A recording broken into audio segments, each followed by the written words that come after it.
these strangers don't know is that we wrote this entire presentation for them, and nobody except us knows what's about to happen. Oh, they brought in the homie. Yeah.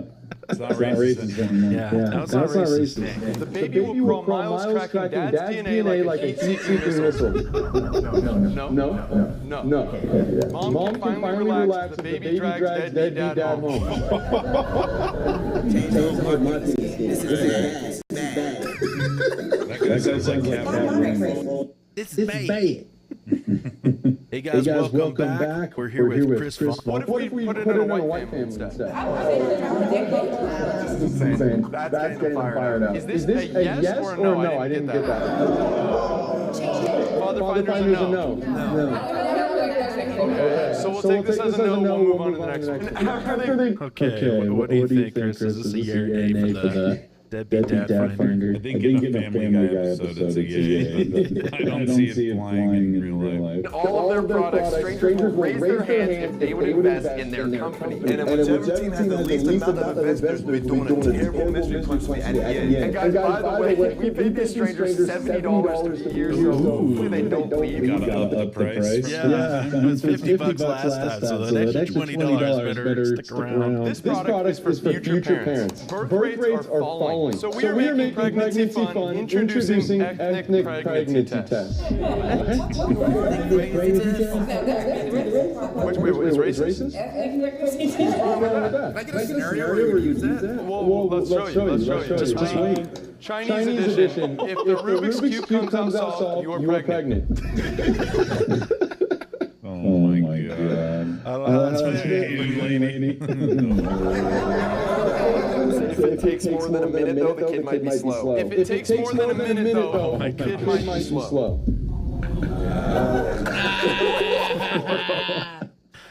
I've never solved. I saw that and I was like, man. Dude, there's a Chinese kid somewhere that can do anything better than you. His edition, if the nails come out with a full manicure, you are pregnant. It also means your kid might be gay. This one isn't always 100% accurate because it could also mean that your kid is gay. Dude, these two always break, man. The Jewish edition, if stocks are up when you pull your phone out, you are pregnant. Your baby's gonna be just as one. Some babies are mixed. Oh, we can figure that out. That's an easy fix. Ethnic pregnancy test? Yes. They're for this. Yeah. They're like, all right. Awesome. So it's a yes if we change it. Yeah, culture, as Lisa says? Okay, all right, cool. Good feedback. Did they not even think about that this is impossible? Yeah. Like, how did they figure this out? They believe this. It's always about the name. Just change the name. We don't like the way you said that. Just like that one that's like colored people. He's like, I don't like that. People of color. Yeah, now we like that. That's what? It's just words. It's all semantics, man. It's crazy. I don't know. This is the same shit. Yeah, literally. This product brings peace of mind to parents. Worried about what your daughter might wear when she leaves? Yes.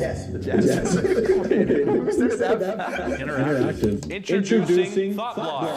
Detect inappropriate outfits instantly. Starting your tax return? Don't forget the working family's tax credit for up. Instantly. What is it? Well, have you ever had like gay son-daughter combo? So as soon as your daughter walks through with a disapproved outfit, alarm will sound. Everybody in school wears what she was wearing before. Yeah, so we're just trying to fix that. Ditch the thought-daughter worry forever with Thought Block. Any feedback on Thought Block? How's the power supply? You want one, huh? Okay, that's what we to the next thing Justin says no matter what. Justin, I want you to turn to McCain slowly and make eye contact with him when it's silent. Say between you and me, your daughter looked way sexier in the first outfit. Between you and me, your daughter was way sexier in the first outfit. I agree. No, wait. Yeah. This kid does not look old enough to have a daughter, though. Yeah, I know. I was just thinking that. Especially like high school or whatever age. Is this a this a yes? Stop block? Do you guys like it? Dude, I feel like they like these two presenters a lot more. They were so on their side in the last video. We are launching the Women's Olympics with events people will actually watch. Oh, no. Dishwashing street trials.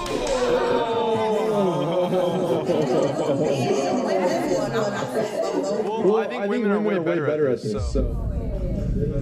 I don't think anybody wants. You want to watch a man do this? Yeah.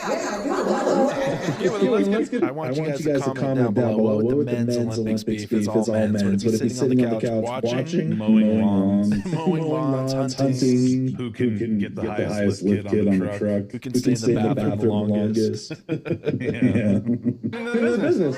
We also have the ultimate fold-off. And the timed mop relay. Who does it fastest? It also preps the courts for men's basketball.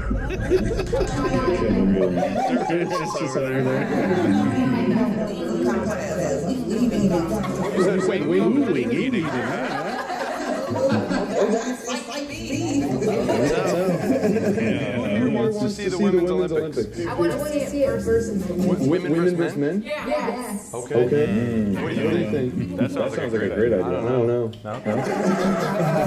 They want gender equality in the Women's Olympics. Oh man, I think if you got men training up to do the dishes and folding and actually took it seriously, I'd have a chance. I feel like there'd be a lot of broken dishes, though. Yeah. You're getting dock points left and right. Our next product tells you what your kids won't. As a parent, you want to be prepared for anything. That's why we are proud to introduce the Ldoe Point and Scan. I don't know. Some parents want to know, I'm guessing. But if you are liberal parents, you tell the kid what they are. They don't tell you. You don't care? I mean, I'm not gonna give her how is it gonna know? It just takes a few seconds. No awkward talks or therapy bills needed. All you do is simply point scan. It takes a few seconds. No awkward talks. No therapy bills. I would never have to scan my kid because it doesn't matter. Okay. Positive result. Cut the losses early and save on college costs.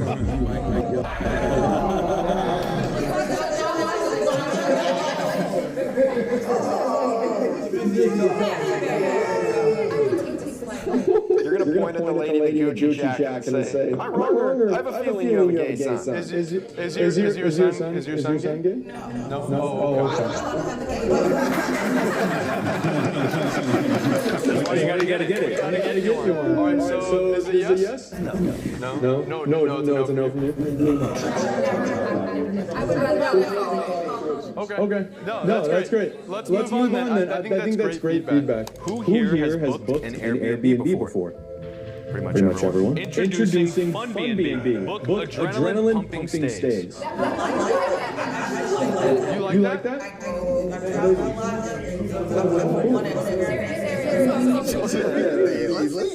Let's take you through it. Like this house where a triple murder took place last week.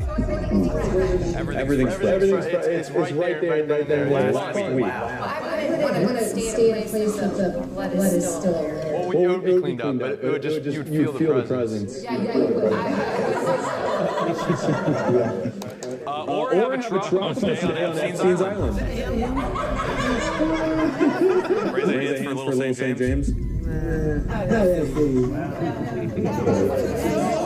Credit card perks are scattered on different apps. Keeping track of them can feel like a chore. Get a clean. The dude that bought the island was going to turn it into a resort, though. I don't think anything put on that island is going to thrive after everything that went down over there. Yeah, probably not. Too soon. Just to save. You guys are going to have to wait if you want this, though. I booked this out for the next month. So unfortunately, on this one, though, you guys are going to have to wait a month because I booked the whole month. Don't bring your kids. No, do not. I wouldn't suggest it or else you'll look bad. No. Okay. No, they're gonna lose. There's no way. This product is built for the dating scene. Meet our first date glasses. Know the truth before you buy dinner. Just point them at your date and see her real weight. She's not 180, she's not a real lady. She's not 180, she's not a real lady.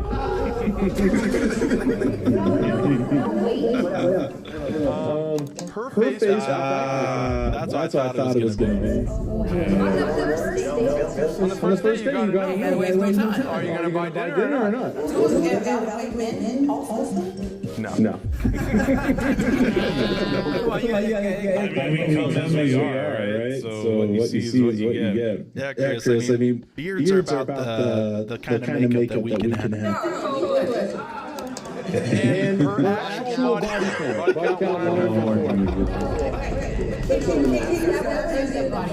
Not the body count. Love is blind, but you don't have to be. Are you going to get glasses on before you walk into the restaurant? She won't see the hearts. You just have them on. You're going to say you're going to just turn around and get hard? You just talk to her. I mean, it depends on what type of person you are. If you have a pair available right now, I'd love it. Dude, sign me up.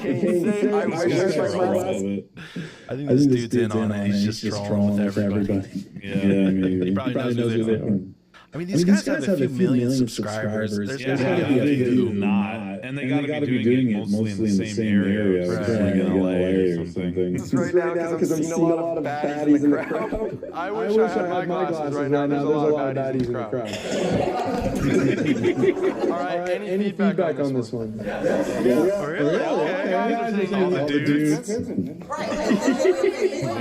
I think it's great feedback. Justin, you got this one? Yeah. Cops deal with a lot these days. We built the perfect tool for them. Introducing Oh my God. Still a challenger, though. Should have been a Hellcat. What is it? What's happening? So you see it's a Hellcat, immediately detecting. What's the point of that?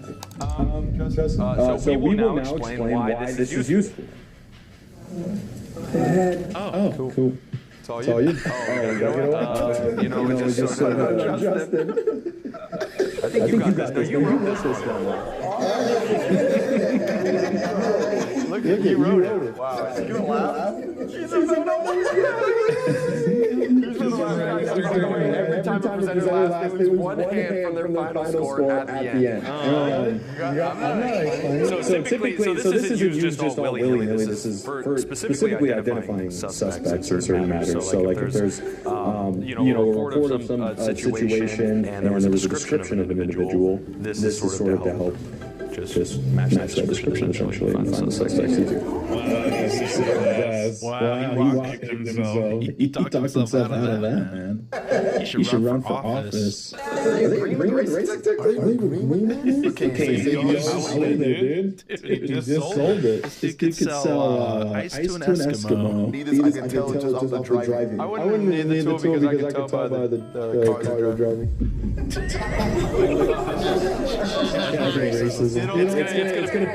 It'll say black/white or white/black. How would you dictate that if they were like, they were in the sun way too long? Gosh, that's more racist. What the hell is she talking? They look red, not black. Is the race detector a go? No, cops should not have this. Dude, why did they just do black? They should have done Indian. They should have done Asian. Yeah, just like a dude in like a rice rocket. Yeah. It's like a souped up Civic. A white BMW. Right. Our next app helps families track youth games in real time. Have you ever wanted to bet on your kid's soccer game? Have I wanted to? I mean, definitely have. Introducing Pee-wee Parlay, the future of sports betting. You like it? Oh yeah. Put your money where your mouth is. I bet little Timmy would pick 8 flowers instead of chasing the ball. He hit 12 by halftime, so that's easy money. My husband, when did you get so big? Because confidence hits different with Rougeette Ready. It dissolves under his tongue. This weekend, I bet big on someone streaking my son's soccer game. I made sure I won that bet. This happens for real though, dude. Like you can bet on a streaker and then you go be the streaker.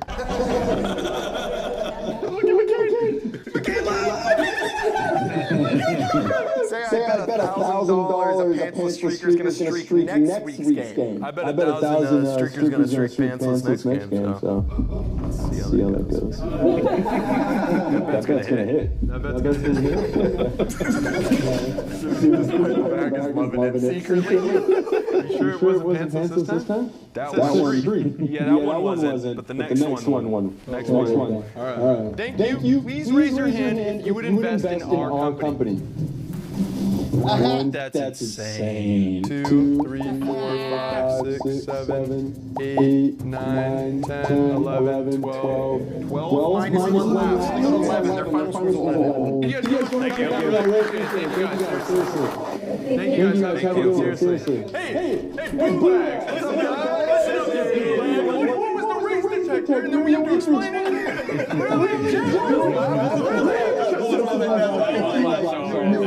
Yeah, but guess what? Presentation we made for you guys. You're chilling. You're chilling. Just I got 11. Okay, this could go one of two ways, though, Chris. But we got a virtue signal that we're so against this because we're black dude doing it. So we'll see how it swings. This is insane. Our slides are way worse. How you guys doing? Today we are sharing new products and want your feedback. Our new kids' toys will change lives. Introducing Real Bricks, building sets that teach kids history. Colonize. This one's my favorite. This is one of my favorite ones.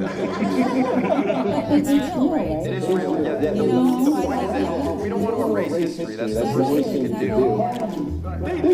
Okay. Next favorite. JD on this next one, say boom! I think we have a few more sets. Doomsday. Boom!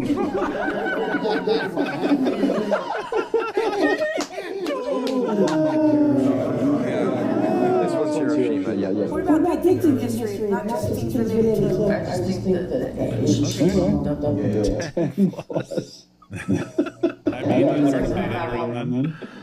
mean, deadline. so like 7 and up? I think that's good. So like 7 and up then.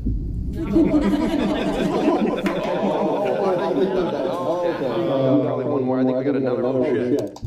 Bus ride. It's like gradient from white to black. I like how the middle ones are kind of mixed. It's like tan. Are the front ones Asian? I mean, It is a little racy, but it's history. You know, it did happen. Fun fact, my grandpa actually knew Rosa Parks. Fun fact about this one, my grandpa actually knew Rosa Parks. He was the bus driver. Apparently he was the bus driver. It's a legend, it's a long time ago. Any feedback overall, what do we think it is? Real Bricks. I think it's good for schools and education. Take it as a yes then? A little mixed, but yeah. Our new products will solve child care issues.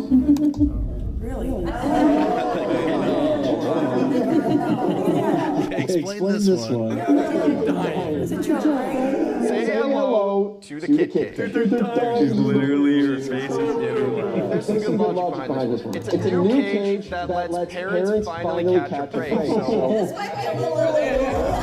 I mean, I got lip in the closet when I was a kid. Yeah, that's illegal. I have my kid at home right now. I have my kid in one similar to this right now. Don't tell us that. We're focusing on the positive application, that would be up to the parents. Careers of parents. Raise your hand if you're a parent. I think Who's a parent? Everybody. I personally did not know how bad this was. I think we have a few more though. Let's see if we can. Except for the water dispenser, Ad for just $99. You have a 10-year-old, you wouldn't let them.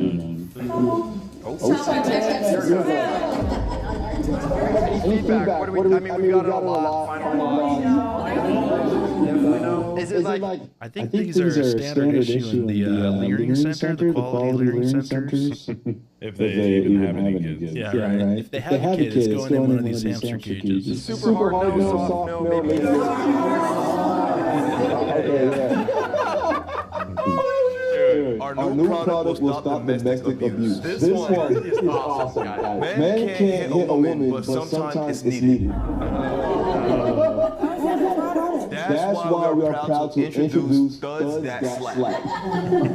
Okay, I don't get it.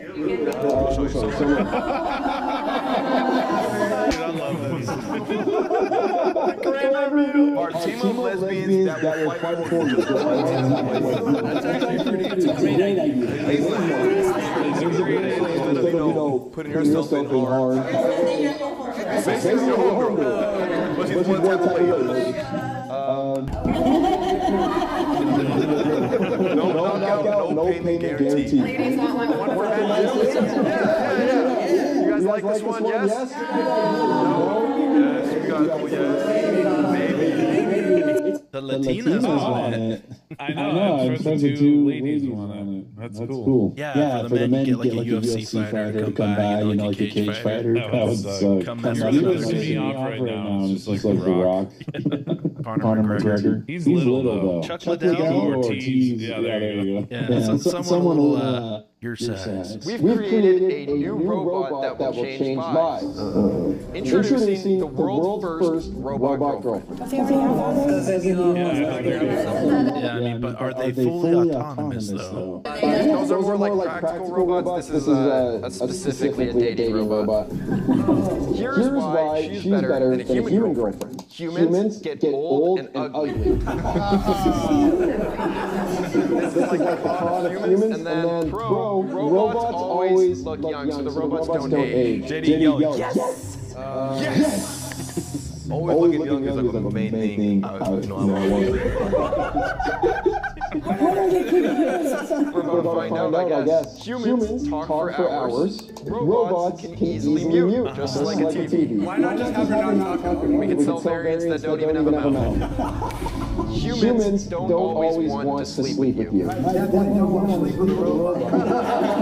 think humanity's not ready for that. Our new watch will change your life. We made a watch that times everything that matters to you. Here are some reminders my watch set for me. 234 days until inheritance. It like learns about you as you go and automatically sets these. Tell JD to take over for the next one. JD, do you want to take over? I think the next ones are yours. So it's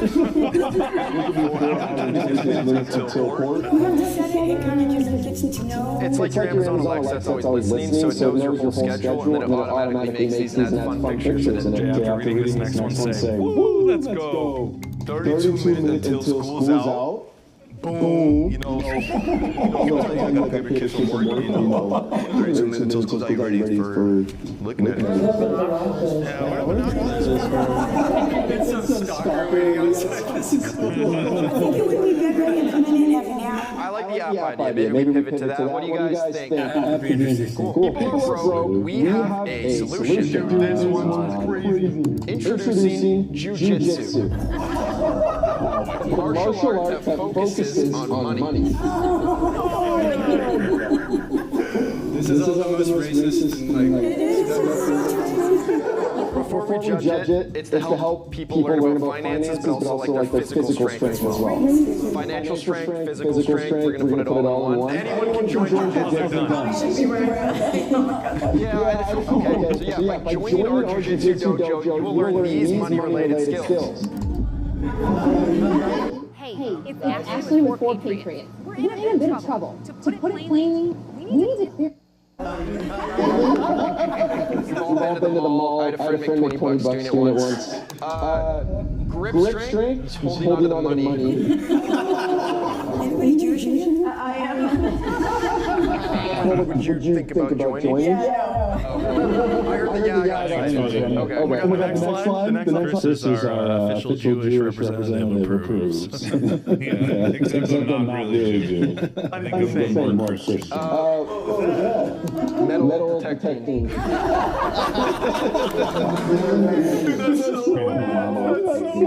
Any feedback on jiu-jitsu? Or maybe? Or yes? No. JD? We're about to change birthdays forever. Who here struggles to find a good gift for your friends? Sometimes it'll be a long day, you know. Well, we made an app that finds the perfect gift for anyone. We used it to get everyone here a gift today. JD Joe, look to you, right? Can you guys go grab them and hand them out? Don't let them open them yet, though. All right. Let's go ahead and show y'all. Just gonna hand these out. This is their doom, bro. Guys, what they don't know is in the women's bags, there's something crazy. All right, everyone. Open it up. Save no clue.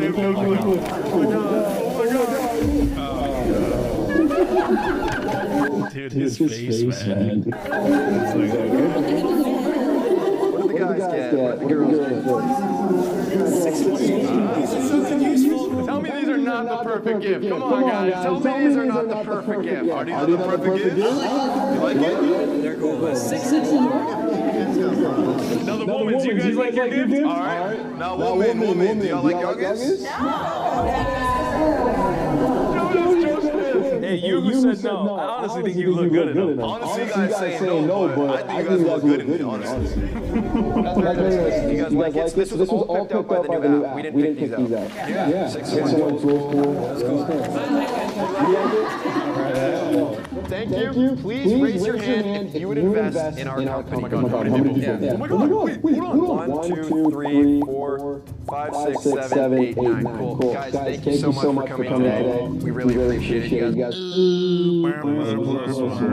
I think the other one looked like it had more people. There was a Jewish lady in the audience. It made me say boom. And okay,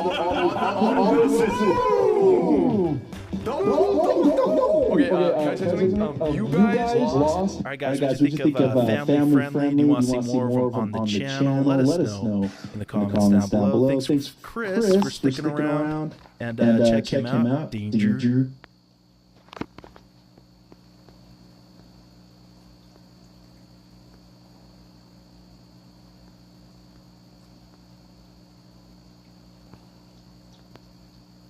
As a part of the broader Make America Healthy Again initiative, you have states across the whole country cracking down on people buying junk food using food stamps.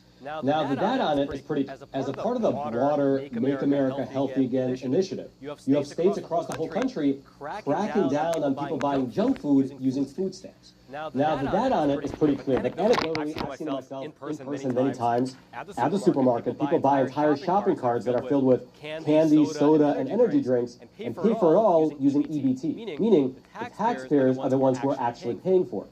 And they're paying a lot. According to a USDA report that was released in the year 2016, roughly 23% of SNAP dollars are spent on what they call less healthy foods, which are things like sweetened beverages, prepared desserts, salty snacks, candy, as well as sugar. Also, in that very same report, they found that soft drinks ranked as the #1 single item that's purchased by SNAP recipients. But if you just stop to think about it, that makes very little sense. I mean, the program is called SNAP, S-N-A-P, which stands for the Supplemental Nutrition Assistance Program. And the idea behind both SNAP and EBT, the way it was sold to the public back in the 60s, is that it offers supplemental nutrition to the poor. When people are down on their luck, they're basically not going to have to starve to death because the federal government will step in and give them a little bit of spending money to use on nutritious groceries. That makes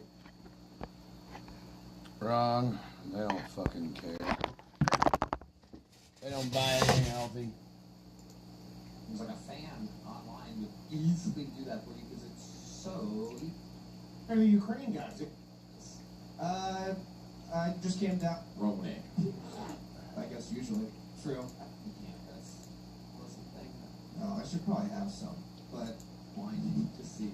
Would you send it with a G? And I'll bet for the year we're at. Do you exclusively only cut black people's hair? Or do you cut it all? You cut the shape. White t-shirt, I mean. Yeah, lesbians tend to, that's a thing. I don't know if you guys know this. It's stereotypical. It's like step 1P, just after one comedian. Look at this fucking pussy with a small bladder right here. Wow. Wow. He made it 9 minutes. before having to urinate, everybody. My God. What a tiny bladder. Tiny bladder. Tiny bladder. Oh, yeah. That guy's gonna have a rough time peeing right now. Luckily, he'll be sitting down, so. All right, your first fucking bull tonight goes by the name of Hannah Jane, everybody. Here we go. Here comes Hannah.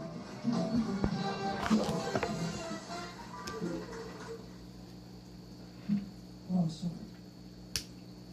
People take one look at me. I actually misgendered more often than anyone should. And that honestly doesn't bother me. It's usually by the same woman that works at 7-Eleven. I'm just trying my best, guys. It's like stepping on someone's toes. I'm not gonna correct her. But if like someone ever wanted to be polite and ask me what my problems are, I will slap you in the face like, you know, I'm a bitch. But people are shocked when they find out that I date men. It's just not often, you know? I have one rule, they have to be more masculine. It's hard to find. I work in carpentry, and I think that's a big reason why I'm still single. Because I work with wood all day. The last thing I want to do is go home and deal with poplar. And if you don't get it, poplar is an extremely soft wood. Better be mahogany. Thank you. Oh, yeah. Hannah Jane, welcome, welcome. It's your first time on the show, correct? Very first time. I love it. How long have you been doing stand-up for? Year 87. Love it. Where at? Tampa. Hell yeah. You do have an interesting energy about you. Are you the final boss of the lesbian?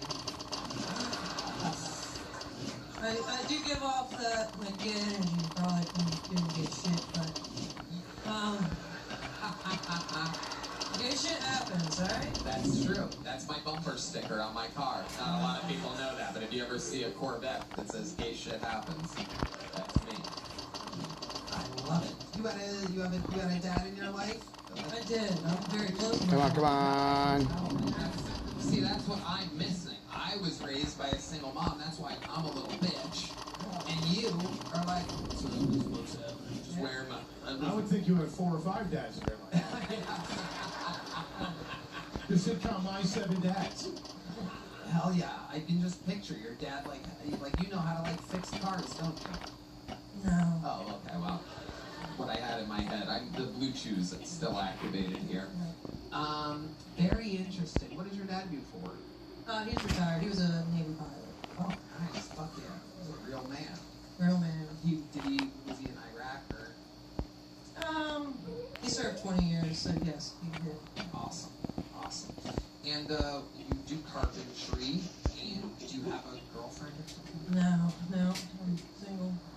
Very single. Is there a dating app for lesbians?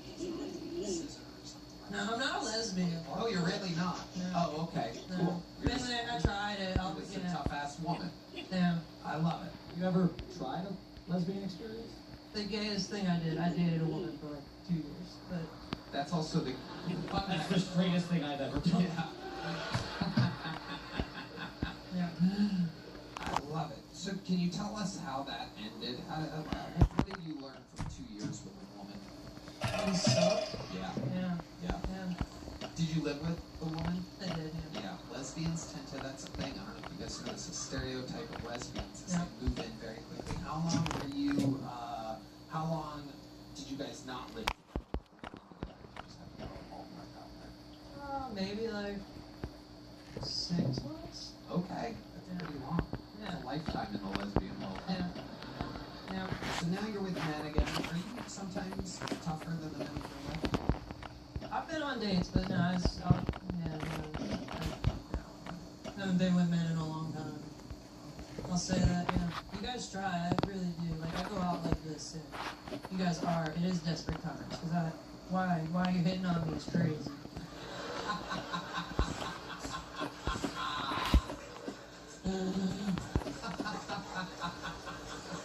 I feel bad for y'all, dude. Male loneliness epidemic is real. And I'm part of the problem. I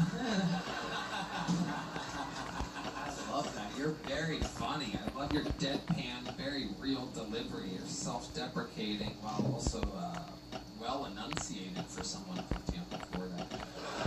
They grow up there. I don't know what you're talking about. I think you look beautiful. Oh, thank you. Yeah. You're the third hottest carpenter I've ever seen. You guys shut up. This is an easy target. Anyway, Tampa, huh? I love it. So tell us more about you, Hannah. You have any hobbies or anything like that other than stand-up comedy and carpenting? No, I've been really getting into stand-up. I do like 5 nights a week in Tampa, which is very difficult. No, there's not. Nobody really does it. Pickup truck. I drive a Dodge. You do have a what? I drive a Dodge. A Dodge pickup truck? Yes. God damn it, I fucking nailed it. Look at that. Hit a button for me. I love it. Have you always had a pickup truck? No, this is my second truck. Subaru was the first one, right? No. There's a little Ford Exploder, that's what they call them. Tend to blow up. Tested the theory, they do. They blow up, yeah. See, most women don't know. Yep. Most women would drive the Ford Explorer and they're calling for help on this side of the road. She's like, I fucking knew this was gonna happen. Yep. These goddamn things, they don't make them like they used to. Nope. What kind of guys do you usually get attracted to? Like big muscular guys or maybe fembots? Alright, so if you approach me and ask me if I'm a lesbian, no. Oh, I need someone that is so confident, like, I'm gonna fuck that lady. I like that. Hell yeah. Look at that. Give me some lesbian horns over there. Hell yeah.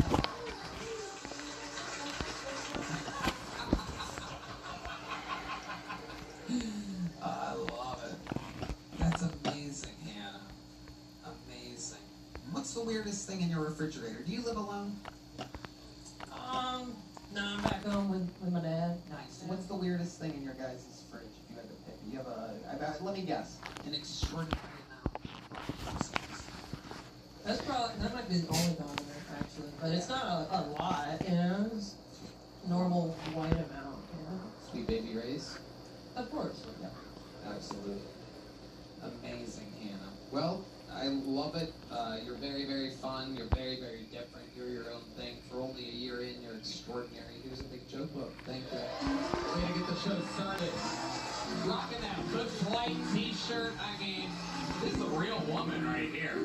It's the kind of woman that'll fuck you and then beat the shit out of you before she leaves. That was awesome. Oh, shit. Oh, shit. Bluetooth activated. The lovely Heidi, ladies and gentlemen. Check out our podcast, Love on the Line, at HeidiRegina.com. Hello there. This podcast is sponsored by Shopify. You know, when we started this little dinky podcast, the underdog podcast of them all, I mean, we went through a pandemic. We didn't have a live audience. And when we were doing it, people are saying, who's going to want to watch an open mic? Everything you can imagine, from logos to the cast to everything. It seemed impossible. Conversations, calls, texts. Right. Oh, this is fun. Yeah, man, rely on Tony Quo. Yeah, I've been in the stud for a long time. Also, how y'all doing tonight? So I'm into stud pussy. You know how y'all doing? Giving up stud pussy. I've had a dream here recently. I want to do a threesome, and I was going to title it "Two Studs and Me," and we're going to quote it, "No homo." Yeah, I've been in the studs for a long time. Studs, tomboys, all that shit. It's pussy is pussy. I feel like. As long as it don't look like me and it got titties, without a dick, I'm pretty cool with that. Right. So, how y'all doing tonight? Great. Oh, there's a funny looking staff. Give it up for the funny looking staff, everybody. I think that's all I got. That's my time right now. Okay, 40 seconds from the Mr. Ziegler, everyone. Funny looking staff. I love that you think we're random staff members just sitting on stage with you in this I want to know what he thinks he just walked into. He's just a black dude who was on 60. He was like, gee, I like pussy, what's good? Yeah. Who the fuck are you with, motherfucker? Who's just in this fuck? I like this pussy, that pussy, tomboy, fucking pussy. Long as it's a pussy. Awesome. You are fucking awesome, dude. Yeah.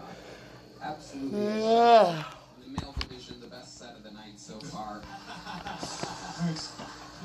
So let's talk about it. The Mr. Ziegler. Am I saying that right?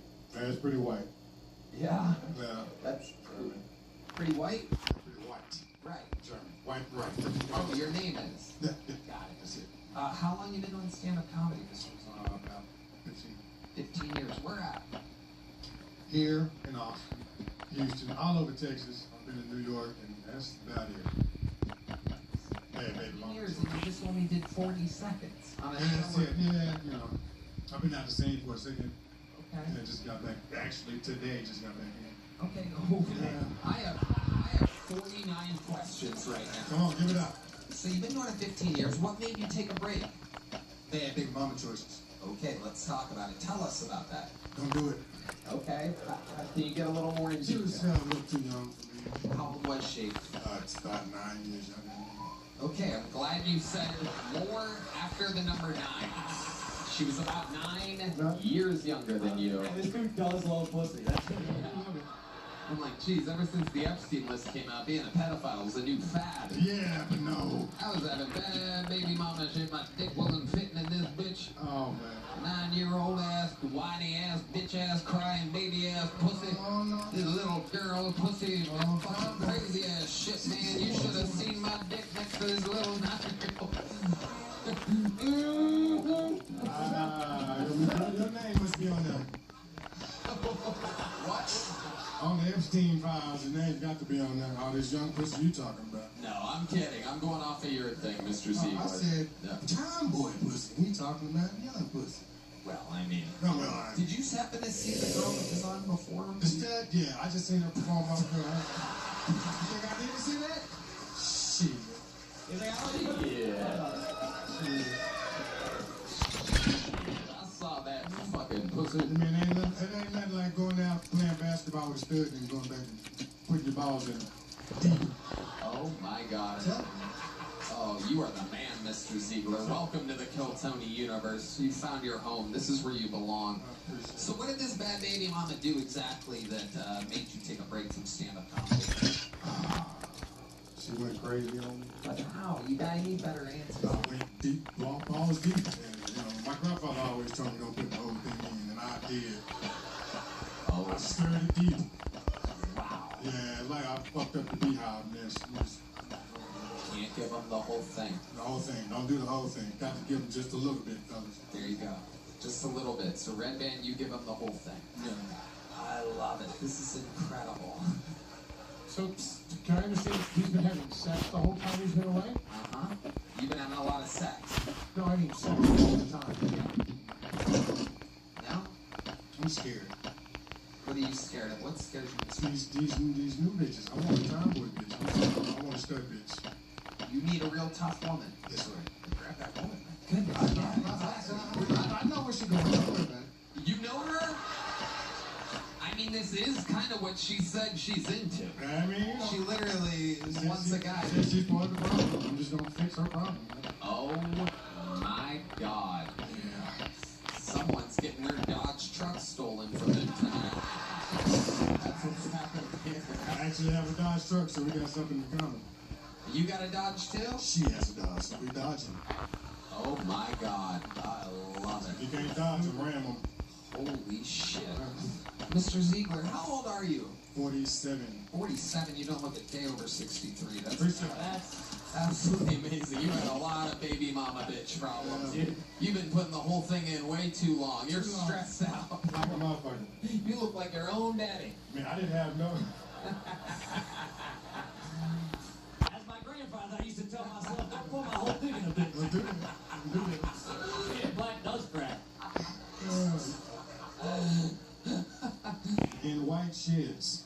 Mr. Ziegler, what have you been doing for work this whole time? How do you make money? I'm a barber. Oh, nice. Yeah. Okay. And I cook too. I have my own business. What? I cook. Oh, what do you cook? Pussy. Okay, I should have known that. And let me guess, you're a barber just for women's pubes? Nah. You don't put hair. No. Hell no. I don't like hair down there. They can deal with it. Near it out, ladies. that type of barber. Hell yeah. Wow. Incredible. So, do you exclusively only cut black people's hair? Or do you cut it all? You pointed at Kevin Ryan. Philly's taking a shot at my hair. Let it go.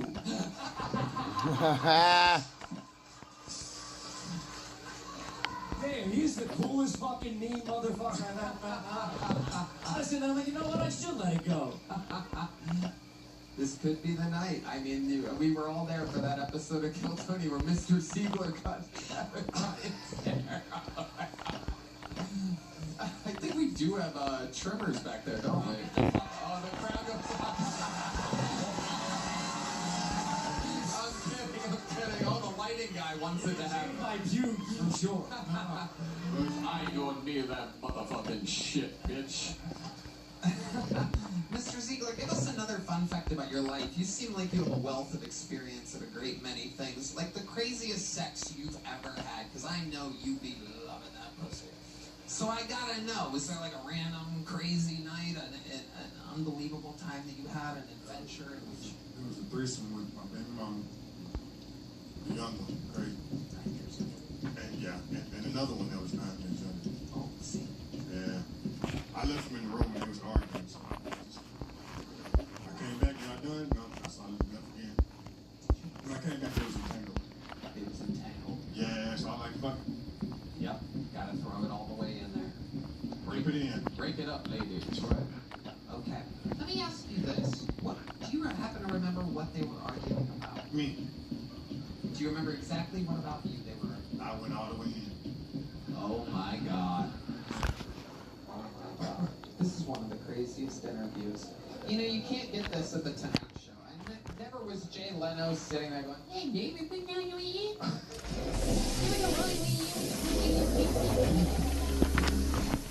You're never gonna see Jimmy Fallon dancing along to. All right, Mr. Ziegler, you only did 40 seconds, so I have no choice but to give you a medium, very black joke book because that is just the work you did tonight, my friend. I love it. Mr. Ziegler has entered the Kill Tony universe. 2 brand new comedians to start the bucket. Did that guy with the small bladder ever go back to his seat? Oh, there he is. How you doing? You good? There you go. All right, your next bucket hole goes by the name of Riley Galvin, everybody. Riley Galvin. Here we go. Whoever created the phrase, "It's not about the size of the dog in the fight, it's about the size of the fight in the dog," clearly has never gambled on dog fighting. Always bet on the bigger dog. Ventriloquist.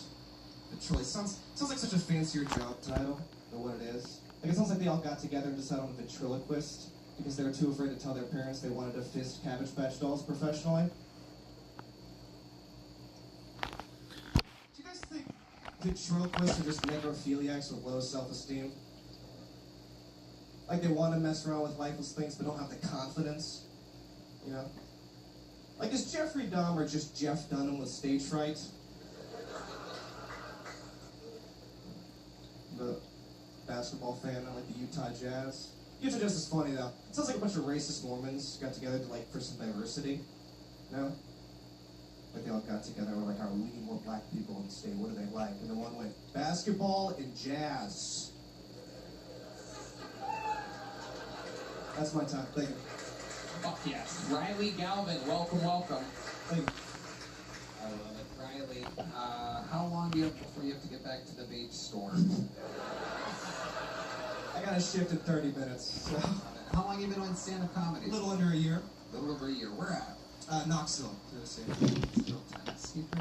Let me ask you a question, because I listened to that set, and I noticed the pronunciation of one of the words I found curious. What do you call a person that has sex with people? Necrophilia?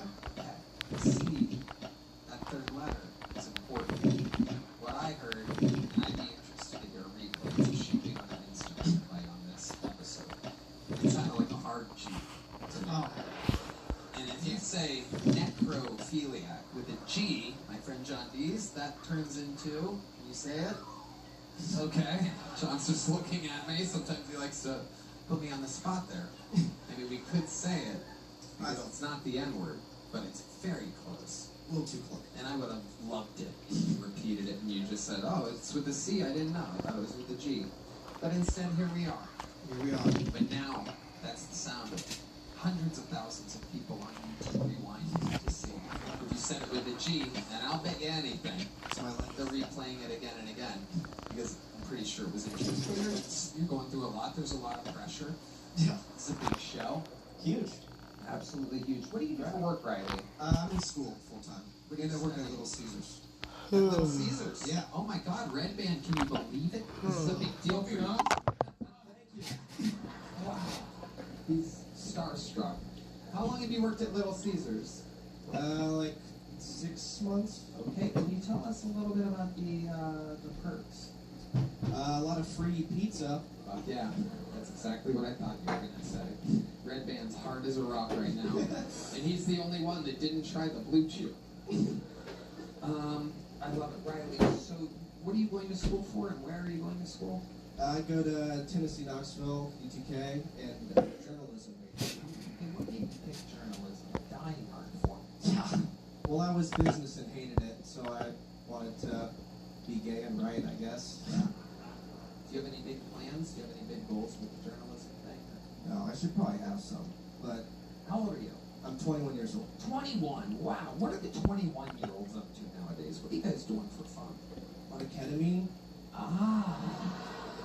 And tell the people that might not know, that are out there in the audience or watching the show, how would you explain ketamine exactly? What goes over in your, what happens in your brain? You know how horses are pretty crazy? The ketamine calms them down, so it's... I've actually never done ketamine, so... Okay. You're working at Little Caesars, you've done Yeah. Yeah.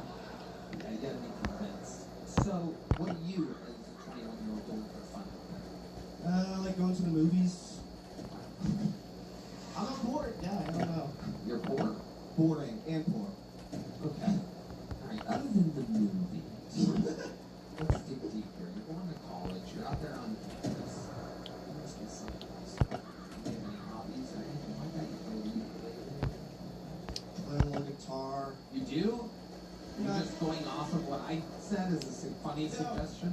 No, it wasn't that funny. It's true. I just started. So Just started it. I like stopping at the. There's like little sorority tables along like the main walkway a lot of time, and they pay you to pie them. That's why I'm poor. No, I wish, Red Band. I wish. Yeah. You call it Red Band. Right, you call it Red Band. We wish Red Band. What does that mean, pie them? Like you like Venmo, like one of the horse $3 to whipped cream and throw it in their face. Red Band pays people to throw pies at his face. This is very exciting. Oh, different thing. Guys, what do you think about Riley?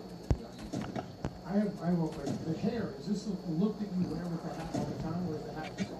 No, I asked the guy backstage, front or back. He said back. I guess he fucked me. I don't know. No, it's not that. Like, do you always wear the hair down and wear the hat like that? No, sometimes I do this. The hair's long right now, but I guess usually. The hair is eating your head a lot. Can I ask you, would you be interested in a black barber that we know? Mr. Ziegler, not only will he cut your hair, but I'm pretty sure he'll fuck the living shit out of you. You are the type of tomboy I believe he's looking for. How the fuck do you expect to get pussy with a haircut like that? Shit. Let me put it all the way in and show you what's up. I fuck him so on his ass, he got a pussy now. He grew a fucking pussy, this motherfucker. I made him self-generate a pussy. I'll tell you what, this ain't no Little Caesar. You're about to get a double, bitch. The 12-inch with motherfucking pepperoni. That was that problem we were talking about having sex with you. Yeah. Be the best 40 seconds of your life, you motherfucking white bitch. Seems like a good kid. Seems like a short kid, young kid. Yeah. What made you come to Austin, Texas? I just came down just to hit some open mics, just to get on stage. Not so, smaller scene. A lot more opportunity here, just to stage time. Well, you've been doing it 1 year. You're 21 years old. You're fucking chasing your dreams. Good for video. Most people live their whole lives not doing something like this. And I mean, Mr. Ziegler takes a break every time he gets into an argument with girls. So congratulations. The set was okay. So here's a medium joke. Take that back to Knoxville. Throw it at a college girl's face or something for $3. All right. You guys having fun out there? You get it? Hell yeah. Anything can happen, ladies and gentlemen. Now, we know this young lady, former Black Hawk helicopter pilot, was a man, and now is a woman. Ladies and gentlemen, make some noise for Jill Ellis, everybody.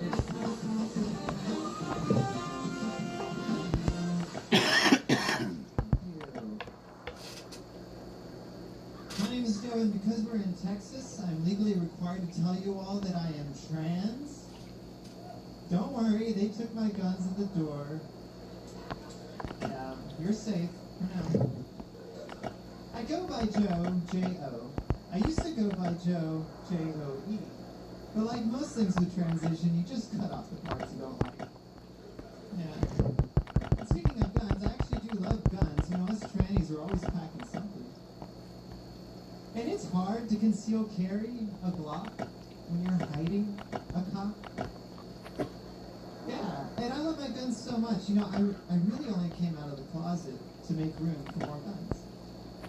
And because I'm on hormones, people ask me to say, is it safe for you to run so many guns? And the hormones make me emotional sometimes, like a woman on her period. But not unstable. Like, not so unstable I'd shoot up a Catholic school. Oh, a little dark for the mothership. I asked a priest about that joke, and he said, finish blowing me first. He didn't say that. I transitioned. I'm not a boy anymore. My name's Joe. Thank you. Joe Ellis, everybody.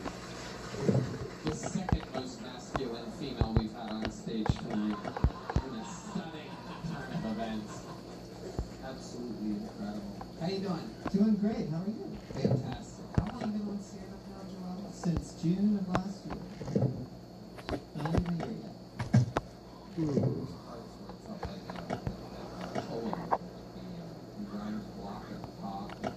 I figured you'd like the cock part. Oh, look at you. Very funny. It's always weird when a chick with a dick is trying to make fun of you for being gay. It's incredible. It boggles my mind sometimes, the shots that people take. It's like the halftime shot at like an NBA game where they're like, all right, the pizza delivery guy's going to shoot for $10,000, everybody. Just goes in the stands or whatever. Anyway. All right, Joe Ellis, tell us what's new in life. So much, Tony. This show has changed my life. Yeah. So, Slate did an article about my appearance here last year, and it was covered in the UK October. I got to open for me and Laura at Hart's Casino, so I did 10 minutes for a national game. So much has happened. Like the list is endless. You know, there's just so many great things. I just want to thank you for the opportunity. Absolutely. You know, you've given trans comics more opportunities than anywhere else. It's true. That is true. Be sure to remember that next Get it. time I get canceled. I have a special coming out. You got that. soon, and Shooter. you're gonna be coming after me. Shooter. I'm going to need you on the front line.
Alright, but don't put the whole thing in now.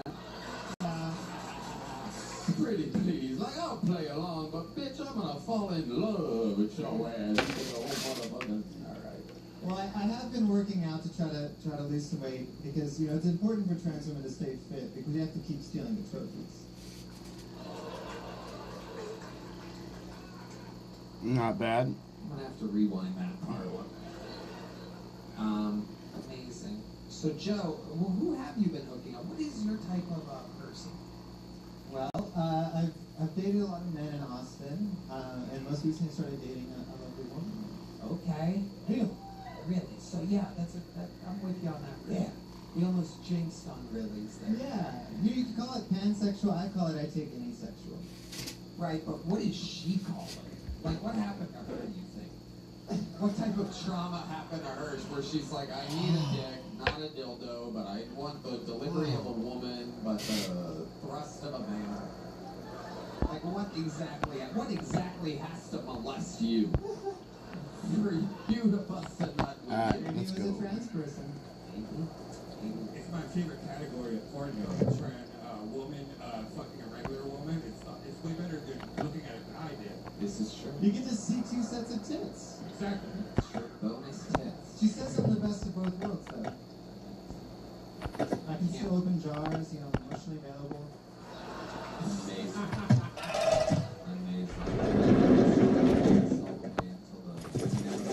Suicide that takes place.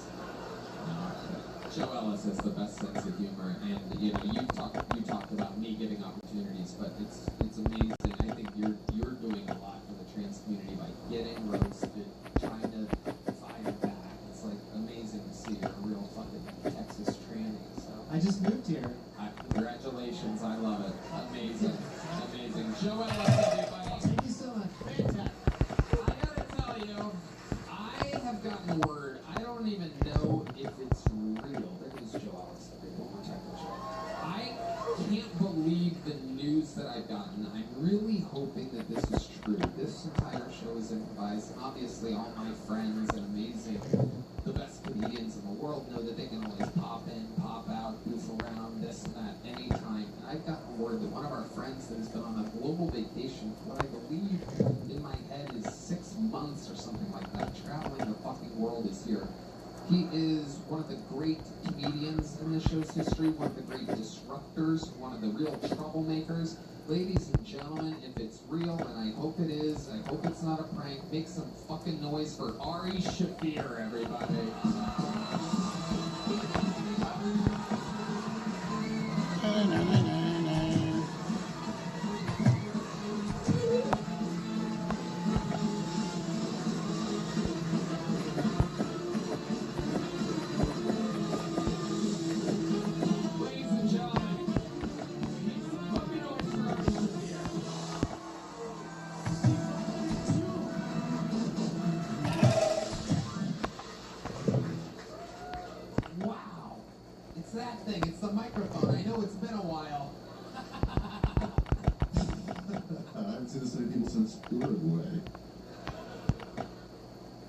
Hey, how's everybody doing? It's very odd for me. Thanks. I haven't been around stand-up or anything for about 8 months. A little bit nervous. I was traveling through Latin America. I guess I'll tell you an observation. In Latin America,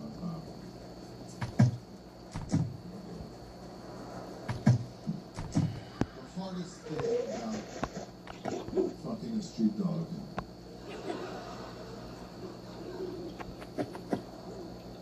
is gaining its trust.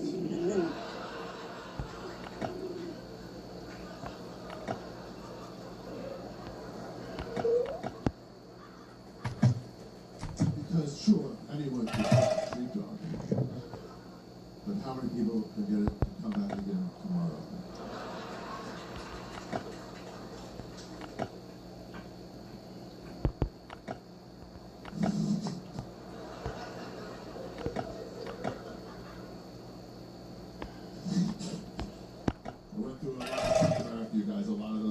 Fucking hate us, I'll be honest with you.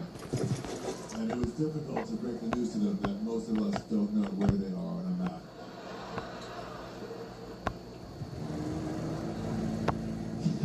Legitimately, I was in Uruguay and people were like, how Americans gonna want them here? Like, no one knows. And you guys are not part of Scandinavia, to be honest.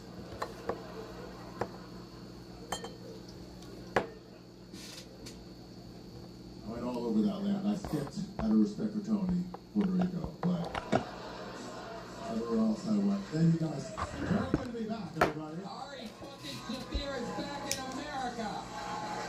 What a fucking amazing surprise this is. Holy shit. You were one of the last people I saw before I left. Yeah. This is fucking awesome. Welcome back. Thanks. I love that you didn't warn any of us. I love that you didn't tell us. You're always full of fucking surprises. Your dick is in your pants. This is incredible. Yeah. You're a changed man. No, actually, I was watching what happened before I tried to tuck it, but it wouldn't stay. I was going to come out with it tucked. It just wouldn't stay, and I apologize. You do a podcast all about traveling, going around the world, and so where did you go? In some of the places? Yeah, I mean, started in Mexico, went south to Salvador. Do you like driving? Did you rent a car? Buses, like, you know, hanging out with poor people. I'll tell you one thing I observed that's different now that I noticed that I'm back in Austin. At least the homeless people in those countries have the decency to be ashamed about it. These guys are lounging. Yeah. I saw a dude out there asleep on his stomach.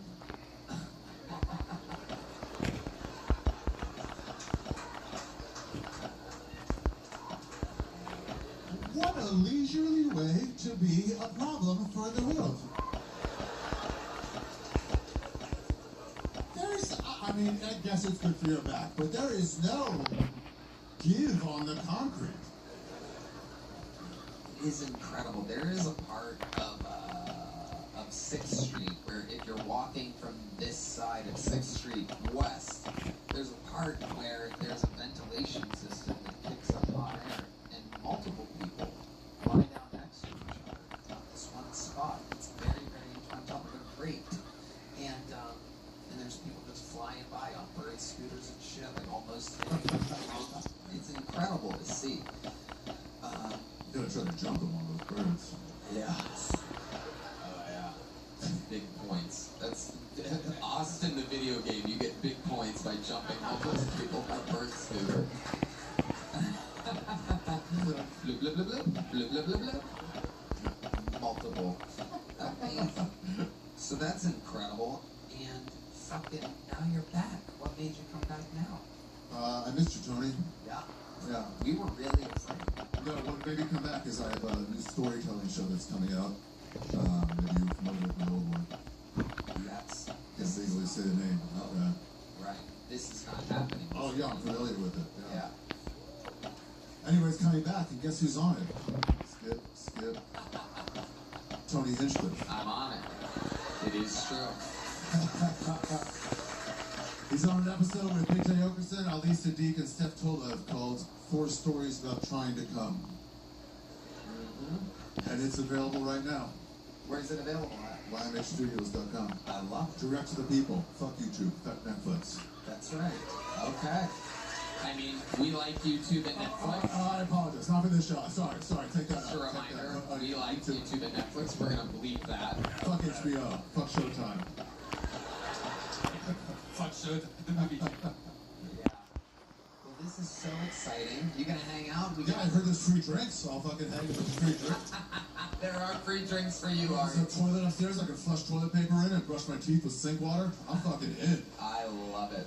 Let's fucking party. Make noise for the great Ari Shaffir, ladies and gentlemen. What an unbelievable treat. One of the best comedians in the world.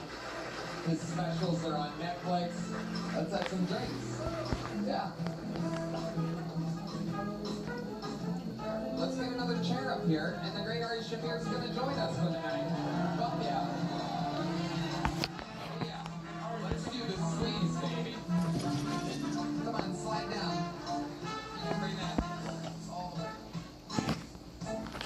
Perfect. Keep sliding. Do not make a slightly squeeze in. Don't get that fucking shit. I love it. Lost 70 pounds since you've been gone, you fucking scumbag. Not to mention, he pulls this skip shit. This motherfucker called me 2 days ago, begging me to find him a place to live. Lovely Heidi. I'll tell you, now that I'm close to it, I know there's a homeless guy sleeping on his belly, but I'm thinking about sleeping on this belly tonight. Look at this fucking Tempur-Pedic right here. Hey, sleep. Got a lot of balls, Shaffer. I love it. I love it. One more time for Ari Shafir, ladies and gentlemen. Joining the party. Only here on Kill Tony can something so spontaneous and fun happen on a random Monday. We're going to watch a bucket pull. Ladies and gentlemen, his name is Chad Smith. 60 seconds uninterrupted for Chad Smith. Thanks so much for Chad, everybody. What's going on here, guys? I'm Chad. I am from Oshkosh, Wisconsin. I am here on my birthday. You guys don't know where Oshkosh is? That's where Chicago sends all the prisoners. That's right. Thing about turning 40 is more trips to the bathroom and seeing that doctor visiting that bat cave every year, right? Some of the guys know about that, right? Here's some fun facts about me, right? I didn't learn the birds and the bees growing up. My uncle gave me a Playboy, and I learned how to count backwards from Bill Cosby. What? That one takes a little bit to sink in. Speaking of Bill, did he still do stand-up in prison, or was he the chocolate pudding?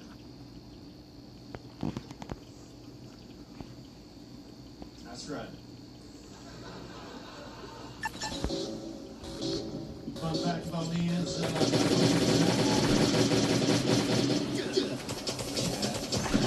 Chad's your first time on the show? First time on the show. Awesome. When exactly can we expect that?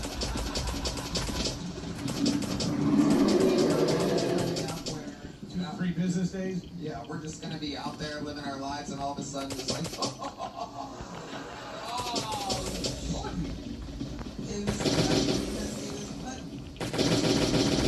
Chad, how long have you been stand-up? This is 2 years. all in Oshkosh?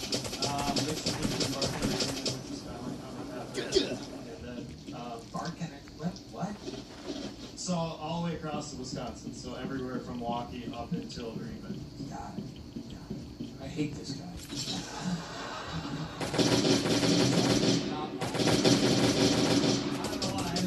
Let me see your licenses, prick.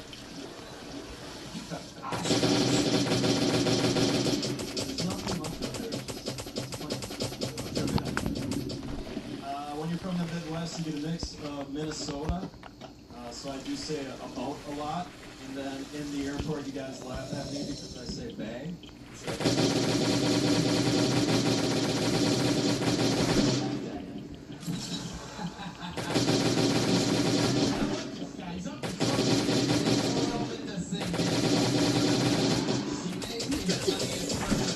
History. We just don't know because it's like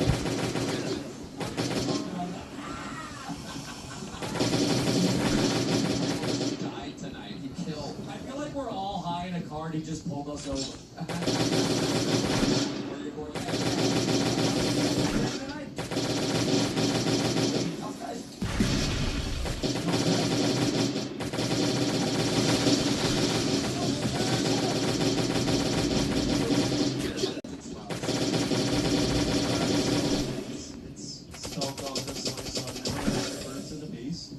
My uncle gave me a Playboy, and I learned how to count backwards from Bill Cosby.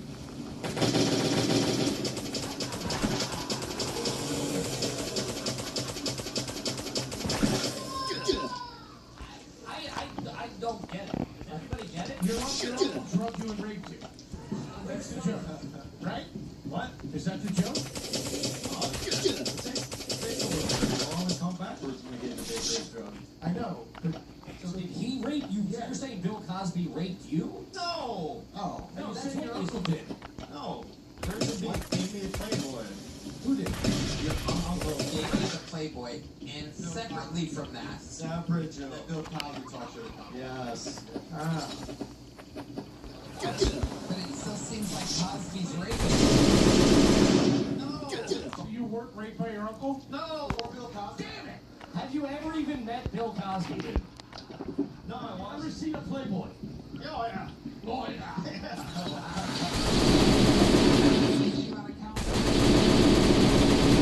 years old, you've seen him on TV every week growing up. You count backwards on TV? Yeah, was there an episode? I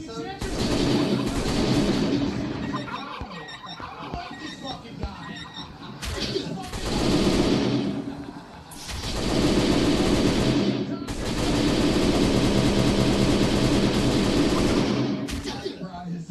travel agent with them.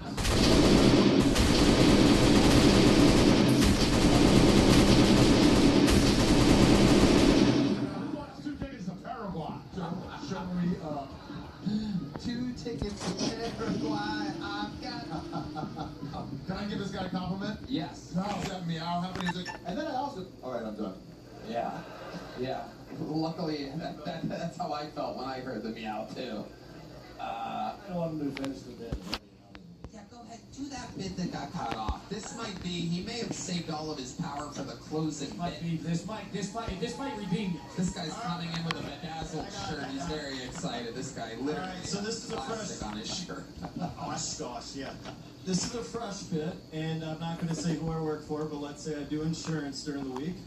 And the joke was, I called the client up during the day, and she said I was too early. She still had her CPAP machine on. Too early. As a CPAP wearer, I'm offended. Guessing that one's gonna take a little bit to. It's a fresh one. It's a while. It's the fresh one. You didn't think it's a fresh one. It's a while. I'm kind of wanting to get raised by pro culture now.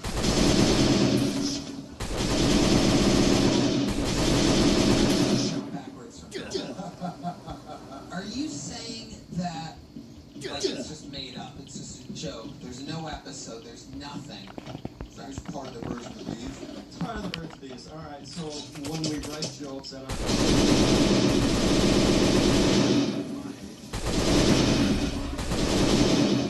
Why are you explaining the joke writing to him? Yeah, who's the lead? Hey, the joke all, wait, we're writing jokes? If you guys clearly don't know what the fuck you're talking about, let me explain it to you. Well, yeah. Hey, guys, zip it. Well, he's on a different level than us, dude. This Wisconsin, you know, there's these Austin... It's in the boat here. Little did we know that the real thunder and lightning is the delayed release that conjured up in Oshkosh, Wisconsin. It is incredible. The Park Club? What's it called again? Park Entertainment. Park Entertainment. Park Entertainment.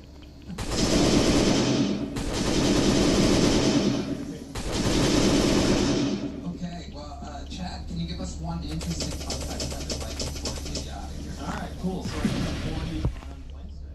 Okay, we know about that. You mentioned that. The first thing that you actually mentioned was that it was your birthday. Now we're finding out that you lied. That it was actually 5 days. Which is 2 more days. Oh, you turned it on Wednesday. This one. Wow. Oh, okay. Well, all right. So some of you guys do not know I'm an ultra runner, so I run 50 Ks in a month. No, I really hate him. Yeah.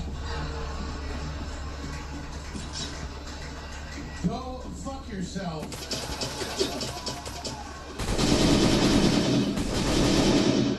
Bring back the Little Caesars guy. Let's get the pizza and get some pussy up here. And dick it. Chad, you did your best, man. You did the best Oshkosh set. We're waiting for the release. We're waiting for it to sink in. Thank you so much. There goes Chad Smith, everybody. You know, on an episode in which, my goodness, I mean, Heidi is just a machine. Keeping everyone hydrated. Unbelievable. There she goes.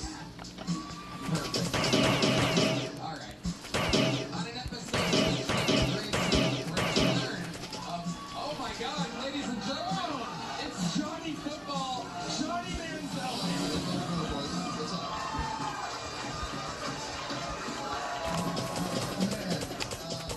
What a pleasure. This has been a long time coming. Thank you.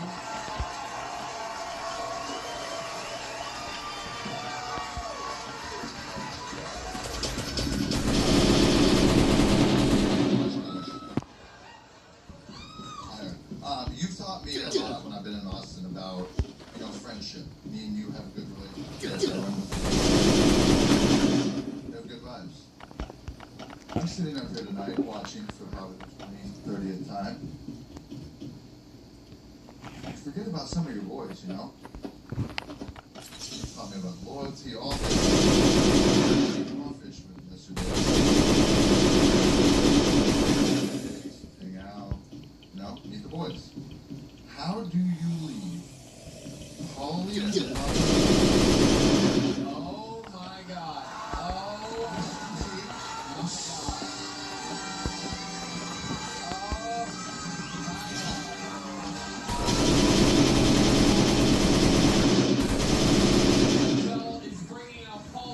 Ladies and gentlemen. I just wanted to fucking watch the show, dude. I don't want you to bring me into this shit. duty calls. Jury duty calls. Make some noise. Sure. The Royal Rumble, Kill Tony episode. It's just I've been texting you. I haven't been on here since about 3 months ago with Roseanne. Yeah. I'm texting you, Ari, welcome back. Nice to see you, my friend. From trying to young to steal. The Israelis are bombing Iran. I'm sure you're happy about that. Fucking cocksucker. I'm surprised they go,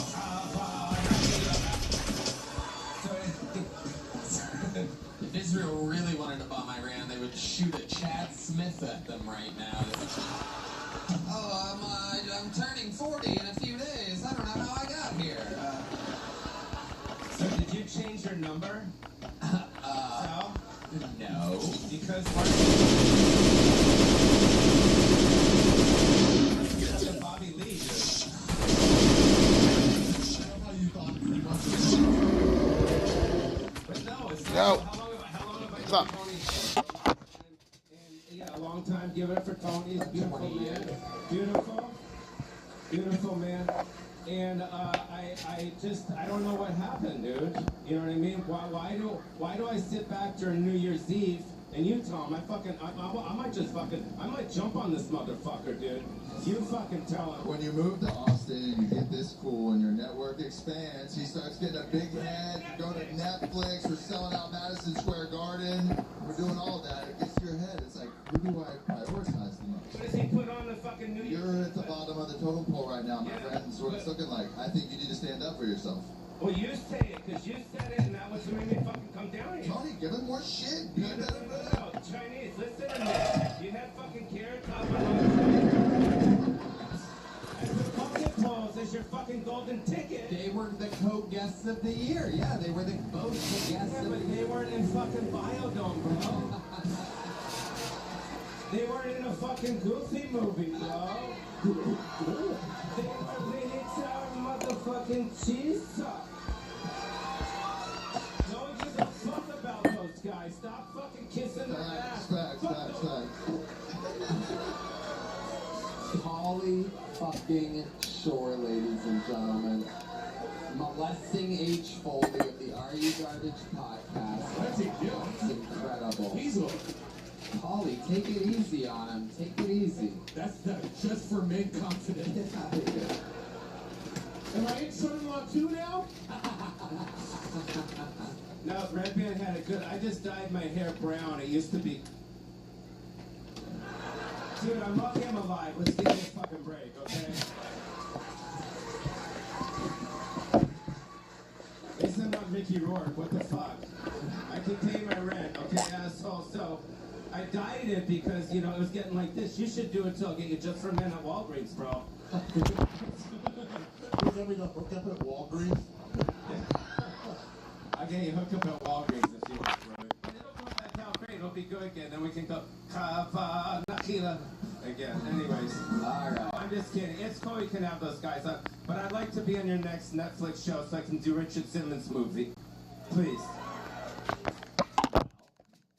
I mean, we are doing a Kill Tony WrestleMania crossover episode for Netflix in Las Vegas. It airs on April 20th, 4/20. How about, you want to do a spot there? If you will have me, that'll be fantastic. Can my friend Johnny come? Yeah, Johnny can come. Johnny! I fucking love it. I don't know what that third ingredient in the Blue Chew Gold is, but it's bumping right now because I'm pretty sure Johnny Football and Pauly Shore just walked out of my show. This is fucking incredible. I'm tripping my balls off. No, I love Carrot Top. I love Rob. We're just having fun. We're having a good time. You know, fuck it, right? Absolutely. We're having a good time. That's what I do, dude. I dust off the old dusties, Chinese. I like the garbage guys. These guys are awesome too. Thank you so much. Fan of you. Thank you. Yeah.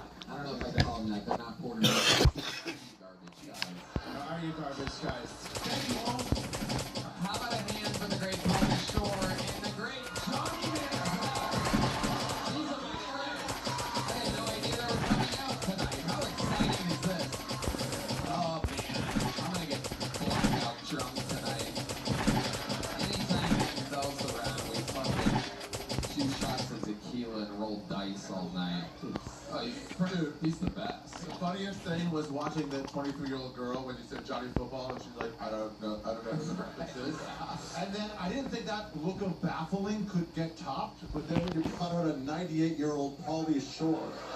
This is like fucking Kill Tony Mantlin. What the fuck is going on? Right. Dude, if he kept fucking with Foley, I thought I was gonna have to beat up Pauly Shore. I'm like, I'm gonna have to fuck this old guy up. And I love fucking Biodome. Yeah. I love it. The 23-year-old's like, isn't that Matt Rife's grandfather? Is that the last remaining Golden Girl? Oh my God, it's Estelle Getty. Dude, we traveled down the road and back again, right? Because we're the Golden Girls, bro. What's up with you giving Carrot Top a chance and not me? Little spoiled baby. Little spoiled baby. Can I be on the Netflix episode, bro? Dude, if I could rewind 19 years and show you me arriving to the Comedy Store and the feeling that you feel the first time Pauly fucking Shore like walks out of the door or something, you're like, oh shit. And now, 19 years of grinding, grueling, 7 days a week, dream, nightmare, passion of your career. And here's Pauly going, dude, when you gonna give me a shot, bro? Dude, can you hook it up, dude? The fuck, buddy? We're supposed to be pals, man. Literally, never let me open for him on the road. I was starving my first views. Literally sleeping in my car behind the Comedy Store. He's like, dude, wake up. Time to get up, bro. You can't be sleeping too late. I'm like, Pauly, it's 8 a.m. Please, I went to bed at 5. Let me sleep. I love how you've had 100 people on the show. He only called out Rob Schneider and Carrot Top. It's true. That's who he thinks are the least talented ones you've had. Yeah. Yeah. He's like, I'm better than those dipshits. Yeah. I love it. It's like going up to Tarantino and being like, dude, why'd you go with Travolta in Pulp Fiction, dude? He was just dancing at the time, dude. You need a real star. I was in Biodomes. Inglourious Bastards, babe, huh? Who's this Chris Waltz guy? What's the deal, brah? We have nothing but momentum. It's insanity. Before we get to another golden ticket winner, let's knock out one more bucket pull here. Ladies and gentlemen, this looks like a new name. Make some noise for Trinity Altemeyer, everybody. Trinity Altemeyer.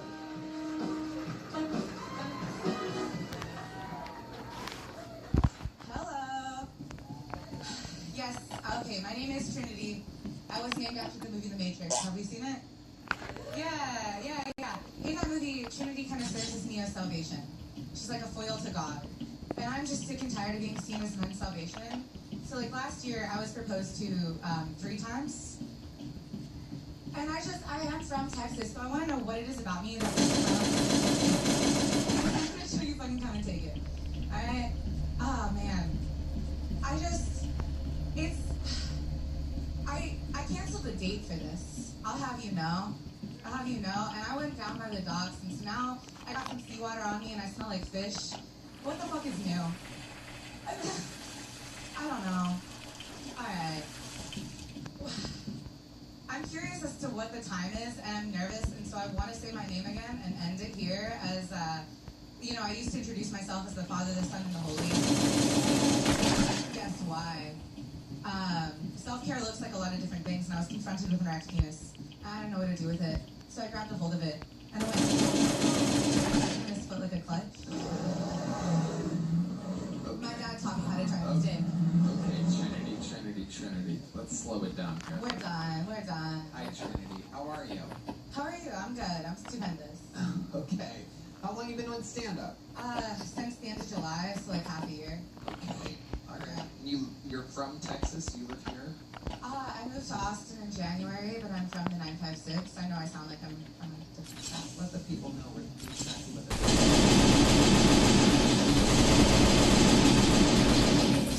Brownsville works.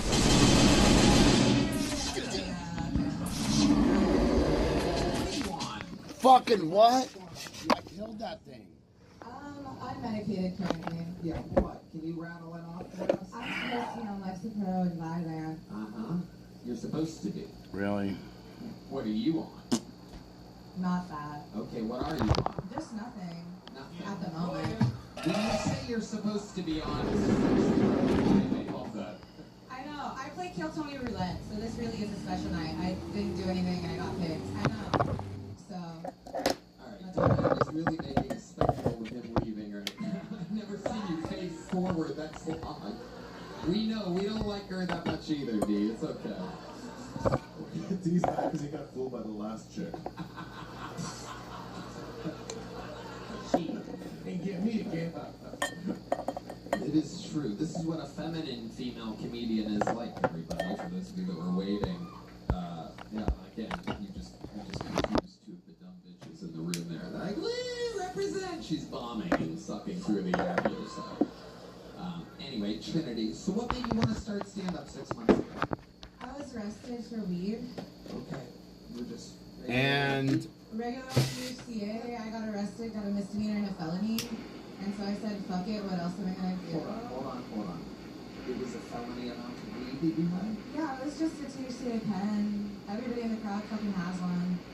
Okay. Should have marked. Okay. It's legal in Austin, you're safe. But in the 956, it's a felony to have a weed pen? I was in East Texas when they got me. If I go to my grocery store with How did you know what county it was? Red band. Did you really get proposed to? Last year. How did that happen? Was it the same guy? Oh. What Jake wants for an answer? Yeah. 3 times in a row. Maybe you didn't hear what I just said. Will you... Okay, hold on. I'll go down to You have nothing and I have a job. Will you... Did he ask you 3 different times, or did your 3 personalities... Gotta run back through this bitch. At once? It was Sucks dick, 3 but different whatever. guys, all in 2025. One was the end of a relationship in 2024, moving in 25. And now I'm a comic.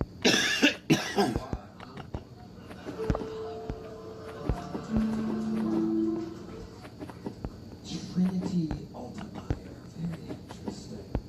What do you do when you're not doing stand-up? What do you do for work? How do you make money? I oversee political organizing in like 3 different key states. Oh, guys, I'm also going to start January 6th. Well, we had to. What party? Who has you working for them? I gotta know. Is this why the Democrats are winning the Texas elections all of a sudden? What's happening? What are you doing out there exactly? Who are you overseeing for? Right now we're working on affordable housing. And like... Well, looks like that. Time to get to work and start saving up for a house. Sorry. Okay, what else? I can't wait to hear your platform. Other than affordable housing, what else are you working on? What are your goals? Honestly, it's a non-partisan nonprofit, so we'll support anybody. We'll register anybody to vote. We don't give a shit what you think, what you do. We just want to get people like support and you know, shit, dude. People just applauding in chaos on the streets. Oh, that sounds good, actually. They'll support anybody. I fucking love supporting anybody. I'm completely retired. It's not like politicians, it's like policies. So we'll have like different and little did you know, Texas legalized sex work, but it's to arrest more pimps. Yeah. To arrest. Little did you know. Little did I know. Welcome to another episode of Little Did I Know. I've learned a lot here with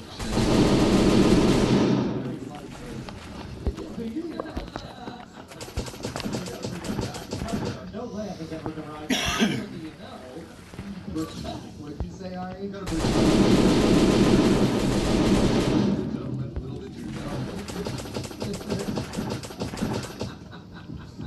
Little did you know, today's my birthday, actually Wednesday.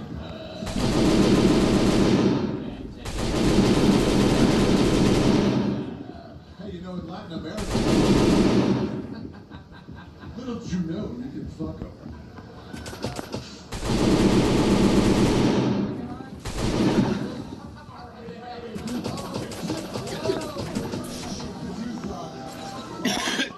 Trinity landed like a pro, like a Alexa pro. Well, Wow.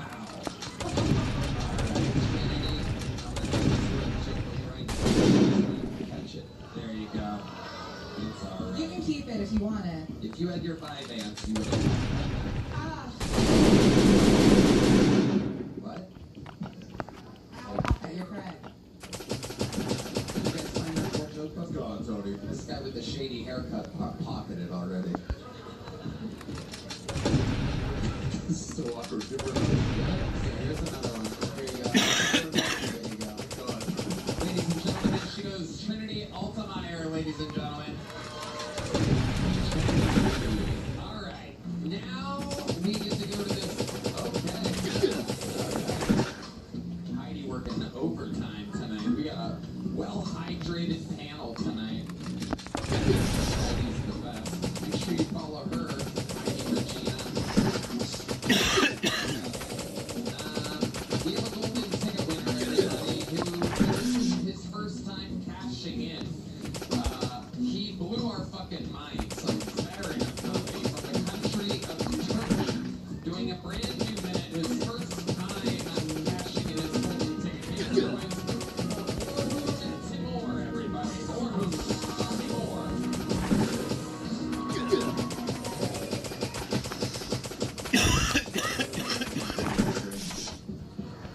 As I'm watching the people go first, like, open mic legend, open mic legend. I'm like, can I please be out? I'm gonna buy Trinity all the alcohol or medication she needs. After this, I was like,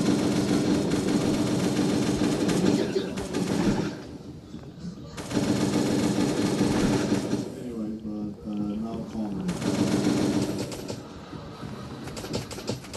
So, I'm 33, I've never gotten close to a marriage. I can't look at you when I say this. I've never gotten close to marriage. You guys can act a little surprised, by the way. I bought a new fucking shirt for this. Fucking, I'm surprised. Alright, but the reason is because I'm a struggling comic and I really don't want to settle for anybody who looks at me and says, yeah, I'll waste my best 8 years on him, I'm like, I don't want someone with bad judgment raising my children. You know? Anyway, thank you guys.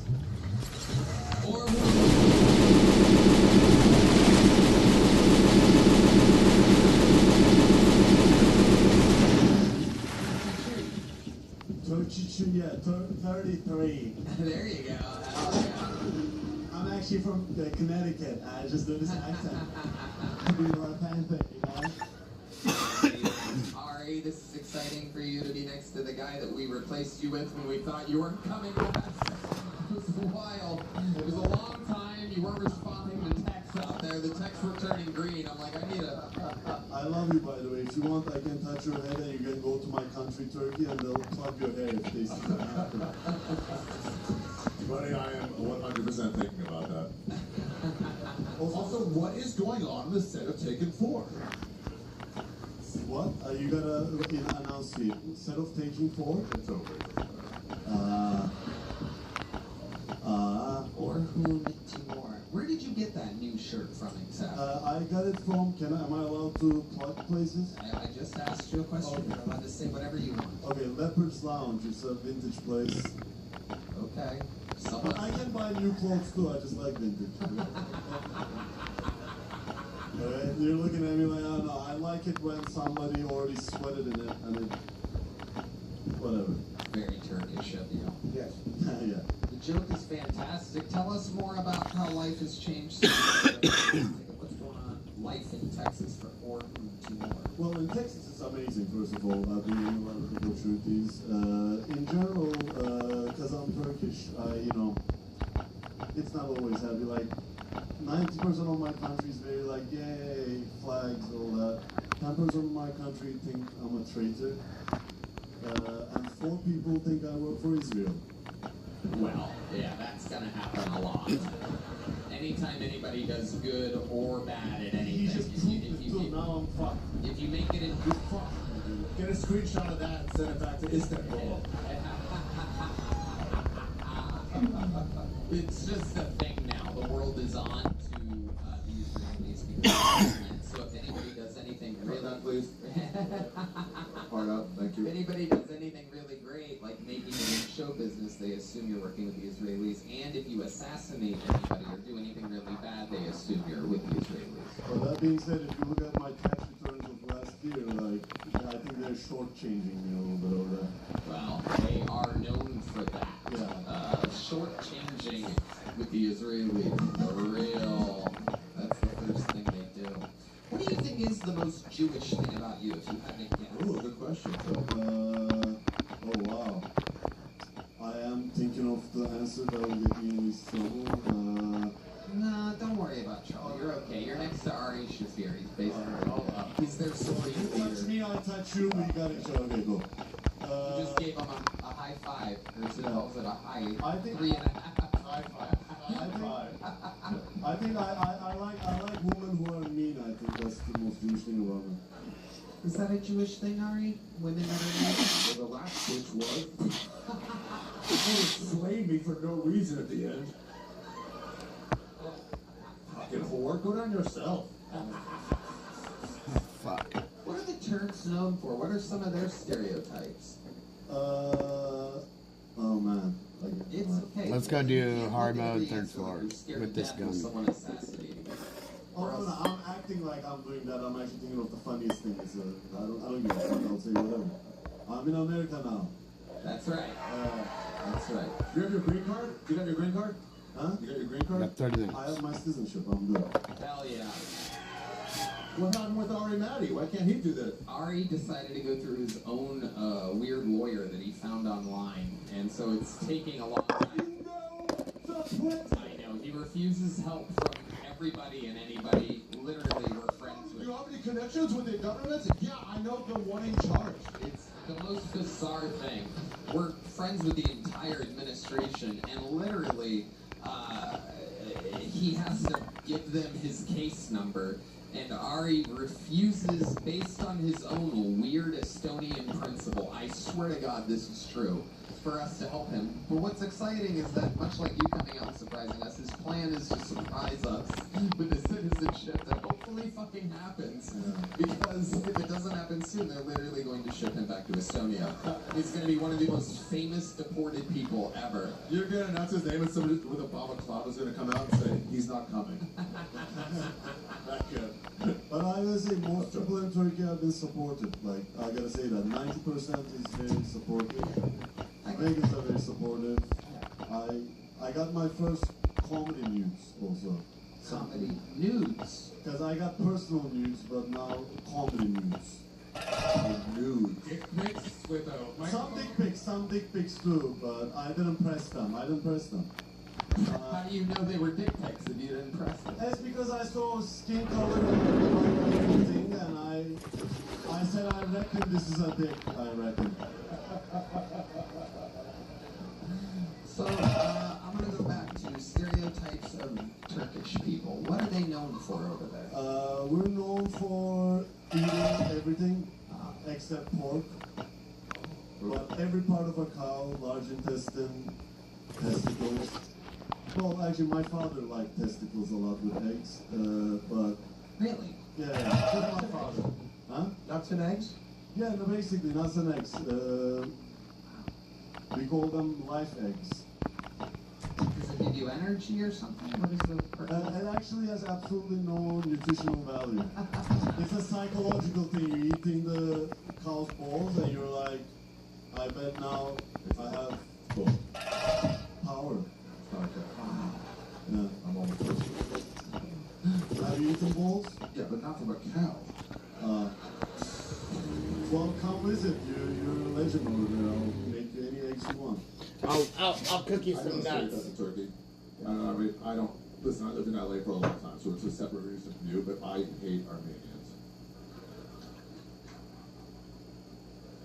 Is this true? Moving on. You're afraid to tackle this subject too? Do you have a dislike for Armenians? No, I love Armenians. I love everybody in our region. I grew up in the Armenia town of Turkey. Orhun's been famous for 3 weeks, and he's the most afraid of getting canceled out of anybody. This is the wackiest shit. So I love everybody. In fact, I participate in political party with Trinity Altemeyer, and we do non-profit. We do non-profit, we do many policy. When after I lived in America for a while, you realize, Armenians and Turkish people are the same. You know, all the things I don't like about them is exactly what I don't like about my people. That's exactly how us pure Americans feel about both of you. Exactly. Perfect. It's amazing. What about the Greeks? A lot of Turks don't like the Greeks. The Greeks, we took their land, and we're not gonna fucking give it back. It was fair and square. We got a fair conquest by conquest. I just realized I'm touring over there. You guys are ruining me, dude. Perfect. Amazing. And what do you think is the most American thing about you, other than the fact that you're wearing the trans flag as a shirt right now? I just realized that's actually 100% true. I forgot that existed. I accidentally clicked on picture sent to me a trans flag. I said I want that in shirt. Most American thing about me, I guess, I came to this land and I had no connection here, and I said, this is mine. That's fucking hilarious. Orhun Timur, ladies and gentlemen, with his first spot. Let's go get level 3. Interview since becoming a golden ticket winner. It can happen to anybody. It can happen at any point. Level 3, here we go. Oh my god, there are some diehard Heidi fans in the room. They're going ballistic for Heidi today. Is everybody on Blue Chew tonight? Alright, your next fucking poll, ladies and gentlemen, goes by the name of Nate Hong Kong, everyone. Nate Hong Kong. Here's Nate, everybody. Hello, all. I am Nate Hong Kong. Well, I was born and raised in Hong Kong, but I got a big dick, so you can just call me Caucasian. There we go. No, I have lots of Chinese friends as a result. Or just the one. I can't tell.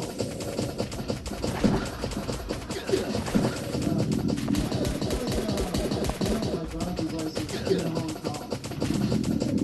know how fucking bad you have to be at driving for a Chinese guy sitting next to you, shit scared, to be like,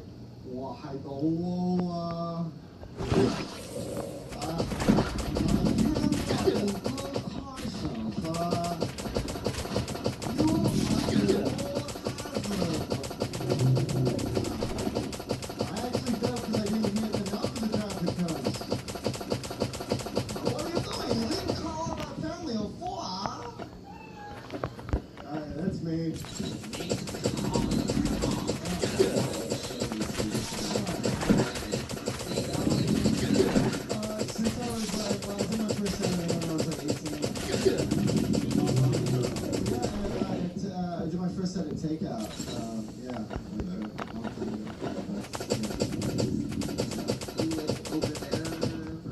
Yeah, I was born and raised there, and then I spent like a little bit of time in Singapore, and then back to Hong Kong, and I was there until 2019, and then the Hong Kong protest, and that, I was like a part of those.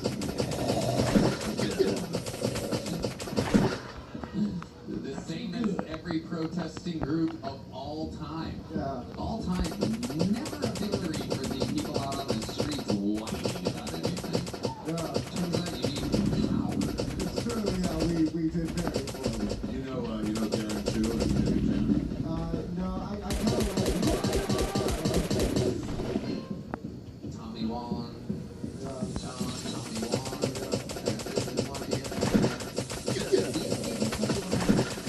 like 7 weeks ago. Yeah, bro, I signed my lease on 60 yesterday, so yeah. First time ever in the You went straight from Hong Kong to Austin, Texas. No, I got stuck during the COVID lockdown in Australia, and that made me want to blow my fucking brains out, dude. Yeah, that was brutal. That was like 2 years in lockdown. Maybe if you So would many hot bitches. Yeah. 4 years ago, man. Yeah, it kind of just ended for me recently, yeah, unfortunately. You ever think that you may have been the one that spread that around? I was yes. The answer is yes.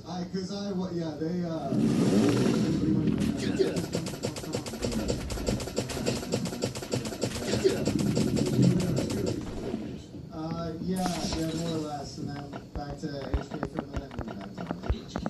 I love There it. we go, there. So you know how to speak Chinese fluently, I'm guessing? I speak like conversational Cantonese. I'm not very good. The first language in Hong Kong is English. It's like, I can say, yeah, I'll say Hong Kong. I'm a little nervous. I guess we all speak Cantonese. Yeah. Can you enunciate that a little bit? Yeah, I'll speak.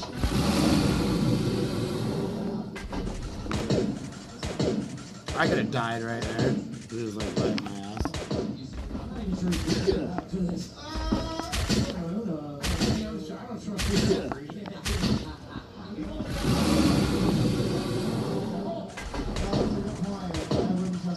I think my mom was on the spot. I'm almost certain that my mom was on the spot.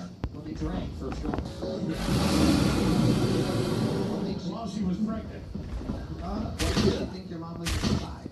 I was digging through her like, personal belongings one time. I found a picture of her, and then.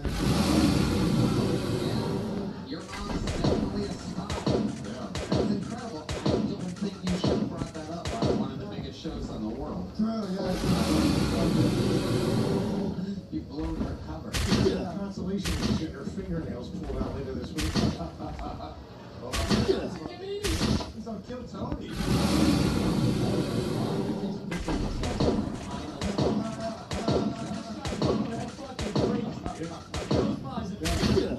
Let me just write it down.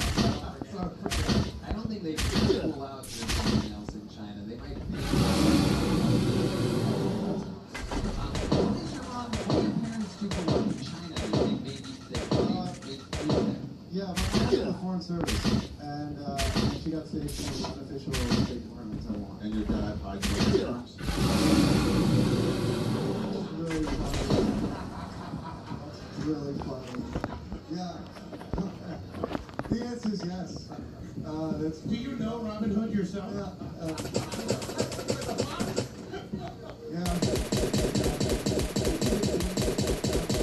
I worked in hospitality, and then I did some work for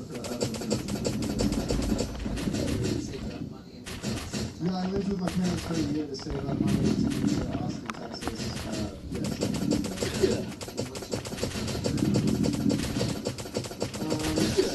Yeah, I have an extensive hospitality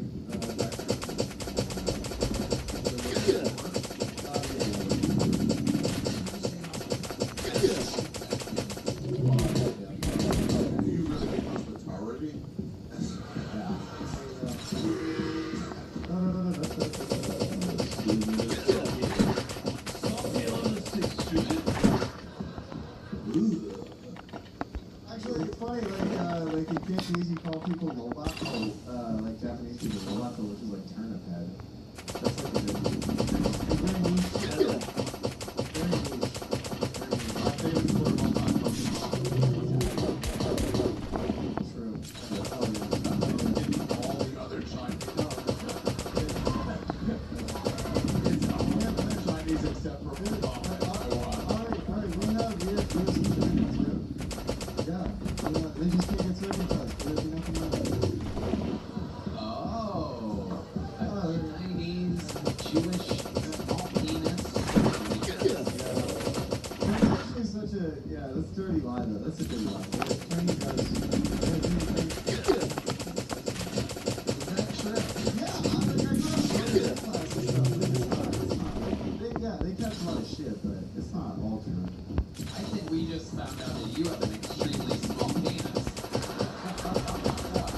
sure you accidentally. He's like, my mom's a spy and I got a little dick. Yeah. And thank you, that's my time. Yeah. But at least it doesn't take a little bit for that to sink in. At least he knows that's what you're talking about. Right? Sure, yeah. 4 inches is big. The legendary Hong Kong 4. Ooh, that nigga.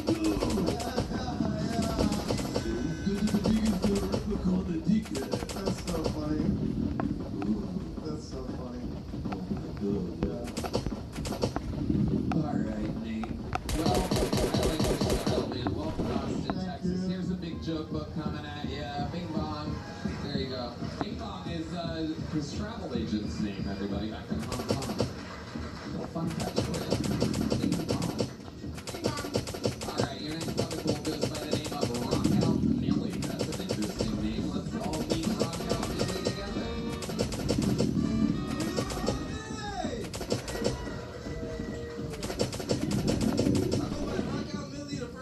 I get usually is, and what race am I? And I like to represent for half black, half German. I understand. Not a lot of us out here, but we out here. I think it's kind of funny how NBA players both say currency the same way.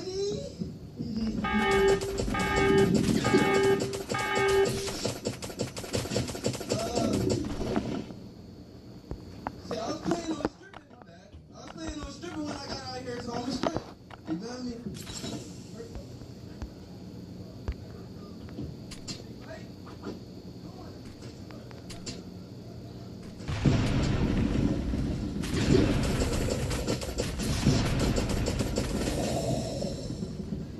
We fucking with you, Houston, Austin? We fucking with you, Houston? I got caught in the rain before I came here to take a first time. It got wet. It's not the first time.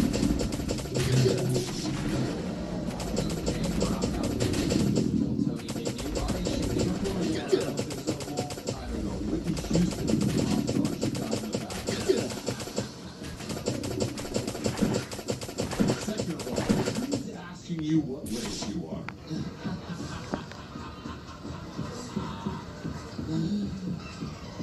Even D. Magnus knows the answer to that. That motherfucker black as night. He look like what I be seeing. Am I wrong, or do you have a little German in you?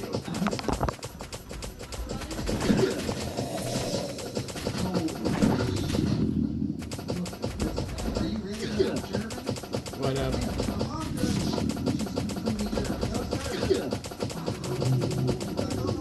I assume he's black. I can't even imagine how black he must be. The dominant gene of your black father.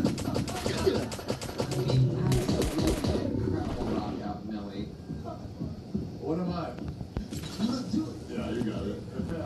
He said you look Jewish. That's a German name. That's a German.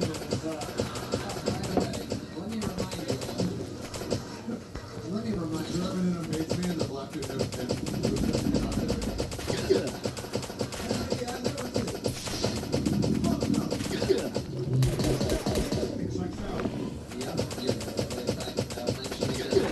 Dominant genes.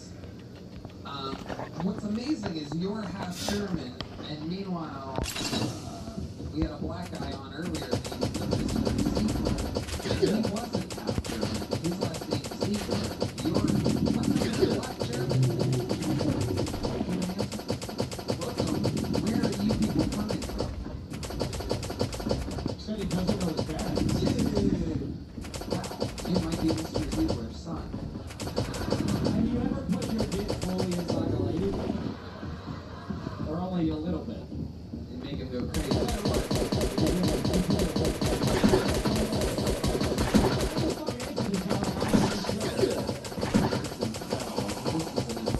Where are you born in Germany?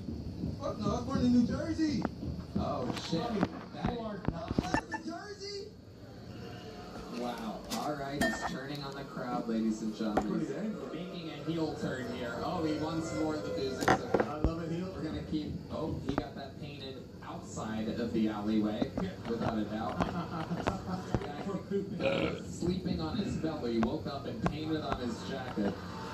This is absolutely amazing. Rock out Millie up here with one very cotton glove. That is that just, oh my God. Ladies and gentlemen. Who'd you rock, Tom? Michael Jackson glove with a Whitney Houston shirt. We are all hoping he dies soon. Oh, fuck. Incredible.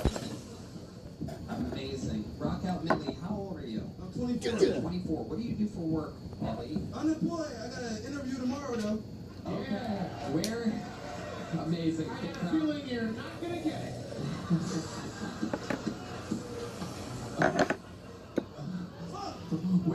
Where is this interview at?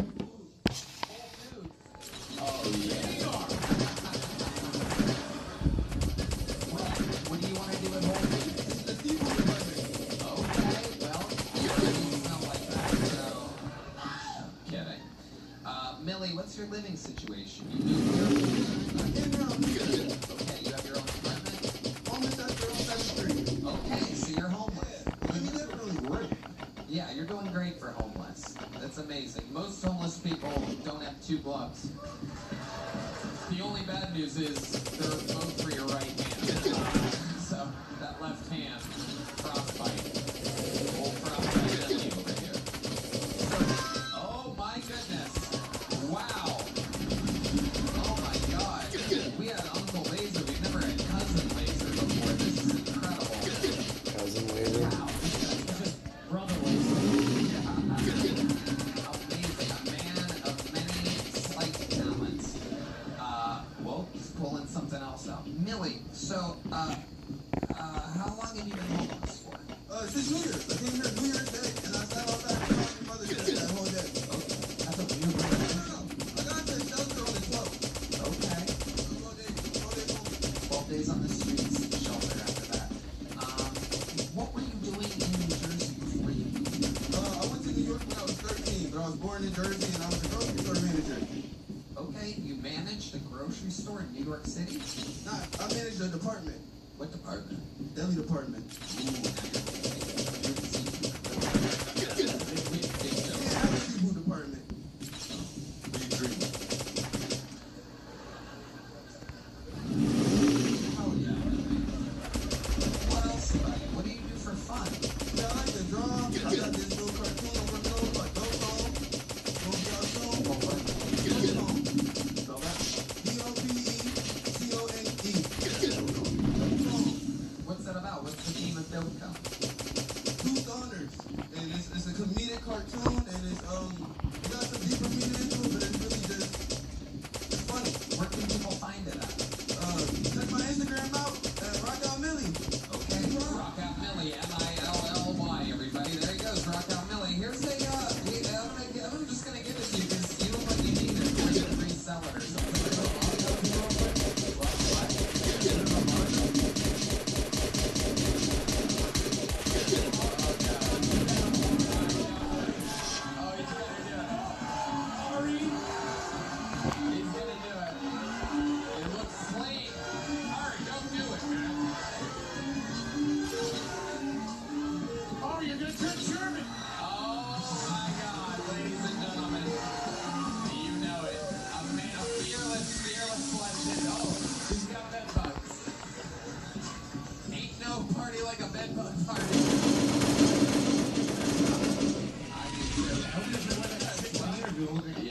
That's actually a great point. Is Millie already gone? Millie already gone? Let's see if he's right there real quick. That's a great point. Yeah, good point. Real quick, Millie's still here. See there? It's Millie from New Jersey. Is he gone? Okay. Oh, he's here in the rain. Here comes Millie, real quick. Just one question, just come out. Send him. Because he brings up a great point. What are you wearing to that interview tomorrow? What are you wearing to your job interview tomorrow? Fucking suit and tie. You have a suit and tie? There he goes. All right. Good luck. We're gonna put in a word for you at the Whole Foods. 5th Street. Come see me. Seafood department. 5th Street at the freeway. There you go. Seafood department. apartment. You don't want to home? Alright, we're having fun here tonight. Just had to make sure. Last bucket pool tonight. Make some noise for Alex Hurtline, everybody. Alex Hurtline.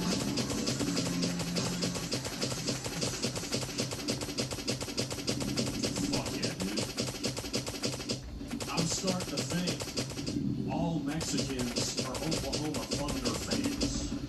Because whenever I ask one for a favor, they're always like, okay, see.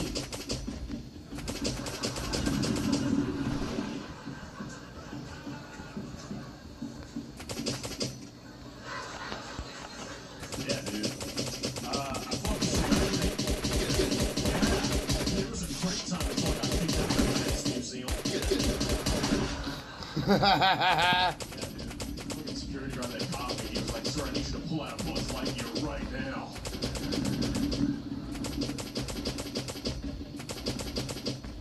That dude, yes. Let's see here. Everybody measures the height of snow, but never the girth.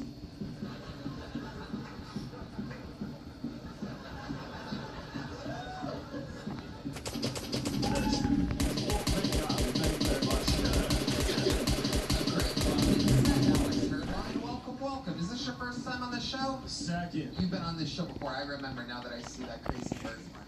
Oh, yeah. There. That thing's wild. Artie's like, he's got a black eye, he's got a black eye. He also said that about Rockout Billy, too, when he came out. He's like, he's got a black eye, a black cheek, a black forehead. Something's up with this guy. All right. Alex, welcome back. When was the last time you were on the show? It was in July. Greg Simmons was on, and I had a generational fuck up. Like, I did jokes about my birthmark, but I wore a bucket hat, so, like, nobody could see what I was talking about, and I, like, bombed hard as fuck. Well, tonight you fucking...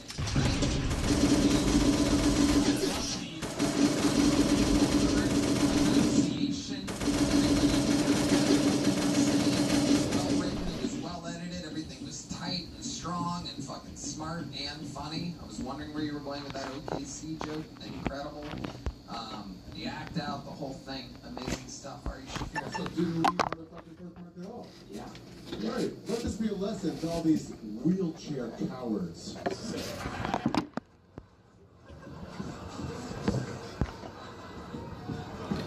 Fucking great. It's just a hurdle that some of you can't leap over.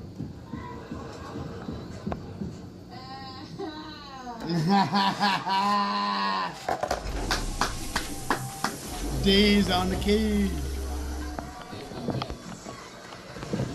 She's fucking holy shit. Oh my god. So Alex, that's amazing. It's great that you learned that lesson about the birthmark and the hat and everything. Crazy stuff like that happens. What else has been going on in your life? Remind us, how old are you? I'm 24. 24. What do you do for work? I'm a barista at Dutch Bros right now. Okay. Fuck yeah, crushing it. Oh yeah. Baristas are reach for Dutch Bros, but okay. True, yeah. Yeah. We make coffee. Yeah. I put shit in a cup and I'm like, here. Yeah. Your face looks like you got a handshake at Interstellar. Has anybody ever ordered a black eye at that place? Do you know what that is? That's a drink? That's a drink. No. I was once, a lot of people don't know this, but on the grind and hustle that I've been on, I once worked at the Starbucks next to the Comedy Store morning shifts before working the afternoon phone shift at Starbucks, and I am a master fucking barista from 18 years ago. Coffee with an espresso shot? That is a red eye. Wait, with what? That's a coffee with 2 espresso shots. Okay. Right? So we're all learning something here tonight. If you really want to get fucking wired, you could throw espresso shots in your coffee. Oh yeah. I have a Starbucks question for you. Sure. Compare the two. What did Tortas order the most? What's a torta? Fat Mexican one. That's very easy. Straight fucking frappuccinos all day. Really? Caramel. Yeah. Double caramel, extra whipped cream frappuccino. Okay. That's interesting because at Dutch Bros it's always like a strawberry horchata chai. Well, that's probably as close as it gets. Yeah. We didn't have horchatas at the Starbucks, but I promise you, if we did, that would be the torta. That would be the drink of tortas. What do you guys think about it? Yeah, Alex. Fucking awesome. Yeah, those were great. He's fucking funny as shit. Chill. You know what? What are you doing this, whatever Red Band's show is? That is a great point. You don't want to mind? Why don't you come down to see the show? It's a special week at South by Southwest week, and also he said, "Thank God," when it was the minute. Thank God, I can't. How much material do you think you have that's like that minute that you did that quality? Obviously, those are like 3 of your best jokes. Yes. So like, the longest I've done is probably 25, but that was like 2 years ago. How long you been doing comedy again? 3 years. 3 years. I have like, it's one-liner shit like that, and then kind of stories. If I had to guess, maybe 30. If I was bombing straight, I could be up there for 30, I think. You know what we're gonna do just for fun? Since Ari teased you and I don't have a golden ticket to give away because your interview is just a normal white guy. But what I am gonna do, You call that a normal white guy? he is turning into a werewolf in real time. He looks like he's about to have superpowers. Yeah, right? Dude, I'm a firebender at heart. You know what we are gonna do though? We're gonna send you right now who's doing showcases in the other room. And you're gonna do a short set for him right now. How long is that? It's either 3 or 4 minutes. So like that, I'll tell you right now in real time. Alex Surflock. There you go. He's about to be in front of the booker of the mothership, the former booker of the Comedy Store, literally the biggest talent booker in the comedy industry. Tell him to only turn to the left-hand lights. It'd be funny if Adam's like, I'm gonna pass you. Oh God, what the fuck? Oh no, it was a fucking monster, man. God damn it, why'd you guys send up that freak to me? Yeah, I think you got a lot. What the fuck? I'm a real monster. What the fuck? Alright. Everybody, what a fucking show it's been. Amazing. We started with Ari Maddie's on the road doing extra shows. Timmy No Breaks is conserving energy, but we have one more regular to close out tonight who I think is taking over fucking comedy 1 week at a time. An undisputed growing freak of nature. At one point in his life, he was the dark storm of Austin, Texas. Make some noise for yet another. This guy never turns down a set. When we've done 2 shows a night, when we've done multiple shows a week, he always has a new set. Make some fucking noise for one of my favorite comedians, Dedrick Flynn, everybody.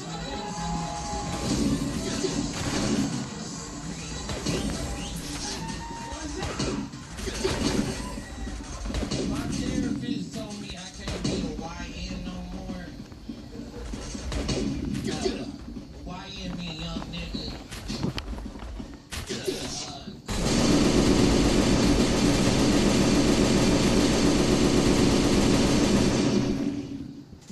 So now I'm on my WPN shit. It's white people insurance. I just got health insurance. I had to, because now I gotta start going to the doctor. I was against going to the doctor because my uncle told me at a young age, he was like, the emergency room is free. Right? On that. And then after I went to the I just started using student loan thing. Because they won't let you die if you owe student loan. Because student loan is the only thing that you can only benefit by dying. Like, you can't do like great emergency. So like I would use that to my benefit. Y'all remember when the cops was real mad at black people? And it was scary, right? Everybody was scared, but not me. Every time I got pulled over, I would roll down the window and I'd be like, I owe $40,000 to Sally Mae.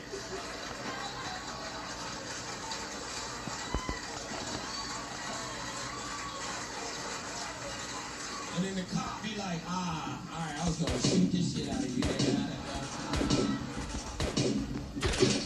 Even when you go to the hospital, you want to get to the front of the line, you gotta go tell them niggas you got student loan shit.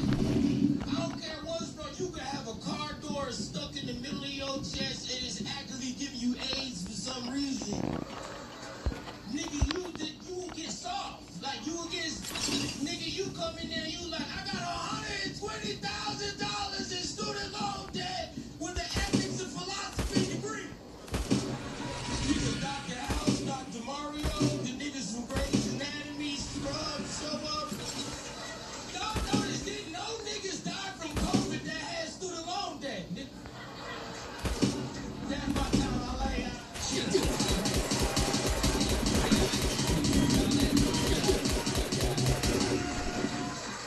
You just gotta learn to love it, people.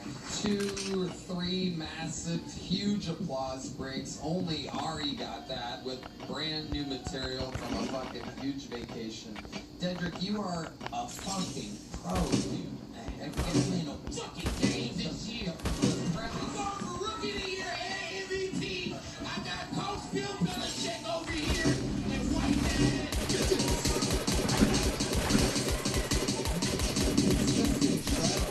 Your knack for fucking amazing premises is what I just absolutely love. Not letting people die if they owe money is amazing.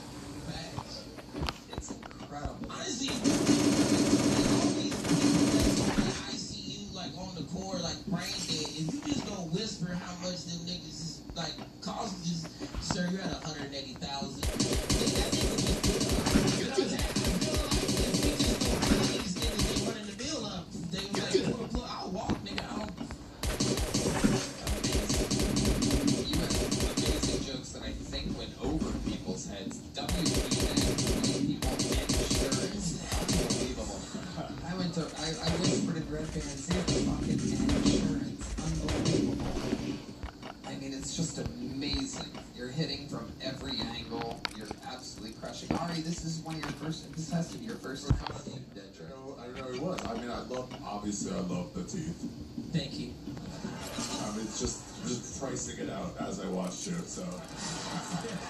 But you were able to overcome that, and I can hear your material. I was doing that in the background while I was listening to you, which is great. Black Debt matters. No doubt about it. You're bald. I think, You son of a bitch. You should have kept that homeless Jamiroquai hat on you. They wouldn't have had anything on you. nigga came out looking like a homeless nigga off the white.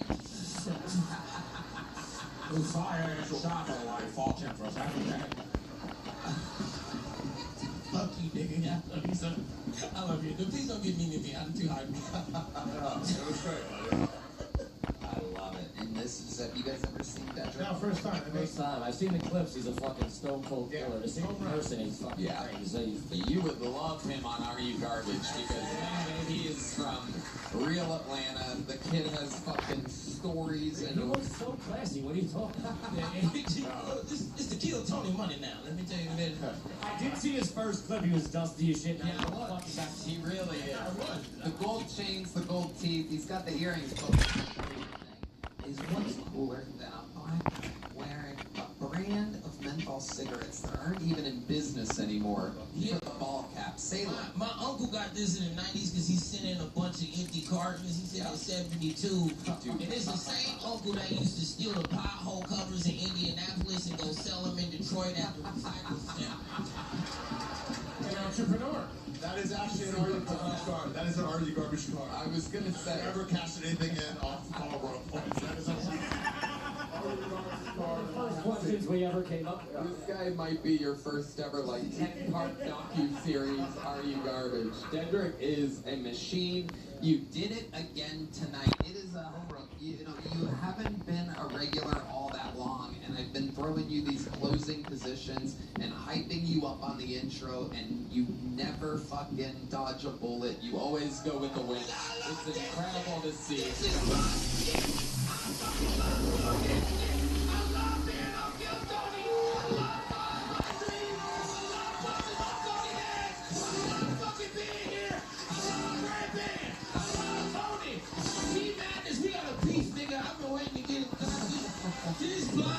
This blind nigga been on my ass all day, cause that goes into the other blind nigga you get, Chris. They call him Blind Chris. That nigga beat me in pool yesterday. Don't talk about this nigga beat me in pool, cause them niggas can see with their ears. Like this nigga go. imagine Becker Vanson, the nigga, the whole time. Fucking evident. That nigga beat me and pulled, and this blind nigga, I guess, heard it through the blind grapevine. However that nigga. Dedrick Flynn, ladies and Blind gentlemen, grapevine. the unstoppable force. The future has arrived. Learn to love it. It's the dark storm of Austin, Texas. Dedrick motherfucking Flynn. What a goddamn show we had tonight. Ari, brought to you by Shopify and Quo. Ari, plug the release one more time. It comes out, this is great, hold on. It's called The End. It's a new version of whatever storytelling show you know. It's available April 16th, but the pre-sale is available right now at ymhstudios.com. Tom Segura is producing it. It's got Tony Hinchcliffe headlining an episode, Roy Wood, Shane Gillis, Nate Bargatze, Tom Segura, Chris Stefano, Mark Norman, Joe List, on and on and on and on and on. And Tony is headlining probably the best episode we have. 4 stories about trying to come. Thank you, buddy. And it's a real, you know, Ari's has been my big brother in this shit for about 2 decades. And you really did put a lot of fucking effort into this thing, and it's awesome. And you just heard the names on it. One more time for Ari Shaffir, surprising the dog shit out of us tonight. And how about one more time for the Are You Garbage guys? RUGarbage.com. On the block tour, Kevin Ryan and H. Foley. 3 of my favorite human beings here. Thank you. So much fun on a random Monday. Let's see what Chris Rogers drew over there. Little Timmy No Breaks. It's going to be for sale in the lobby with all that cool Kill Tony merch. Killmerch.com for an amazing new plethora of things, including our new WWE merch. And of course, we will be in Las Vegas April, right after the Saturday night of WrestleMania. That is indeed April 18th. In Vegas, a WWE Kill Tony crossover episode, and it's completely crazy. It's my dreams coming true. And May 7th, we are at the Intuit Dome doing the largest attended audience for a Kill Tony ever. Bigger than the O2 Arena, bigger than Madison Square Garden. Our return to Los Angeles, where we started this thing 13 years ago in front of 17 people, maybe less. Tony, can I just say that I was hostiling around the fucking world, and a lot of people mentioned the special thanks to your goddamn Netflix shows. Yeah, every time. Fuck you. Special thanks to Ari Shaffir for nothing, right? What does it say again? There's a lot in there. You looked at the credits of Tony's show if you made it that far. Yeah. And you're a cunt. It's fun. We have a lot of fun running jokes, me and Ari. One more time for Ari Shaffir. Red Band? Check out my new music video. You know me, Cap Red Music on YouTube, Cap Red 7 on Spotify and all. That's right. A lot of other huge announcements happening very, very soon. And that's about it. So we love you guys. God bless this audience and God bless the United States of America. Thank you. Good night, everybody.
intends to call from the defense.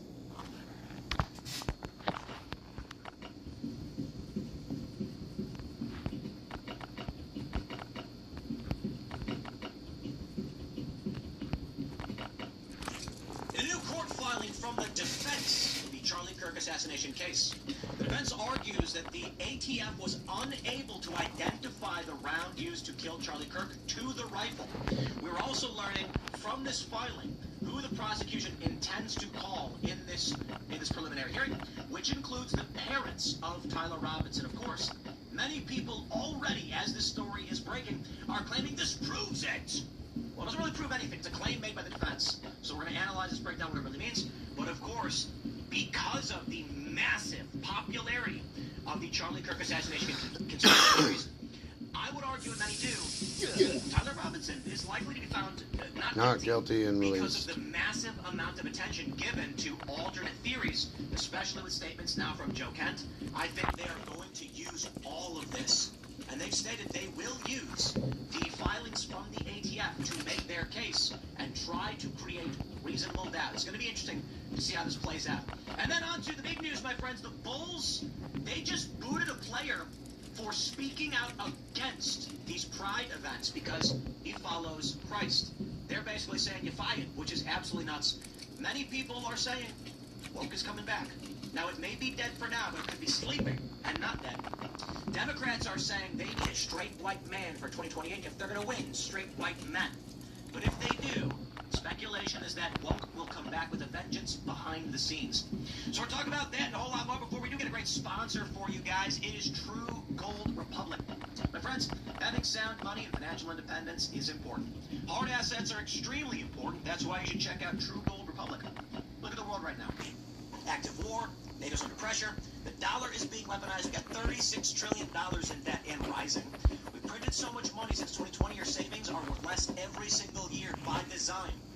Gold can't be printed, it can't be sanctioned, it can't be devalued by a press release. And ATF, Robinson's attorneys added. Something like that. Maybe.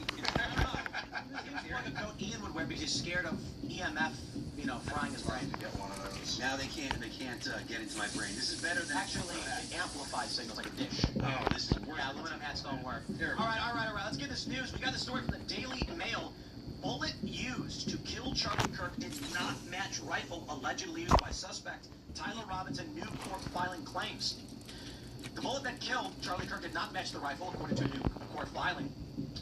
Defense attorneys are arguing the Bureau of Alcohol, Tobacco, and Firearms and Explosives, quote, was unable to identify the bullet recovered at autopsy to the rifle allegedly tied to Mr. Robinson. The defense team may now offer the ATF firearms analyst's testimony as exculpatory evidence. They said the motion filed on Friday to push the preliminary hearing back at least 6 months.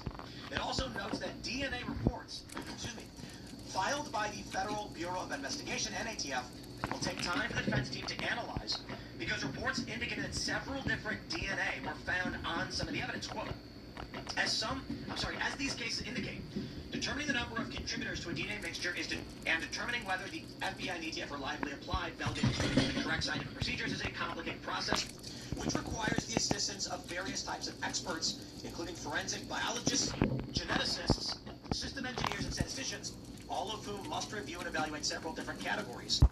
Robinson's attorneys added that they have received about 20,000 electronic audio files, videos, and written documents that prosecutors have presented as evidence in the case. So right away, my friends, I'm going to go and ask, is it normal, and it might be, for the suspected assassin of a prominent public figure to have the masses submitting evidence to assist the alleged assassin? I don't think that it's generally normal. There are times where, like people that are murderers have, especially like male murderers, for some reason decide they want to throw themselves out. But I've never heard of a situation where there are people actually submitting evidence to someone who's accused of murder in this type of fashion. I'm sure that there's been some, but this kind of magnitude, I don't think that I've ever heard of it in my lifetime. So I'm just pointing out that with the massive amount of attention brought to the Charlie Kirk case and doubt sown about, that's what I was trying to say, from the prominent podcasters, namely, of course, Candace Owens. There is a massive audience that believes this man is innocent. So, of course, they would submit what they view as evidence to assist the defense in this matter. I believe the popularity of these conspiracy theories is going to create so much doubt in the public that alone is enough to get Tyler Robinson acquitted. But you add on top this statement that they were unable to identify the bullet to the gun. Now, that may be typical, but you combine that with the public evidence, like the story. That's enough to just released immediately. Going to get jurors who are like reasonable doubt. Look how this is, and this story will sow reasonable doubt. It says that the bullet did not match the alleged rifle. Now, they didn't test it, so they couldn't match it. It wasn't like they tested it and it was the wrong bullet. That's a different form. What do you mean they didn't test it? Yeah, they said that they were unable to identify the bullet in general. So that is no. Identify the bullet to the rifle. Right. That's different than saying it's definitely not the rifle. They didn't rule out the rifle. They just say we haven't been able to identify it yet, guys. Well, they say yet either. Yeah, but the court finally just says unable to identify it to the bullet. So we need to see exactly what the ATF said in this regard. But let's not add words to what the claim is. I don't want them to make it seem like they tested the bullet and it's not the right bullet to the gun. It was the wrong gun, therefore Tyler Robinson. Well, what does unable mean? Does it mean that they were constrained by bureaucracy so they did not do it? Or does it mean they tried and failed? I don't know. So if they tried and failed, that's huge, and it's going to present reasonable doubt. Yeah, I read a little bit down in the story. I think that they said they really couldn't, weren't even able to recover the bullet. Well, I think one of the bigger problems you have to worry about, too, is whether he's proved right or wrong, you're going to have a mistrial of some sort with all of that going into it. That's how are you going to get a jury that's even fair? I mean, you're going to hope that the jury is actually sequestered and that they don't get any of this information, all of this stuff. But there's no jury yet. Well, yeah. By the time this goes to a trial, I don't see how they're going to find any human being who honestly is going to say, I have no idea about this. And then what I fear is that you're going to get people who are going to be motivated by ideology, who will lie in court and say, I'm totally unfamiliar, and then as soon as they get in, they'll be playing Candace or whoever else, and they'll be saying, like, I'm going to vote not guilty no matter what. Yeah, I mean, it still is a narrow segment of the population that pays very close attention to this stuff, but it is also worth, considering the fact that this is such a high-profile thing, and there's so many people that are on X, or that, I'm sure this stuff goes on Facebook. I don't have a Facebook account, but I'm sure that this stuff is happening on Facebook. These discussions are happening. So just to come up with an actual, a jury that's not been tainted already, I don't know that they're going to be able to do that. And that's terrible, because I tend to agree with you, Tom. I think the guy's going to walk because they can't actually get a non-biased jury. The internet has changed the way our legal system, our courts work in such a drastic way. Well, even the question I would have, they're saying 20,000 pieces of evidence, but at the same time, are they also just pulling social posts too? Because like you said, people may have submitted things, but I'm sure a lot of it's social posts they're pulling too. Yeah, because those things are getting insane reach right now, especially on X. This is good for their defense, because at the very least they're going to string it out. I think they said they're going to string it out another 6 months, as they do. And that's just longer to taint a jury then. Longer to yeah. So it'll take longer to get the jury, which means more people are going to be tainted ahead of time. And then, as far as this defense guy, he's probably like, let's just make this case go 10 years and make sure Tyler can rest comfortably in a jail and not have to. Well, so one of the reports Fox News we have here talks about the prosecution's intention. They say the filing made by defense attorneys on Friday states that prosecutors intend to call Robinson's parents and his roommate and romantic partner Lance Twiggs testify at the preliminary hearing. Robinson's defense team is also asking the judge for a minimum of a 6-month delay for the preliminary hearing, which is currently scheduled for May 18th. In the filing, they said that they were not given adequate time to analyze much of the forensic evidence that is going to be presented by the prosecution. Again, whatever your thoughts are on this, it is massively lined up for an acquittal, for whatever reason that may be. Sure is. Well, the bigger question I would have as well is the concern I've had. I believe he's the guy that pulled the trigger, but I do think there's more associated with him. And if he gets acquitted, we don't find out about that. That would be the thing I'd be concerned about. More associated with him? Well, maybe there's an Antifa group or other groups. I think there's more people involved and they're covering it up. And at the same time, you have YouTube and other places aren't censoring a lot of these things. They're allowing them to happen. So you have to wonder, it's the same way with DAs being funded and things like this. Is it also a one-hand wash as the other type of thing? What do you mean? Like, how does that work? So, if they're allowing this stuff to go through, right? How doubt? You mean doubt? If they're allowing doubt to happen, and YouTube's also allowing it visibility, well, they'll crush other things. Yeah. Does it help whatever cause they're trying to also push forward by not allowing some larger group to get discovered? Yeah, YouTube has explicit rules against conspiracy theories. Like, explicitly phrased conspiracy theories. Things that go, they only allow authoritative news sources when you search.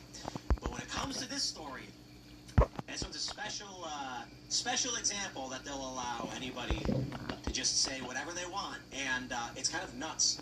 The amount of content accusing Erica Kirk of being some freaky demon, monster, robot, reptile, whatever it may be, is weird. I have met that woman several times. She's been here. Like, completely normal and unassuming. No horns, no tail, no. It was funny because, just to kind of be a little candid here, when we went to Turning Point after Charlie was assassinated, Jack was like, we're setting up the show, and he was like, hey, Erica, I don't know if you want to meet up with her, just say hi or anything. And I was like, yeah, for sure. And then, we walked over, and then she was playing with the kids, and then she came over, and she's like, hey, Tim. And I was like, hey, nice to meet you. She goes, we've met before. And I was like, oh. She's like, I've been to your house. And I was like, sure. Like, okay. I meet so many people, and then she's like, it's fine. And I'm like, totally normal. It's the weirdest thing how they make these videos that are edited to slow down certain points, to then zoom in on her face, and then they just tell you she's doing something wrong when she's literally just kind of normal and boring. It's the weirdest thing ever. Yeah. They accuse her of being a robot. And if she hadn't taken that role of CEO of Turning Point, I don't think this would be happening to her. I disagree. Yeah. You think so? You think she... Yep. I think that's just... She's the issue with Erica in this story is that she did PR. She spoke at Charlie's memorial. That was it. She had to. She appeared in interviews talking about how she felt. They did not like the way she acted. Like, that's the craziest thing to me. That you PR for a living. You have to fill the vacuum. You can't just let nothing happen. Well, I mean, I suppose the question I have for you then, as someone who does PR, would you advise Erica to cry on TV and like really be emotional, or would you tell her to be composed and to deliver a message? Like, how would you advise? I would say it's more about being composed, because at the same time, if she cries, then people are going to say that's a put on, right? So it's you have to at the same time be who you are at all times, and I think in a situation like that, especially after somebody passes under those conditions, people want to feel safe, and they want to feel like the organization's strong, not like it's something that's not going to last. You have to inspire confidence. When she did cry, they accused her of putting fake. Yeah, I was going to say, like she, and when she doesn't cry, they're saying, oh, this is too good for someone to grieve this way. Look at, she's hugging her friend, she's laughing there, she's not grieving. Oh, she was definitely involved in the murder. And then when she does cry, they're like, oh, she's just putting it on. Those are crocodile tears. People are motivated to disbelieve, because, and I personally think this has a lot to do with COVID. There are so many people that got duped by the narrative with COVID, and they're just essentially like, I don't trust anything the government says. If it comes out from an official source, then you have to disregard it all the time. You can't believe it, and it's more likely that if it comes from the government, it's probably got a kernel of truth or some truth, and there are things that the government doesn't want to give out to the public and stuff like that. But the idea that if it comes from the government, you have to disregard it, I think that motivates a lot of people. I think people also don't understand grief either. Sure. My mom had a stroke in 2013, and she's still able to, barely walk. She doesn't have a lot of her language skills. And the first thing I did was start packing for the hospital. Called my boss and told her I wasn't going to be at work, like all of those things. It took 3 years to hit me. Yeah. And I think people don't understand how grief actually works and how people respond to it. Yeah. I also don't understand what people expect. They expect her to appear every day, every time, just to be crying nonstop, 24/7. Like, at a certain point, you have to live. Her kids and her were in the office. Her kids were playing. Those kids just lost their dad. What do you think the kids are going to do? They're going to just do their childly things.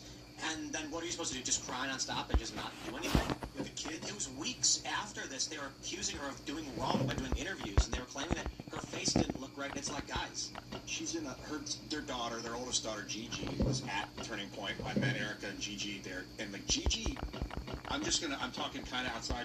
I don't know what's going on in her brain, but I don't think she quite understood. Children don't. Yeah, and so Erica's in a position where she has to walk that line with Gigi and with the organization and with the government, who's probably getting her on testimony and stuff. It's like, Answers. Oh God.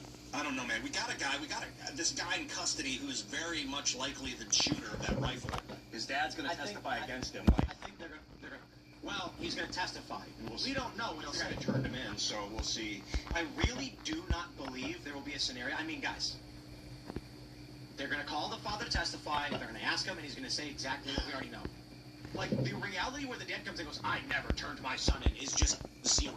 They turned him in. His kid had his rifle. I think, is it here? I don't know if that's the rifle. His grandfather's I suppose then one could argue the whole family was created by the CIA, and it's all one big op, and the dad is actually part of it. It's all fake. I think it is a cut and dry. Tyler Robinson will be found. I mean, he's innocent until proven guilty, but with the evidence I've seen. But the thing is, the defense will drag this out as well. No, I think there's if someone asked me to gamble, I would say that he's going to be found not guilty. Really? And I think the reason is that you've got a mass formation psychosis. I am not saying I know that Robinson did it. I am not saying that it's proved beyond a reasonable doubt. I am saying that so far in the public, we have seen a preponderance of evidence. The idea that the FBI, the family, the news media are all in on one big, massive assassination plan, while these things are possible, it's just substantially less likely. So I would argue that probability dictates this is likely the guy. I do believe that the evidence we've seen in the public also dictates there are others involved, and they are covering that up, or at the very least, not trying to investigate. But again, that being said, based on the social media stories, one thing you must understand is that perception is reality. And so long as Candace and others in that space argue that Robinson is innocent or nexus in it, you will get people who will be called for jury duty, and we've seen this with the left. They'll either be marched in with people screaming at them, and so they'll just vote however they're told to vote, or they'll march in and say, I want Candace, wink. And then when it comes time to vote, they're going to go, I know he didn't do it. And they're going to comment on Candace's own channel, be like, I did this for you, or some other, nonsense. Ideology matters more, perception matters more than what is presented. If you've already tainted the well and told everybody that this is not a real story, that the evidence is fake, then the prosecution's going to be like, here's the gun, and you're going to be thinking in your mind, I did that yesterday. Doesn't matter what they show you. Maybe it's too little too late that what I'm about to say. I thought you were watching when I told you that. Gigi, their kid, that daughter, Charlie and Erica's daughter, she doesn't know what's going on, or didn't seem to, but she can feel what everyone around her is feeling, and that's how she's living right now. So for Erica to intentionally not espouse grief is understandable. She doesn't want to send her child into a desperate depression, confused depression, so she's trying to be normal. It doesn't mean that she did it or was in on it. Like, she's trying to protect the kid. I'd like to see this trial public. The defense is also trying to have it not be public. I think it should be public. We should see it. And then I can just say to anybody who thinks it was untoward or conspiracy, let's just agree to see what the evidence is presented and whether or not it sways our opinions in the matter. Because I would say this, if in court the defense says, and it's on TV, you did not match the bullet to the gun, and the ATF guy goes, we couldn't, and when they say why, they'll be like, it didn't seem to match, then I'm going to be like, whoa, that's huge. But if unable to just means the bullet was damaged, so it's not possible, then I go, well, I mean, that's not good, but it doesn't prove anything. So it really just depends on what this means and what they present in court. So I want to see that public. No, we have to. I think the bigger part of it too is people have been through in the last couple of years, especially post-pandemic, is they've been messed with in so many different ways. They don't want to believe a lot of things. Conspiracies almost become mainstream, and people don't want to believe things, and that's actually a very dangerous position to be in. I look at history; it's one of the main things I look at, and there's enough strange things that happen in history that are true that you don't need to really kind of go down a lot of these rabbit holes. Let's jump to this next story. We got a big one from ESPN. Bulls wave guard Jaden Ivey after anti-gay comments. Heavens me, anti-gay. What could he have possibly said? Let's listen. That the world can proclaim LGBTQ. Right? They proclaim Pride Month and the NBA. They proclaim it. They show it to the world. They say come join us for Pride Month, to celebrate unrighteousness. They proclaim it.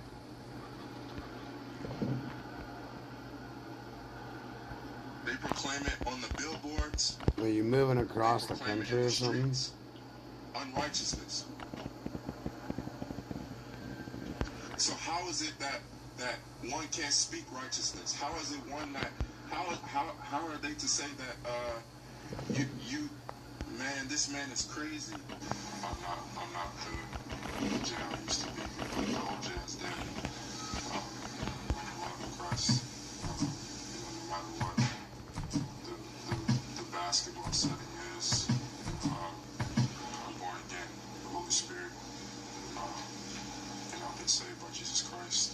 There is a massive Christian revival going on, that's for sure. Yeah. So this dude has the mildest of criticisms. He did not disparage anybody, he didn't use any slurs, and he gets waived because of this. They say the news came after I posted a series of videos ranting about religion. Ranting! Really? That was like one of the most measured statements I've ever heard. Honestly, if I saw a video from a communist who calmly was just like, I have deep concerns about how capitalist structures will accommodate people when AI and industrialization takes place. And that's why I wouldn't call that ranting. I would be like, well, that's an argument. Yeah. This is a guy who's expressing his views on Christianity and pride. And this is what, like, waving is they fired him, right? Yeah, they waived him. They said that, I don't think that they fired him. They just benched him, I thought. Right? That's what it means? Well, waives a release. Yeah. Put somebody on waivers, they have a certain amount of days where another team can claim him or whatever it might be. If not, he's a free agent. Is there a team that's going to be like, yo, that's fine? Can we Can't, because he doesn't like the gays. Bro, woke is going to come back. Yes. My theory is we've largely routed woke, and the Bud Light, the Target stuff has proven how ineffective, but not only that, how damaging it is to the Democrats' brand. So they've gone underground like Gollum in Lord of the Rings, you know, all just nasty and disheveled. But they're not gone. You don't just, like, ideas don't just stop being. People who hold these ideas don't just give up on them. So right now the play is going to be win back the White House, the House, and then they're slowly going to bring all of this woke stuff back. To be honest, they still defend DEI. They're just keeping it quiet because they know it's going to cost them an election. They want to win the power first. This proves it. See, they're keeping it quiet, but when this dude steps over the line, you see how they go. I mean, look at what happened in Virginia. Bounce. Spanberger just basically, she was running as I'm a very centrist Democrat. I'm middle of the road, et cetera, et cetera. And as soon as she gets into office, all of the left-wing policies that the far left-wing policies, they all come flooding in, and she's signing bills, you know, that are passed by the Democrat House. Or by the Democrat legislature. Have you guys seen the population map for West Virginia? No. Bro, this country is good. We had a similar problem with Mikey Sherrill in New Jersey, where I live. And Brandon is very centrist, very moderate. And one of the things she wants to do now is we homeschool. She wants to do psych evaluations for homeschooled children. So it's like, it's getting kind of crazy. They use one side to get you, and once they have it, they show the true face. Yep, absolutely. Yeah, I mean, look, the left doesn't think that you should be allowed to homeschool your kids, right? They think that your children are their property. And I mean, I've got a 5-month-old, and I have absolutely no intention of sending him to state schools at all, period. That's just not happening. I'm not giving my kid to a public school so they can indoctrinate him and try to make him into what they consider to be a good citizen. That ain't happening. The left is going to do everything they can to either limit your ability to educate your kids at home, or to downright take away your right to educate your kids at home. And I mean, there's a lot of parents groups that are very against this. But if parents are not vigilant, the left will take that right away from you, and they will say you have to give your kid up, and they will say if you don't. They'll say if you don't, then we're going to call Child Protective Services, because it's not about whether or not you want to give your kid up. It's that you're harming your kid by not giving your child to the state to educate her. Yeah. And that's just, I mean, that's totally unacceptable. So this is West Virginia population growth over the past decade, up to 2021, to be honest. And you can see that the blue areas doesn't mean Democrat. Those are just the areas where the population is growing. And they're also all Democrat areas, and the other 45 parts minutes of the isn't state anything. are just You collapsing. gotta move to the other side of the city. West Virginia is the second most Trump-supporting state in the country, and it is massively expanding in areas that are controlled by Democrats, and it's presumed, like where we are right here is the Eastern Panhandle, Berkeley, and Jefferson County. It's presumed to be that people from Virginia are fleeing these psycho-lefty policies. The people who are coming here are liberals. They're not sufficiently right-wing. They are liberals who are going to come here and say, well, look, I mean, Spanberger's crazy. We don't want what she's doing, but we are voting Democrat. And then they bring their problems with it. You know, I'll quote T'Challa from Black Panther, a great icon of black culture, when he said, you can't let these people in because they'll bring their problems with them. Well, that's what T'Challa said. I mean, you know, they look you like go to North Dakota and you fucking with the kind of the opposite problem in New Jersey, where New Jersey and New York is kind of the tri-state area for me, and the pandemic policies were so harsh, people just moved to Florida, which just means for the most part we've lost all of our red voters. They even redistricted our 22 to 20 congressional district, which used to be one of the reddest in the state. And we've had Josh Gottheimer's been our congressman for, I think, 3 terms now. Yeah. Because we don't have representation, even though it's the reddest area in the state. Yeah, I mean, it's a similar thing happens in, or had been happening in New Hampshire. The Free State Project, the right-wingers of the Free State Project are very aggressively anti-left, and they've been doing a lot to scare the, for lack of a better term, scare the left-wingers in New Hampshire. 45. They're very pro-liberty, and they're very much right-wingers. It's not the same kind of libertarian that a lot of people think of when they think of libertarian. It's very, like I said, it's very right-wing libertarian in New Hampshire. And the legislature in the state is all Republicans because the Free Staters have been running as Republicans. That New Hampshire was a mistake. It's just because the Free Staters should have moved to a state where they had a statewide stronghold. Like, they moved to a blue state surrounded by blue states and said, everybody move to New Hampshire, we're going to take it over and be free. And it was largely effective, but they're still surrounded by Democrats and in a Democrat split state. So even then they... All right, next story. To that point without inflation. So he actually, one of the main reasons... Now, all that really matters is the executive branch. And every day that Congress doesn't do their job and just fights for political... It's political bickering for donations. Trump is just given leeway to do literally whatever he wants. I mean, listen, allocating funding for TSA by decree is nuts. But this is all. But how do you fix Congress? Because you look at it, and even they just care about the next midterm, or they care about the next election cycle. That's why they don't want to take any votes, any significant votes. Because if they give the power to the president, they can say, well, you know, the president has the authority. I didn't vote for that. You know, we can't do anything about it. And that's really what they want. They want to be able to be in Congress and get all the benefits of being in Congress without actually having any of the responsibilities. That's why they gave the president the power to, you know, the military the authorization for use of force when it came to the war on terror, because they didn't want to have to actually say yes or no. You know, they didn't want that responsibility. I got another 400 of these. Congress is a verb, means to move together. Gress, meaning to move. Con, with, you move together. And that's the whole point, is they are moving together. They are congressing. No, Ian. Oh, yeah. Do you know what progress means? Move forward, yeah. And pro and con means? Well, con can mean not or with. It's a joke, Ian. Calm down. Yeah, so you say, what does pro and con mean? Say pro means good, con means bad. What does progress mean? Like, oh, to advance, move forward. What does Congress mean? Everyone laughs. I think the inception was to move together as a decentralized, you know, autonomy. And we could do that again. It doesn't have to be the 1700s version of it, because the U.S. is falling. It's changing. It's transmuting. But it literally can't be. We still need to congress. We just got to figure out a better way to do it. It's not going to happen. What do you mean? It's just not going to happen. Well, it will happen, whether you're a part of it or not. That's not correct. Yeah. Nope. I'm building suspense. I'm just saying, I'm waiting a little bit so that we get into it before I actually say. You will never have two men stand side by side locking arms when one says chop off a child's genitals and the other is a Christian. I don't know, man. We pretty sure I do know. Union, dude. In the World War II, like you find alliances. You don't have to be your friends. No. The communists all died and are gone. There's a big difference. We allied with those people for a short period of time. The only reason we allied with them was because they were fighting the Nazis. Yes. We weren't allied with them because we had some kind of similar world. But hold on. We barely allied with them. The Russians Germany invaded after the Poland, fact. bro. The Russians invaded Poland, and the U.S. was like, well, they can take half of Germany, will take the other half. We were never friends. No, friends and allies. And then, I talked about this with Dan Holloway. Friendships and alliances are not the same thing. You might hate the person you're allied with, but you have. My point is, Congress cannot function when the moral worldviews of the two political ideologies are so distinct from each other.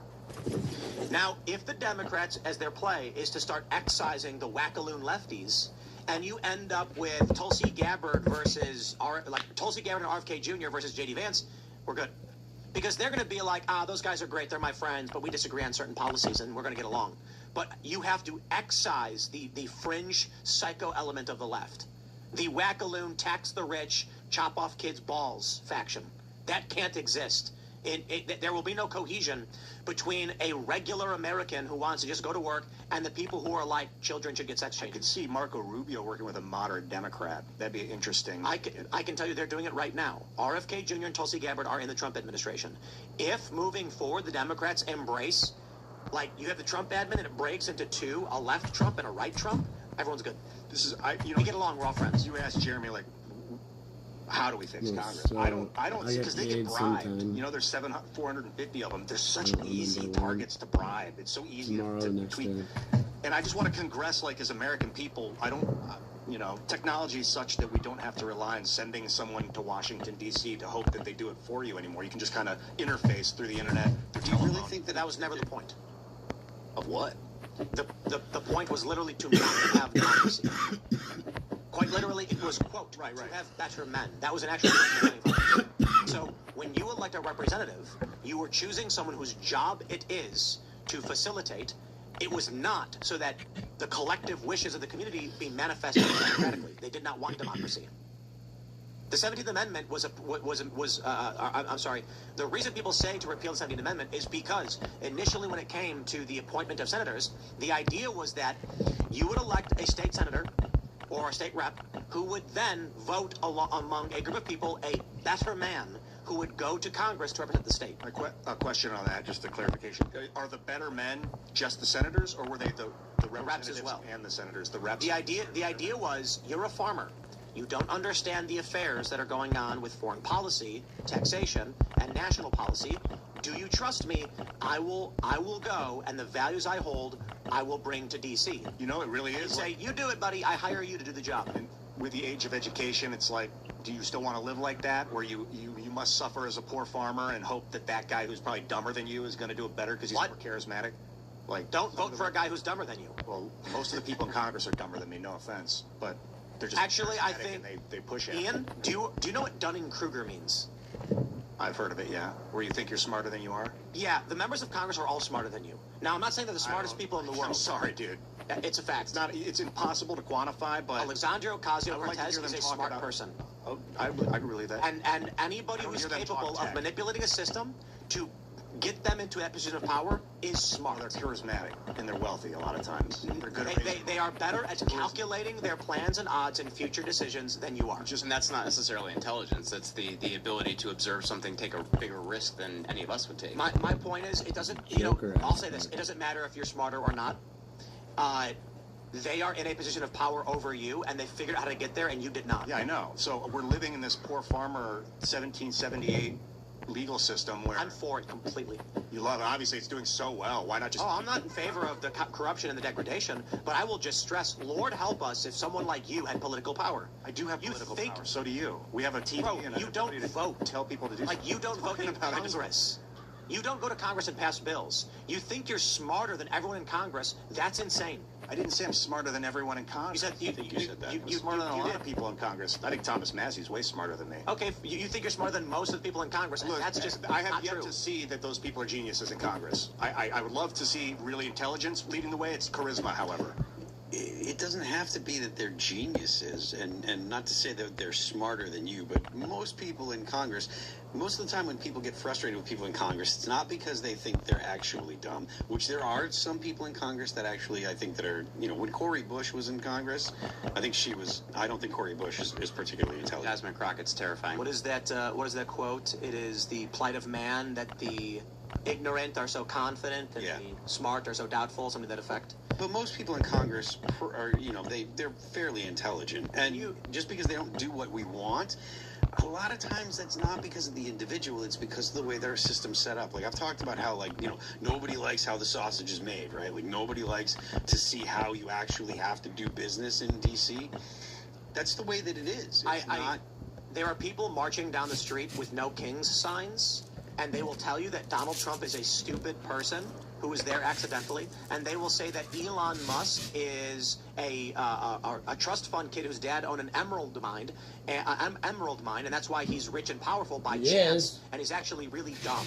He's an emerald And if you ask miner. them, do you genuinely I've believe, known that having not for studied so long any of the that work these Elon men have Musk's done, dad was a fucking having emerald not built miner that anything had comparable to fucking them, slaves? or even understanding the basic Go mechanisms figure. of an LLC, an S Corp, or C Corp, that you are smarter than they are, and they will go, of course.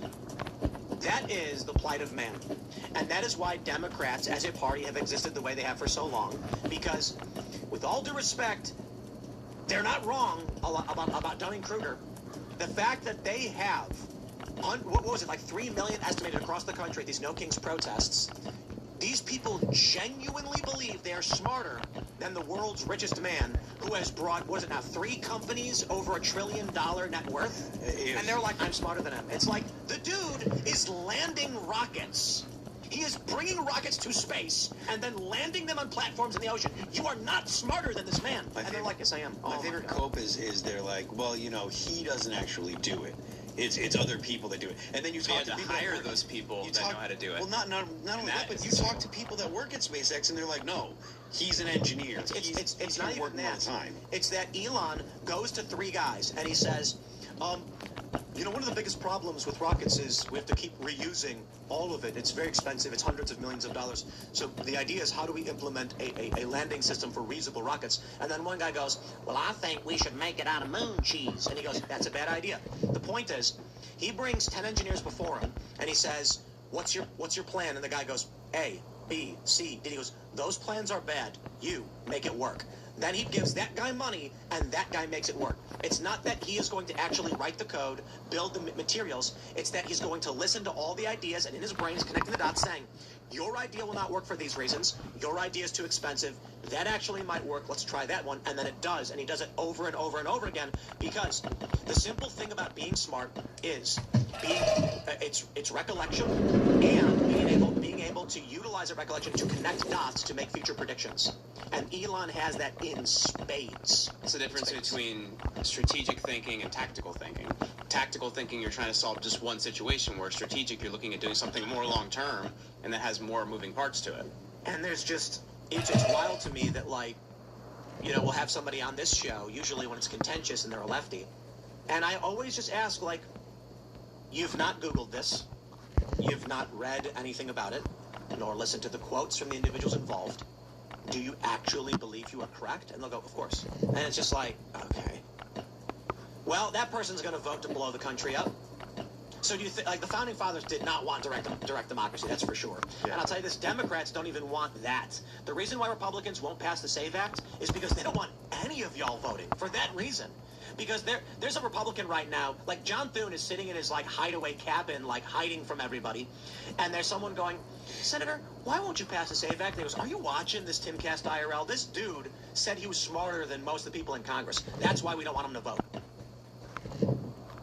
I mean, I can't even get into the SAVE Act. I don't think people in Congress are the smartest people on the planet. I think many of them are underachieved, and they go to Congress because it's the best thing they can attach to for some kind of legacy or notability. That being said, it is extremely difficult to succeed to get into Congress. It is not something anyone can just do. It takes clever planning, hours of working overtime nonstop. It is very, very difficult to accomplish. Overtime nonstop. These are not necessarily all good or honest people. They're not going to solve complex equations, but they are certainly smarter and a lot smarter than the average person. You can call them evil, that's fine, and dishonest, but they're smarter than the average person. They've figured out the mechanisms by which they can build a system and get into a seat of authority and power. I'm watching They're also willing to do the Timcast things that the rest of us aren't willing to do.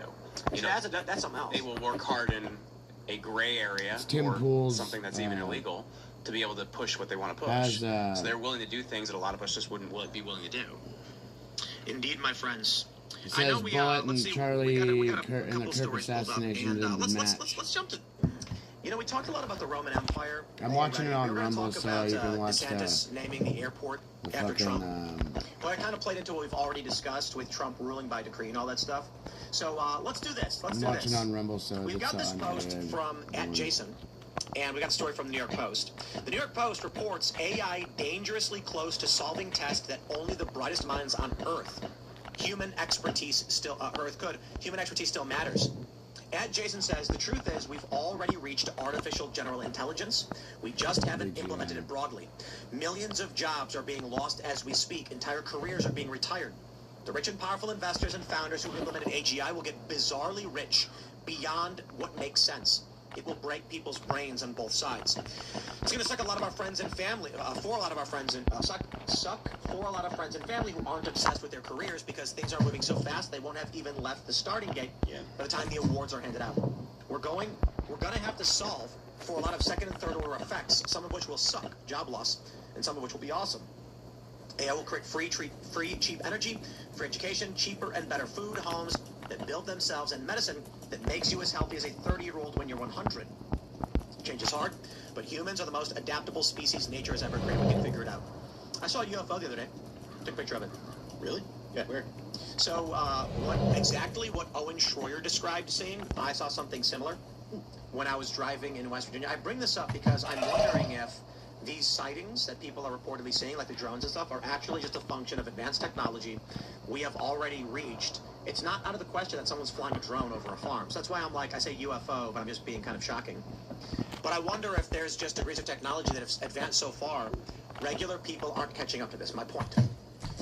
Andy was telling me, my boy Andy works here, that late at night, he'll see, actually I think it was Andy saying this, you'll see lights in the sky, just like you'll see UFOs flying around like crazy. No one cares. Why? Well, it's drones probably. They're just drones flying around at night. What do I care? However, there are a lot of people who this advancement in drones has come so quickly, they see these things in the sky and they freak out. And you get reportings of UFOs. So as it relates to the artificial intelligence stuff, I think it's very likely that we are substantially more advanced in AI than anyone knows. But the implementation is happening only in key areas. Mm-hmm. For instance, there's a big story right now where they've got AI cow herding. The cows all wear collars, and the farmer looks at his phone and he draws a circle as the grazing area, and the cows all get a that makes the cows start moving to the appropriate area to graze. He no longer needs dogs to do anything. These kinds of things are happening rapidly, but a plumber doesn't know this. So one day he sees a cow with a collar on going, and it's talking. And then he sees the cow walking down the street, and he goes, what is that thing on that cow? Is this alien? And the device is going, and then the cow's moving. And he's like, so my point is technology is advancing faster than human culture can adapt to it. Mm-hmm. There's a phrase that they use in AI.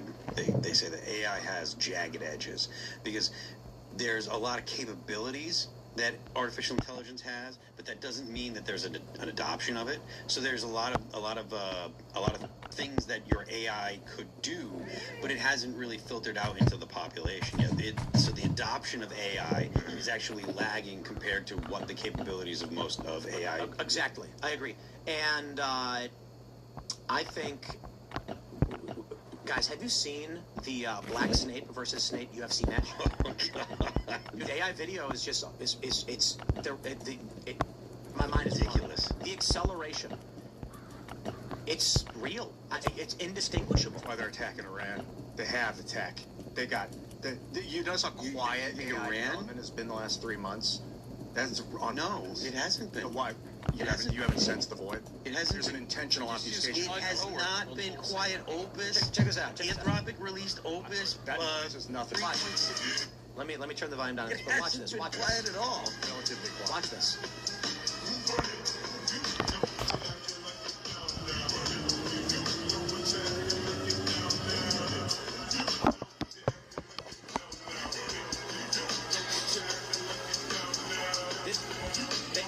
This is crazy. They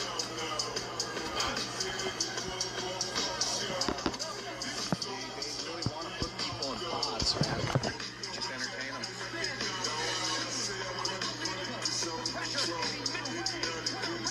the spaghetti meme. It's getting so crazy good.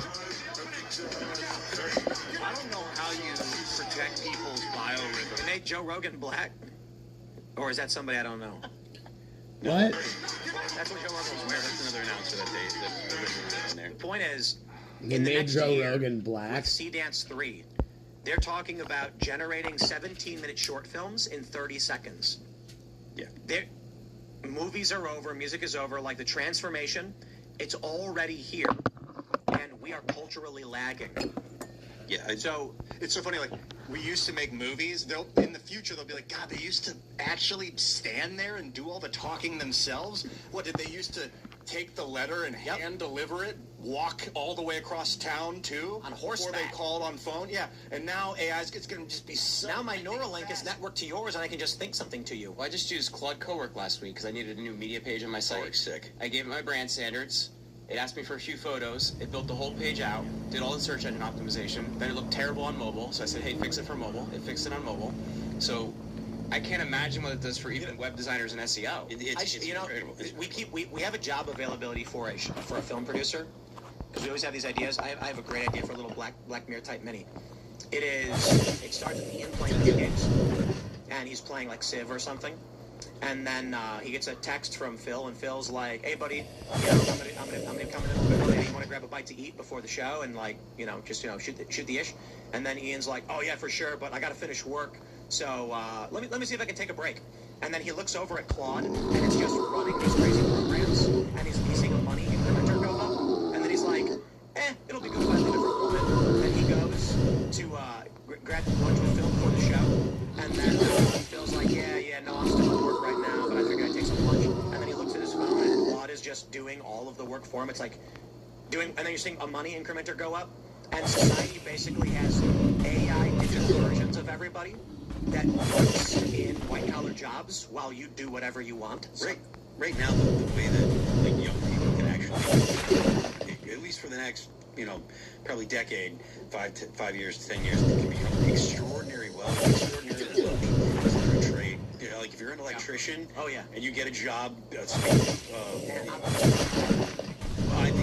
think that'll be eventually. But the thing about artificial general intelligence is that if we're at this point, let me put it like this: you guys know about time dilation, obviously, right?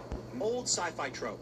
The idea was that if we created a spaceship to go to Alpha Centauri, loaded up a bunch of humans on it, and then said it's going to take 100 years to get there. They're going to accelerate as fast as possible. At the halfway mark, start decelerating. By the time they're halfway there, another spaceship full of colonists will fly past them. Because technology will have advanced so much due to time dilation back on Earth that they will be going slow, and you'll fly past them and go, wow, the old colony ship. That's what's happening now with Optimus bots. AI is, by the time we get to AGI in full implementation, it's going to be like you wasted all your time designing Optimus. I'm going to give you a schematic for a perfect human android, and go, here's how to build it. I thought that's why they closed Sora, because they're like, that's old technology now. You can't compete. It's advancing way too quickly, and they've got to put their resources somewhere else. It's costing them $1 million a day. They had 500,000 users. Relatively nobody was using it. Phil posted something last week. It was a Spotify link. It was like, oh, this is pretty good, but it looks like an AI band. Like, I can't even imagine what this is going to do to the music industry, because it's, you can tell if you listen, but eventually it's going to be even better. No, we're already past that point. Yeah. Personally, I think the music industry was cooked when Spotify came out 20 years ago. Yeah. But that's just me. The issue is, if you are a music producer and you break down a song, you'll notice where things are AI, but the average person will absolutely not notice. I've got a bunch of, so first and foremost, all instrumental music is over. So I knew a guy who used to sit in his room all day writing songs that were instrumental, and he would upload them to various music databases. Then he would get paid per month per how many songs he had in the database, so he would just start cranking out songs. And there were orchestral compositions, they were like dance beats, because people would license the songs for their media projects. That job is gone. Yeah. So we've done a few projects, need music, pop up in Suno, type in ambient, eerie, horror soundtrack. Done. Instantly, you get 2 versions. You try them out. Don't like them. Generate. Play. You're done. Well, here's the question I have, though. Does the pushback come where people start demanding more humanity because they don't like that being taken out of it? I don't think so. I think you might have some type stuff like vinyl records, but I think young people. There's a funny thing I saw. This comedian, Elon Musk retweeted this.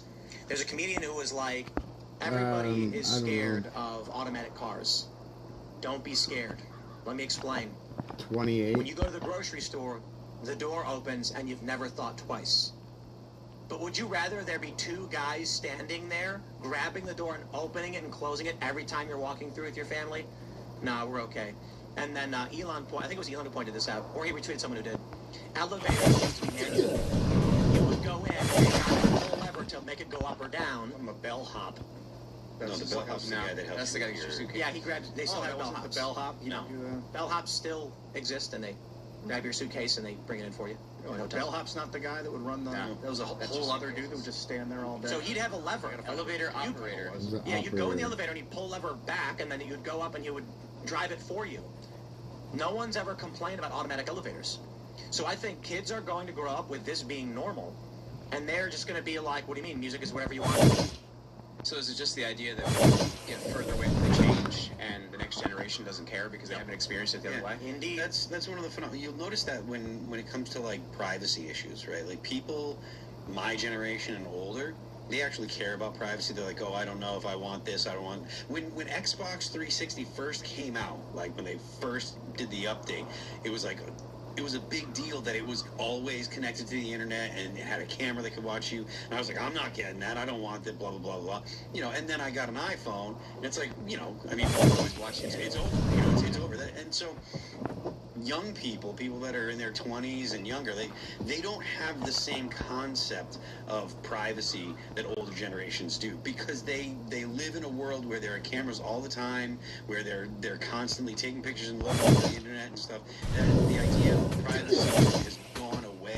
So it's not a situation where people are going to be like, oh, you know, I don't want to lose my privacy. It's like they're not really going to have the same attachment to privacy that older generations are going to have. Yeah, because I know for me, like, I'll be 40 in a year, and I remember when you went into Windows, you had to type in WIN to get into Windows, or the MS-DOS buttons, and I've had enough experience of life together, and I guess not having that life experience, you wouldn't know what you're missing. Yeah, I mean, look, I don't put pictures of my kid on the internet. Like, his face isn't up on the internet and stuff. I'm sure that by the time he's a teenager, he's going to be like, I don't care, whatever, you know, but until he is old enough to make the decision, like, I'm not going to do that for him. But I strongly suspect that he's just going to be like, look, man, hey, there's always videos, there's always camera. Dad, you're always watching me, you know, through something. So I think that young people are just going to have a different relationship with privacy than older generations. Let's jump to this story. We've got this from Technology Law. FKKS. So you may have heard the story. It broke last month, but there's a lot moving right now. New York and Washington are taking box in video games. Letitia James, the Democrat AG from New York, has filed a lawsuit against Valve for hosting illegal gambling. We've got this from her website from the end of February, basically saying that Counter-Strike 2, Team Fortress 2, and Dota 2 enable gambling by enticing users to pay for the chance to win a rare virtual item of significant monetary value. In Valve's most popular game, the process resembles a slot machine, an animated spinning wheel that eventually rests on a selected item.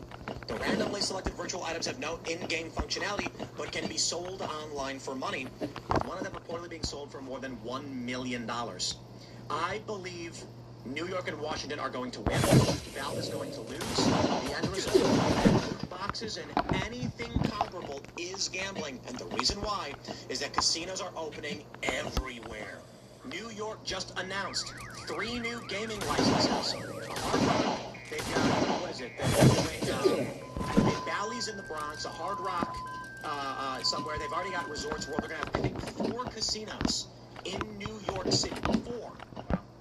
Now, these casinos are probably going, these big corporations, to Letitia James, to Washington, saying, we will open these casinos, and you will make bank off of your tax share from gambling only if you eliminate any competition. The reason I think Letitia James is going after loot boxes. It's not a coincidence that it's happening around the exact same time New York just issued 3 gaming licenses to major casino operators. So what they're arguing is, let me put it like this. The first slot machines, the reason why they have cherries, lemons, and a bar is because gambling was illegal. You'd put a coin in, you'd pull the lever, it would go bar, bar, bar, and a bar of gum would fall down. A vending machine. You would then take that bar of gum next door to a different business that purchases gum. You'd hand them the gum, they'd hand you cash. So that's how you were legally allowed to gamble. It was a workaround.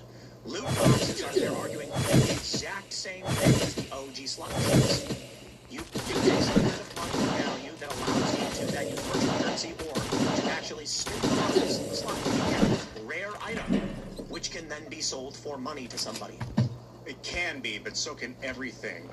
So the argument is, what's that? You are wagering money not on a definitive item.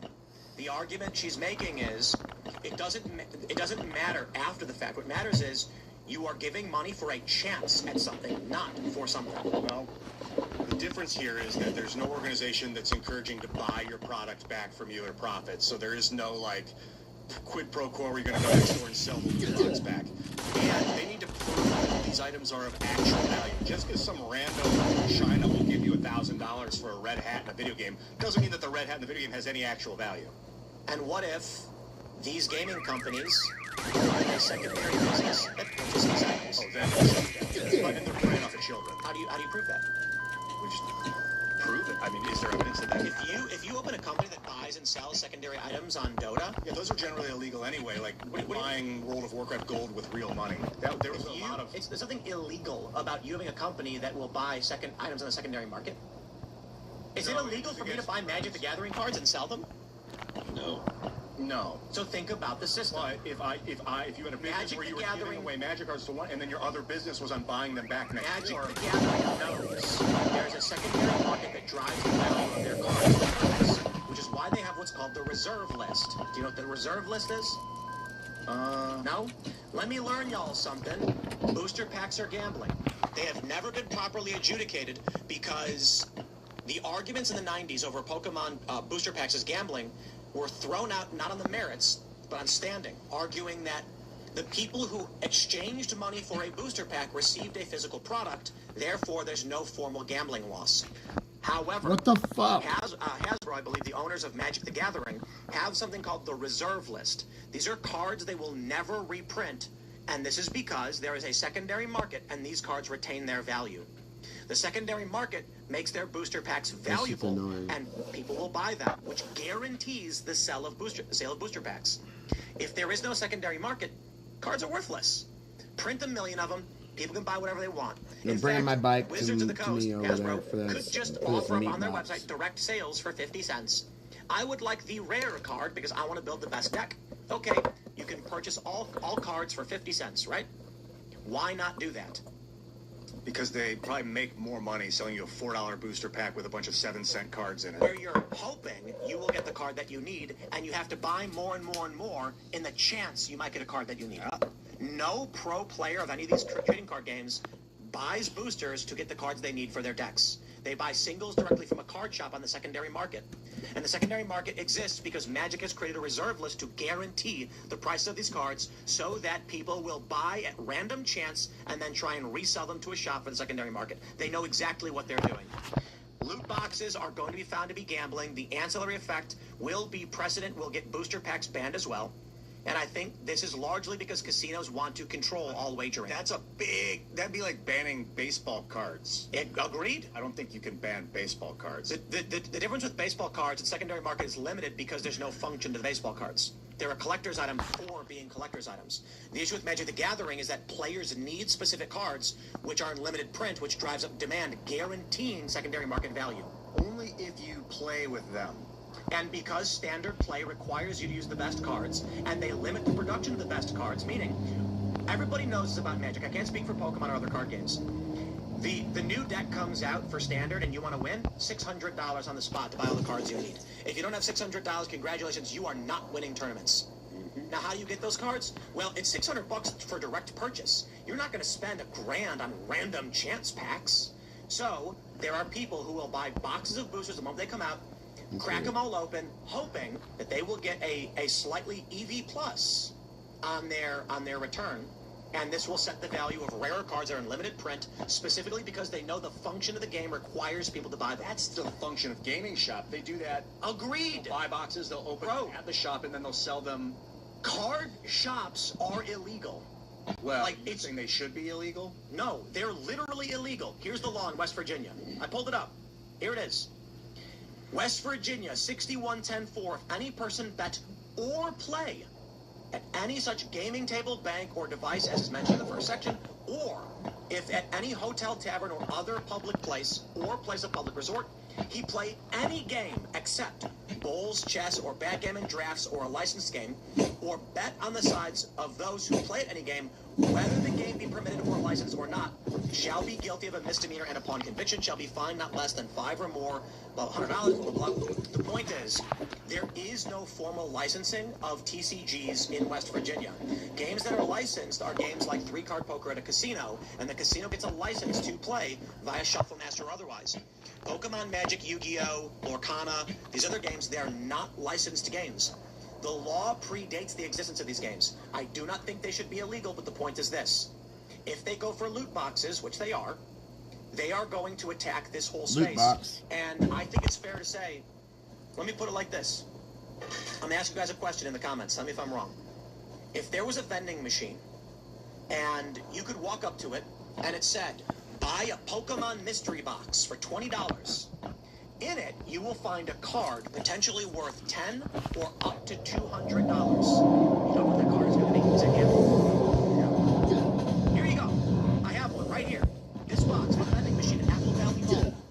I don't remember what the exact price was. It might have been $20 or $30. And it says on the back, one graded Pokemon card valued between $10 and $200. Who will you discover? Disclaimer. Mystery Pack Con is very each pack contains one graded Pokemon card. No player who needs to get the Pokemon cards for their deck is buying these for the card they need for their deck. People are buying these in hopes that your $30 purchase will net you a $200 value. And in fact, the card that I got is only worth $7. What card is it? It's Ultra Necrozma GX. Sort of sounds like old video arcades where you win tickets, and then the tickets aren't worth anything, but you could trade them for something. It came in that box, and it came in the plastic piece the plastic protector when you bought it. Yeah. I mean that right there shows that the value of the rare card or what have you is exactly. They are not supposed to put $8 value on that. You're not cracking this open to put in a deck. Yeah. You are not trying to get a random card to play in a deck. It's not the purpose of it. The collector value is the purpose. And they sell this. Guys, I'm sorry. This is gambling. Like, there's no skill involved. It is strictly a purchase, a money wagered for a chance to get a high value prize. It literally says between $10 and $200 on the back. Children go to the mall at Apple Valley and they gamble on this stuff. Mr. Pax is gambling. Wagering money to play a card game is gambling. All of it is gambling under the law. They've just operated under a gray area. Here's my point. Letitia James is going for these loot boxes. Washington State is going for these loot boxes. And I guess Washington is going after Kalshi as well. The reason why is because casinos are buying out land everywhere. Miriam Adelson, one of Trump's largest donors, has been trying to get a Sands company casino, I believe it's Sands, in Texas. I don't remember what she owns, Venetian or something. And Texas has been blocking her. Now, the Lodge card got shut down, and the conspiracy theory from a lot of people, and I'm not saying I believe it because I like Ken Paxton. So the TABC shuts down the Lodge. Ken Paxton then a week later flies to meet with Trump. And now the reporting is that Trump may endorse Ken Paxton. The conspiracy theory among poker players in Texas is that Miriam Adelson went to Trump and said, get me my casinos in Texas. Trump said, Ken Paxton is a friend, he'll do me a favor. Ken Paxton goes to meet with Trump and Trump says, shut down these card rooms and get these casinos in.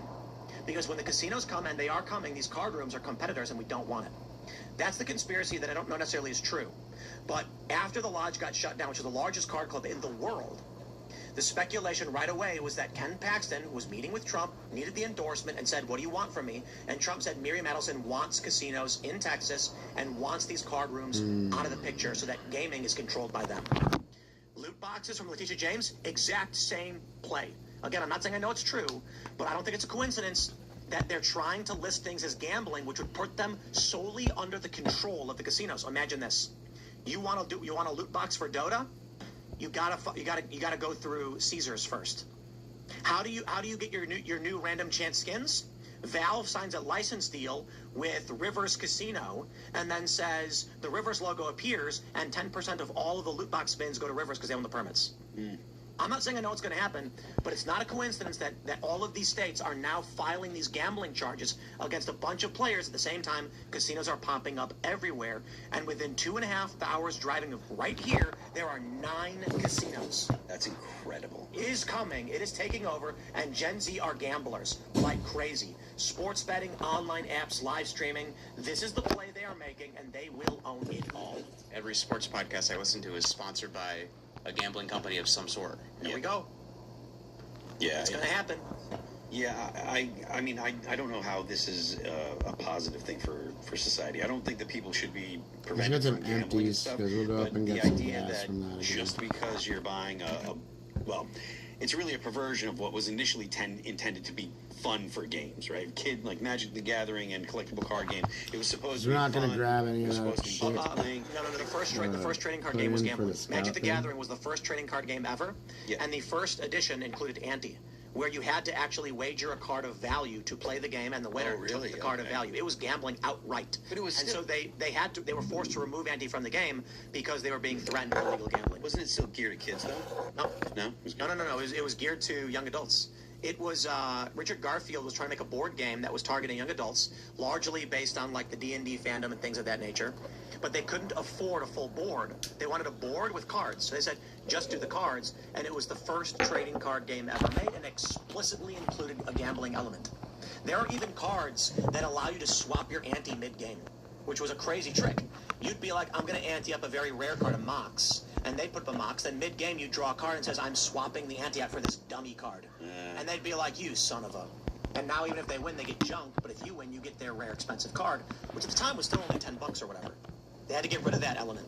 We could play in the Coliseum, but it's our Coliseum. Indeed. And that's what's happening right now. So I've gone to war with a bunch of 14-year-olds by claiming that Pokemon is gambling. It's not that I actually believe Pokemon is gambling, but it's that under the law, Pokemon is gambling.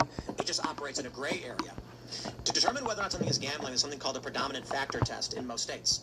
This has never been applied to loot boxes, nor Pokemon Magic Lorcana, or any other card game. It has never been tested. I believe with the expansion of these casinos, card rooms are going to start asking the question, if we own the rights to all card games where in a tournament you make a wager of cash, why don't we own this?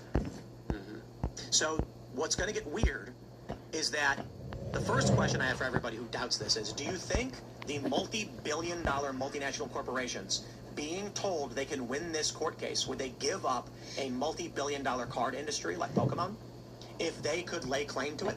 The other question is, if, according to the law, any game, West Virginia says you can't even play a game. Doesn't even say wager on. It says bet or play. In Texas, it says wager money on a game of chance for a chance to win prizes. Do you believe that the casinos will not try and get the predominant factor test placed on these games? I believe the answer is absolutely they will. What's going to happen is they are going to make the argument, these children have a card game, they are putting money forward, playing a card game of chance. They've not determined how much chance. It's just chance to win cash prizes. We have the exclusive permit in this state for that function. And if the state allows that function to exist outside a casino, the casinos could lose future cases. This is exactly what I've been working on with various AGs and discussing with them about. If Pokemon Yu-Gi-Oh! Magic allow tournaments where children will put money up front, play a card game, and then win cash, this is threatening the exclusivity that casinos have over other card games like Hold'em, Pod Limit Omaha, etc. The casinos absolutely will try to take this or at least get it banned. I wonder how long that is before that happens in professional sports, because you even watch a baseball game now and they're giving you betting lines and things throughout an entire game. Yeah, but hold on. The casinos already own it. If you want to make a sports bet, it's either through their casino app or in a casino. That's an insane game. Then, if you are a top chess player, you are like, I want to buy a queen. Like, there's only 100 in existence. and there's 10,000 people who want to be top tier, it's a $500,000 piece. Oh, and then they'll reprint the queens, and you spend $500,000 on a queen. 3 months later, it's worth $20,000. No, they put on the reserve list and say we'll never remake queens again. Hopefully, but a lot of those cards, they like the one ring. That's TCGs. That's what's insane. It's a skill game, yeah, that I have to hopefully get a random chance to get the cards to win the skill game. It's screw off. Okay, we're going to go to the uncensored portion of the show, my friends. Smash the like button, share the show, head over to rumble.com/TimCastIRL, where we will say naughty words and make jokes inappropriate for children. You can follow me on X and Instagram at TimCast. Good sir, would you like to shout anything out? Yeah, I'm at Jeremy Ryan Slate everywhere. My company is CommandYourBrand.com, and if you're interested in history, check out Hidden Forces in History or The Roman Pattern. Dude, I could have talked about just Rome for like 2 hours straight. Maybe we'll touch on it. Card games are over my head, so. Yeah, this game, like a Rome card game. Ian Crossland, follow me at Ian Crossland. Go to graphene.movie and sign up on the mailing list for the new documentary that's coming out. And I'll catch you later. Carter Banks. What's up, everyone? It's been a great chat. Jeremy, thanks for coming out. I'm really looking forward to get into it on the after show. You can follow me at Carter Banks everywhere and at Carter Banks Official everywhere else. Phil. I am Phil That Remains on Twix. You can go to my Patreon and check out some of the writing that I do. It's patreon.com/Phil That Remains. The band is All That Remains, and we're going on tour this spring. We're going on tour in a few weeks. We're going to be out starting April 29th in Albany. We'll be out with Born of Osiris and Dead Eyes. We'll be out for about a month. You can check out All That Remains music at Apple Music, Amazon Music, Pandora, YouTube, Spotify, and Deezer. Don't forget, the left lane is for crime. We're going to go to the uncensored portion of the show at rumble.com/TimCastIRL right now, and we'll see you there.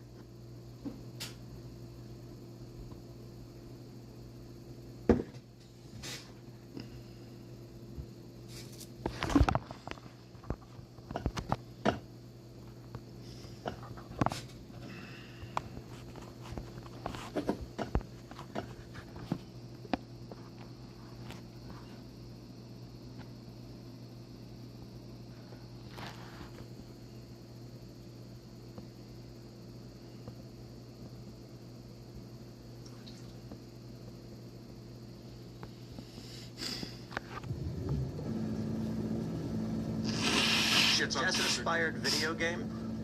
Actually, this is actually really cool. I should play this. I'd be interested to play this. We were no, it's not multiplayer. I don't think so. I'll double check. Because I was thinking about tournaments. That's fun. Sorry, what you were saying something cool there. Yeah, of course it is. Palatro's multiplayer? There's a mod for 1v1 versus multiplayer. Really? Yeah, it's a card game that mixes trading card game cards with poker cards. Yeah. All the jokers have wild abilities. It's game of the year. This game's fucking awesome, but it got kind of boring playing alone. You're playing up against a computer, and every round it's more challenging score you got to get. And then I'll make my 3 of a kinds work more with this rare. So then you're looking to get 3 of a kinds, and maybe your 3 of a kind beats a royal flush because you pump so much bonuses. We were just talking right as we're switching over to the uncensored. We have this job thing for this video producer, so we can make stuff like this. I want to make a commercial for chess, the trading piece game, where it's like there's a guy who's just got a whole thing of queens and 1 king in the middle, and it's just a guy cracks open a booster pack of chess pieces, and he's like, just pawns again. And then they go to a tournament, and he's like, well, my family couldn't afford any of the really good pieces, but I wanted to play, and he's just got, pawns and, 2 knights. That sounds like hell. That's the point about when Pokemon Magic, they're not skill games.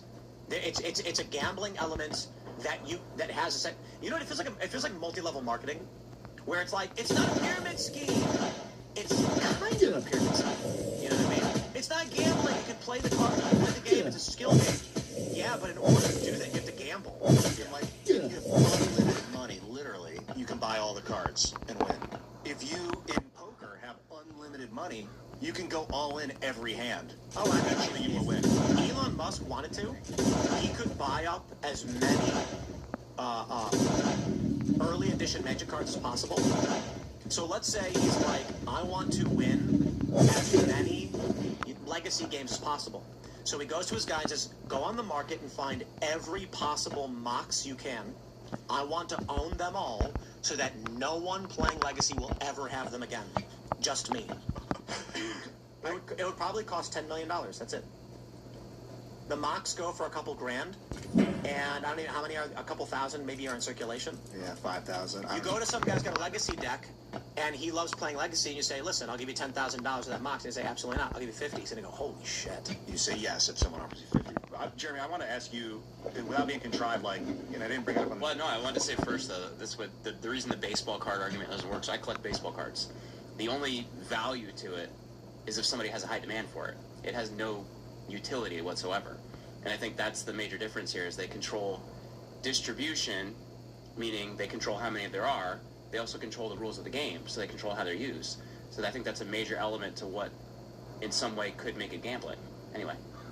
Was in Rome, this is where I was like, I don't want to be contrived and ask you about everything Rome, but did gambling spike when the empire started flailing? It was always a thing, if that makes sense. And the thing that's interesting is, so chariot teams, like chariot racing, were actually colors. They had reds, blues, greens, different colors, and people would gamble heavily on these races, to the point that the way Roman society worked, it was what's known as a client system, meaning you owed somebody either your position or they owned your debt, whatever it might be, so you would do whatever that guy asked. You'd show up at his house every day, say, hey, what can I do for your boss? And gambling was very similar to the people owning the gambling rackets. If you owed him a whole bunch of money, he owned you. And I think that's where gambling was a really big deal, because people were obsessed with it to the point that they would be willing to give up their own autonomy just to be gambling. Now, that's different than the patron system, right? Well, the patron system and the client system is Okay, similar word. Okay. Romans would call it client. Like, I was, the client of this senator, and I owe my job to getting this job because of this senator. And gambling would be very similar, where people that own gambling houses, if you got to the certain point where you had so much debt, they would say, well, I won't make you pay on the debt, but you have to go kill that guy for me. And that would be very similar how you could own somebody through gambling. Did they literally take them as slaves? Literally own? Well, there was slavery, right? There was slavery, and slavery wasn't racial like we think of slavery. Slavery was, you lost a war, we get you. Or we took over your territory, we get you. Very often, a lot of the early tutors were Greek tutors that were brought in when Rome conquered Greek states, and they're very highly educated, so now these slaves are tutors. So they would just become permanent clients? Permanent clients. So a gambler that owed the gambler a lot of money would... Yeah, you could become a permanent client at that point. Would they, sign contract? Like, you are now permanent? There was no contract. It was just a verbal agreement. That's how it also in the United States slavery started, because I believe it was initially an indentured servant who could not pay back the debt accrued. So the court ruled, well, then he is indentured forever, which is a lot of early Irish that came over that way. Yeah. And it was a black man who owned the first live. It's interesting, huh? What? Shall we grab some callers? We'll start with Jessica Liberty. What is up? Jessica, what's going on? Yo. Hey, guys. Thank you for taking my call tonight. Def. Yeah, thanks for calling in. Yes. I had a question for the guest. We know that you're the co-founder of Command Your Brand, and I was wondering what advice you would have to someone who's wanting to grow their audience on YouTube or just social media in general, because I'm a small creator and it feels like the algorithm just only favors these larger creators. Well, I'm definitely not as big of a YouTube expert as Tim, so I can't really say. You guys have been on YouTube a lot longer than I have and a lot bigger than I have.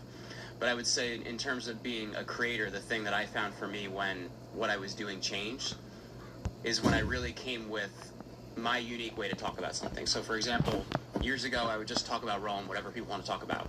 And now I have a real formulation of what I talk about, calling it the Roman pattern. And in that, the way it was shown and portrayed, I always made sure that the visuals were highly thematic. The music we're using is highly thematic. People know what the brand feels like. And I think that's what it comes down to, is getting clear about what you're talking about, how you're talking about it, and how it looks on all of your social channels. I'm definitely not the biggest guy out there, but for me, that has worked really well to make sure it's a clear, coherent, concise message. And really having a framework of how I deliver it is really, really important. That is great advice. Thank you. Yeah, because my channel was just kind of started from what Tim said. If you're going cool places or having unique experiences, just pull your camera out. So that's kind of how that started. Well, the thing I would look at too is your interaction. Like, interaction's a great survey point. What do people like? What don't they like? And that's the way that you can start formulating, well, what is the framework this is built around? Because surveys really are the key to successful statistics. Is what do people like about what you're doing? What do they engage the most on? It's really key to seeing success. Do you use YouTube Analytics a lot? And like their AI? I use VidIQ a lot. I find it's really, really useful because I can kind of look at my scripts that I write and see maybe where to reword some certain things. Scoring titles is really helpful, stuff like that. Yeah, I used to use it, but it was completely wrong. Bummer. So it's worked well for the Rome channel. It would be like, here's the title you should use, and then I would be like, okay, that's different from what I normally do, and then views would go down. And it's just like, okay, that does not work. Well, I pre-write my titles first. I think that's one key part of it, because I think some people want it to just generate it for them whatsoever, and there's kind of no creativity in it. Yeah, no, I would write a title out, and then it would say low score, and then I'd be like, okay, and then I would change it until it fit their parameters, and it would fail. Well, it's worked for the Rome channel, so that's all I can say. Yeah, maybe just some hyper-focused content, it's better. Well, that's what I found when I went really broad, because what I used to do is I used to do like more political type content, so like I had Roger Stone on, like I had a lot of things, you know, Phil was on a few years ago, and I really kind of just tightened the niche on what I was doing, because it was just too broad, and that's when I saw more success, is really just talking about, you know, what I actually already do. I went to school for this, and really just focusing on that. It's a good idea. Right on. What's that?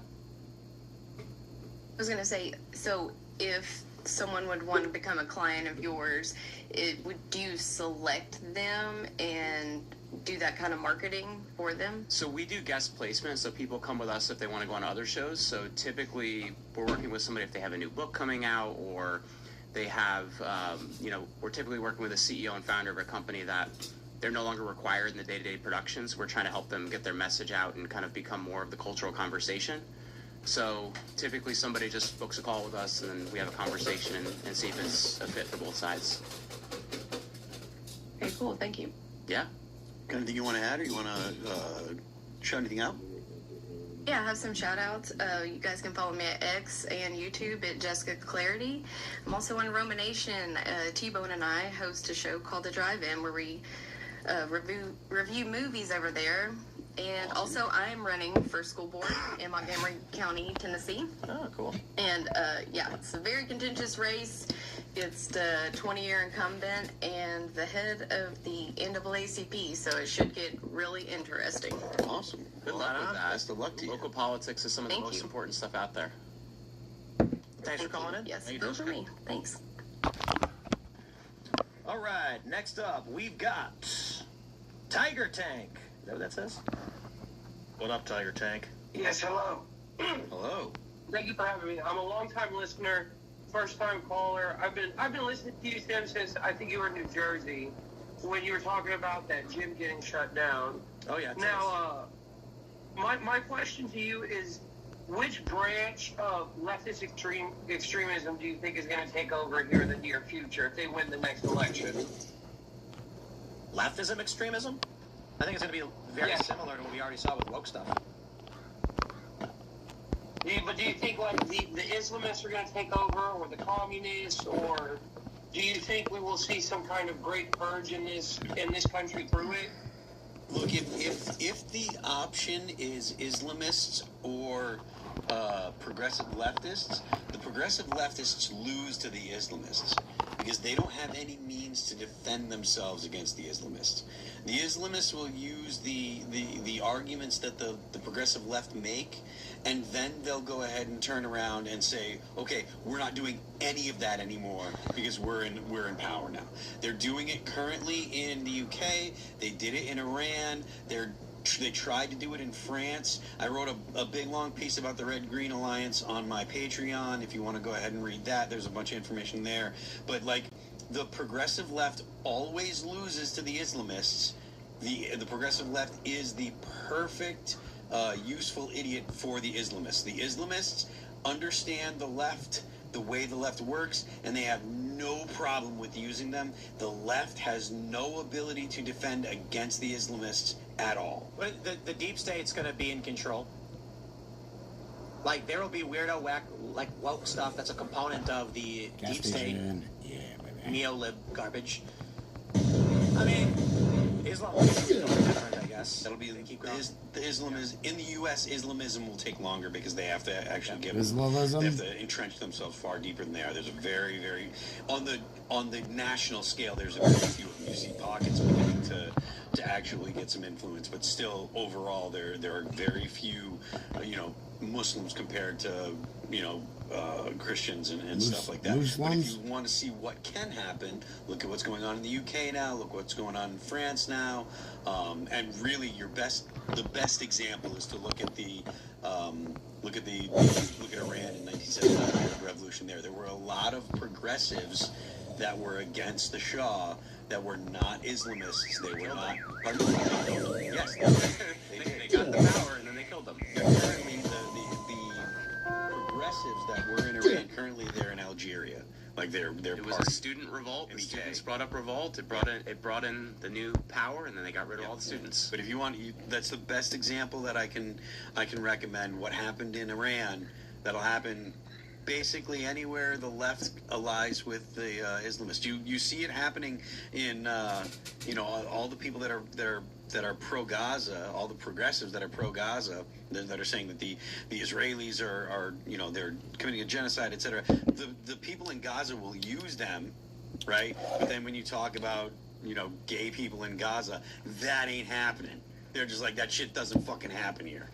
Like they're like, nope, and just fucking toss you off a building or something. So there is no defense that the left has against the Islamists. So I think Mondami's an interesting test case in that too. To kind of observe New York, see the direction New York goes, and you're going to see how it's going to work here in the U.S. Yeah, I don't think that Mondami is going to.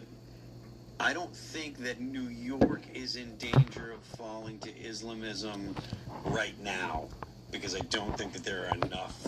Again, it's still compared to other religions and stuff, it's still it's still a very small minority. But they will do what they can to push their agenda. I mean, in the UK, there are MPs that are not Muslims that are saying things like, we need fewer dogs in the UK. Mm-hmm. And that's specifically to cater to the Muslims. Yeah. And what was that BBC thing? It was like, have we been to welcoming the dogs that went viral? Yeah. Well, just recently. They're even at the point where they're afraid to go after the rape gangs at this point. Yeah, terrified. They're concerned of what's going to happen to them if they do anything about it. They're afraid of racism. So, look, like I said, I've got a piece on my Patreon. It's called, I called it The Weapon They Can't Control, How the Left Built a Coalition You Cannot Survive. Go to my Patreon and take a look at it. It's fairly in-depth. There are all kinds of citations for all the stuff that I talk about. But yeah, the left has no ability to control Islamism. Because it fundamentally, the way that the left looks at the world, they see European influence, they see white people, they see that as the power base of Western society, and so the Islamists, the Muslims, and stuff like that, they're an oppressed minority, so they're completely and totally incapable of saying, no, we must limit what you're doing. They have no ability to control it. So what my follow-up question with that, if at all, when do you think we will see a reconquista in America with regards to we are watching all this stuff happen in Europe and how devastating it is and life-changing, I would say? Well, I mean, I think that, look, as long as if the left gets into a position of authority, right, they get into the White House and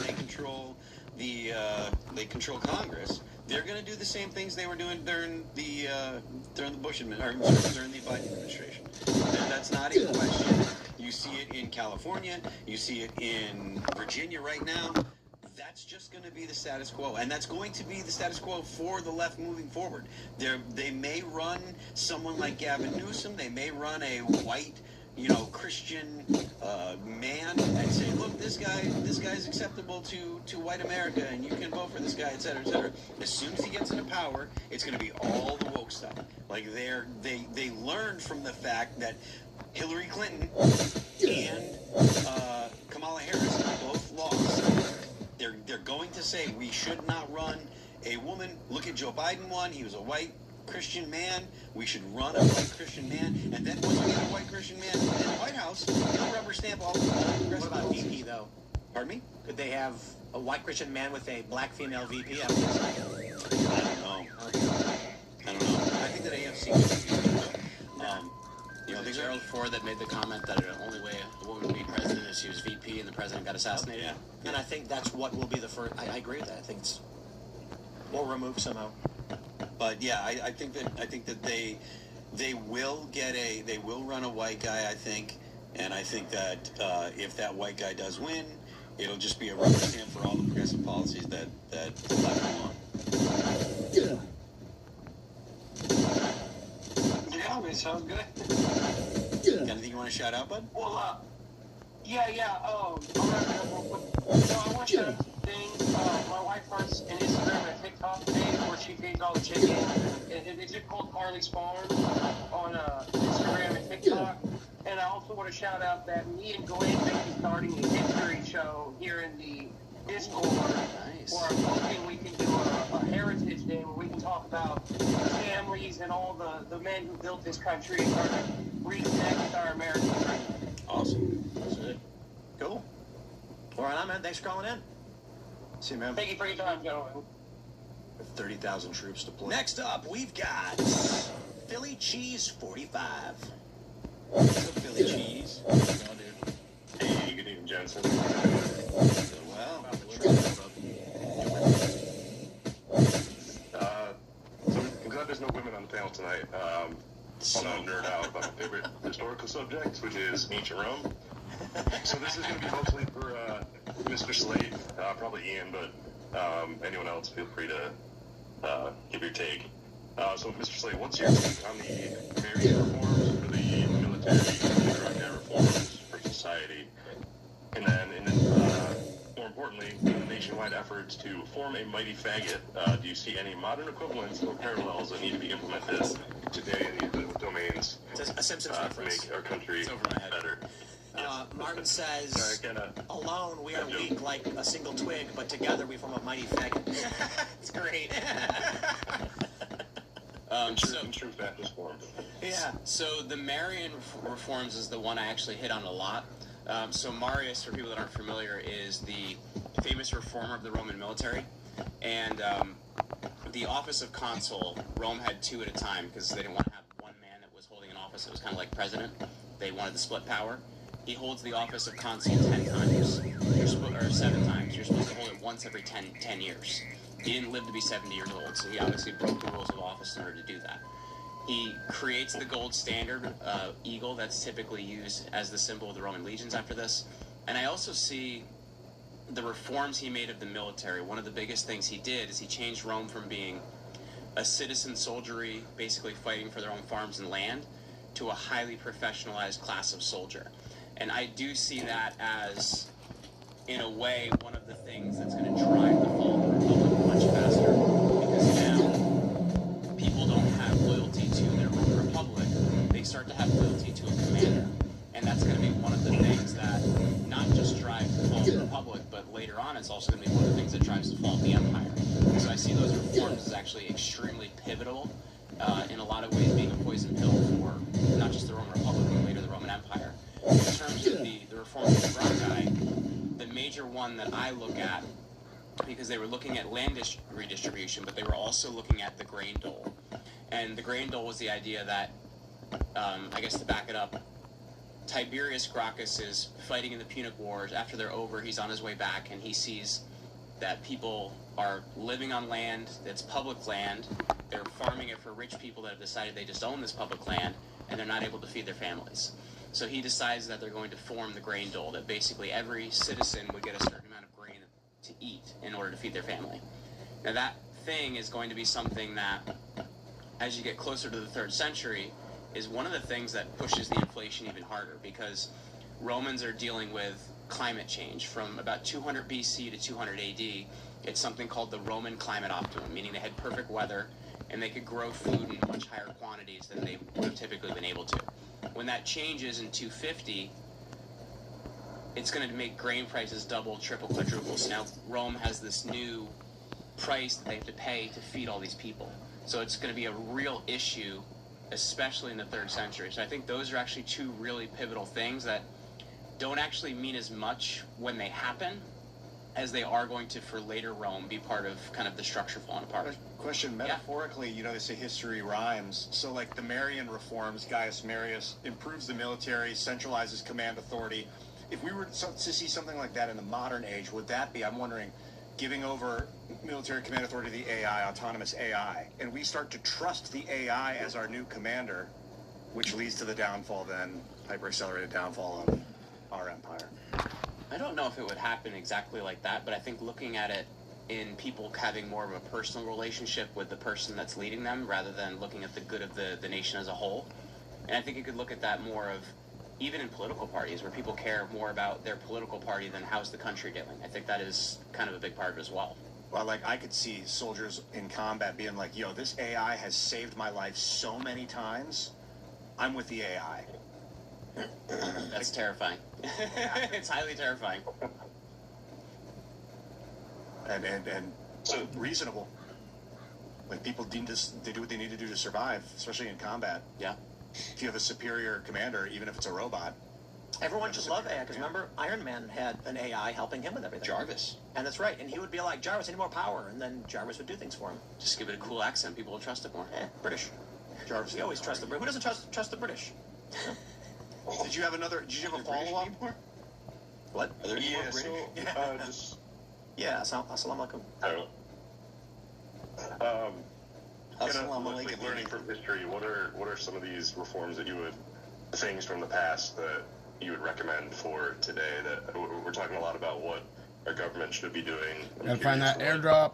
Highlights from history you see would be beneficial today that people might think are outdated, but are actually quite wise. Well, I think one of the biggest ones, honestly, is looking at money in politics. One of the things I talk about a lot that doesn't often get talked about, Charles V, the Holy Roman Emperor, he gets that position because there's actually a man behind him. His name is Jakob Fuga, and he's a cloth merchant that manages to make a lot of money because he realizes he can make more money trading money than actually just trading cloth. And he becomes, there's a book out there, I think it's called The Richest Man in the World, and it's about Jakob Fuga. And what Fuga does for Charles V is there's 7 prince electors that decides who's going to be the next Holy Roman Emperor. So he bribes all 7 of them and gets Charles V elected. And throughout his entire career, Charles V will make a lot of strange decisions which don't make sense to people. But if you understand those decisions he's making are to benefit Jakob Fuga, then history makes a whole lot more sense to you. So I think one of the biggest things we have to look at is money in politics. You know, super PACs are a big part of this. Political donations are a big part of this. And so I think if we look at money in politics, that's something we can learn a really big lesson from. This guy, by the way, Jakob Fuga, his name is spelled Jacob Fugger. Yeah. Brother, this guy, I got to learn about this guy. Jacob Fugger the Rich. Yeah, richest man in the world. Jakob Fuga. Jakob Fuga. It's a German name, but yeah, Jacob Fugger. He was a motherfugger. So it's either like get money out of, make it hard for money to go in, or make it so that if the money comes in, nothing happens. Like, in a perfect world, if you could make politics more like jury duty, it might be more successful. You know, a job people don't really want, but demarchy. Yeah, a job that people really don't want, but they're looking out for the best interests, and they serve for a certain period of time, and then go back to work. Might not be a bad idea. Demarchy is rule at random. You get Congress notice. You go. Yeah, John Adams went back to John Adams went back to run a law practice after his president. He was done. Would that be gambling though? Living in society, being forced into it, you know. If I live here, they might make me serve my people. I'll be serving my people. I got my first jury duty. Yeah, I heard. No. I'm excited, man. The other thing I would say is I think currency is a major problem. And we talked about that with the reforms of Constantine with currency. And I think that's one of the bigger lessons we could understand is when you look at banking especially, a lot of the language is complicated. A lot of things are set up in a way that regular people can't understand. And I think if we can figure out how to handle our currency, we make our condition a lot better and we make our future a lot brighter. Elon Musk said that we're headed towards a post-money economy where it's going to be about how much electricity can you generate and how much of a payload can you move. And I feel like currency is electricity is current. You know, currency will evolve to have a new meaning. But I think the banking cartels. Phil's got a big old smile. I love it when I do these loose associations. Well, I guess this word sounds like that word. It's not as crazy as it sounds though, because it's also the idea of like value for value, right? You know, it's kind of an Ayn Rand idea. You know, like if you're actually giving value and for value that's being produced, then it has a it actually is something rather than the idea of money just for existence, whatever it might be. I imagine when Elon said that, or when people say that out loud, that the people at the World Economic Forum that are trying to create the technology and their method of control is money, if they hear that, they're like, oh, fuck, because it's true. We're about to lose control of the system if the money isn't enough and everyone's got their own power packs.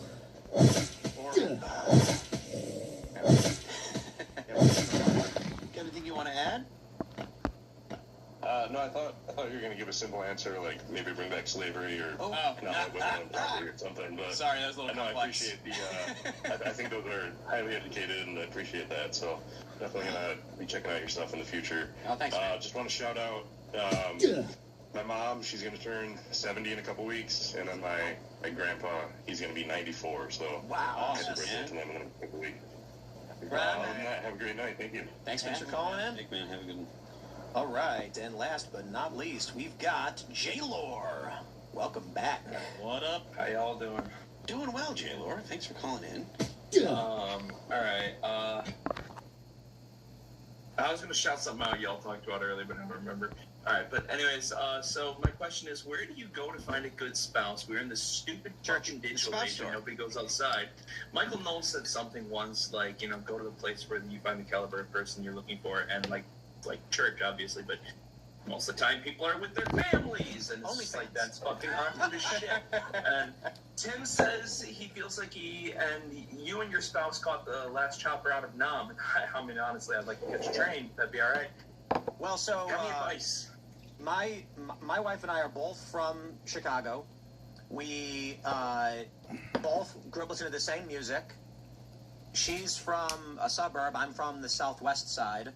We met at work when we were on the same age. I think I was in my early. I'm 3 years older than she is, and but we're from the same place. We ate the same food. We went to the same baseball games. Listened to the same music. We know the same weather. It's like, I got to be honest. I feel like the big challenge people have is they're meeting people from a different world, and so there's some fun and adventure in meeting a stranger from a faraway land, but I know that I can put on Bad Religion and Alkaline Trio, and my wife and I will both know all the words to the songs. So, like my ex and I, like, we entirely, it's exactly that. Like, we met at work. This has cemented my don't date coworkers fucking thing. Like, exactly that. And I loved her, she didn't love me, is kind of the situation I'm in. Like, did you get all jacked? I've been going to the gym Tuesdays and Thursdays for like an hour and a half a day. Like, I've been trying to.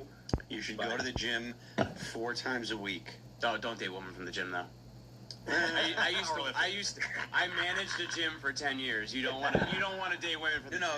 The ones that pull their pants into their butt cracks. Yeah, those. You don't want to date the those. camera. What do you mean? I've lost 100 pounds in the last 5 years. How? Like, Really? That's awesome, 25 on 225 now. That's great. But I still think you should. I'm not saying you should meet women at the gym, but I'm saying that you should go to the gym, 3 or 4 times a week if you can. Like, if it's something that you have. Look, man, if you don't have a girlfriend, you can fucking go to the gym 3 or 4 times a week, right? What else the fuck are you gonna do?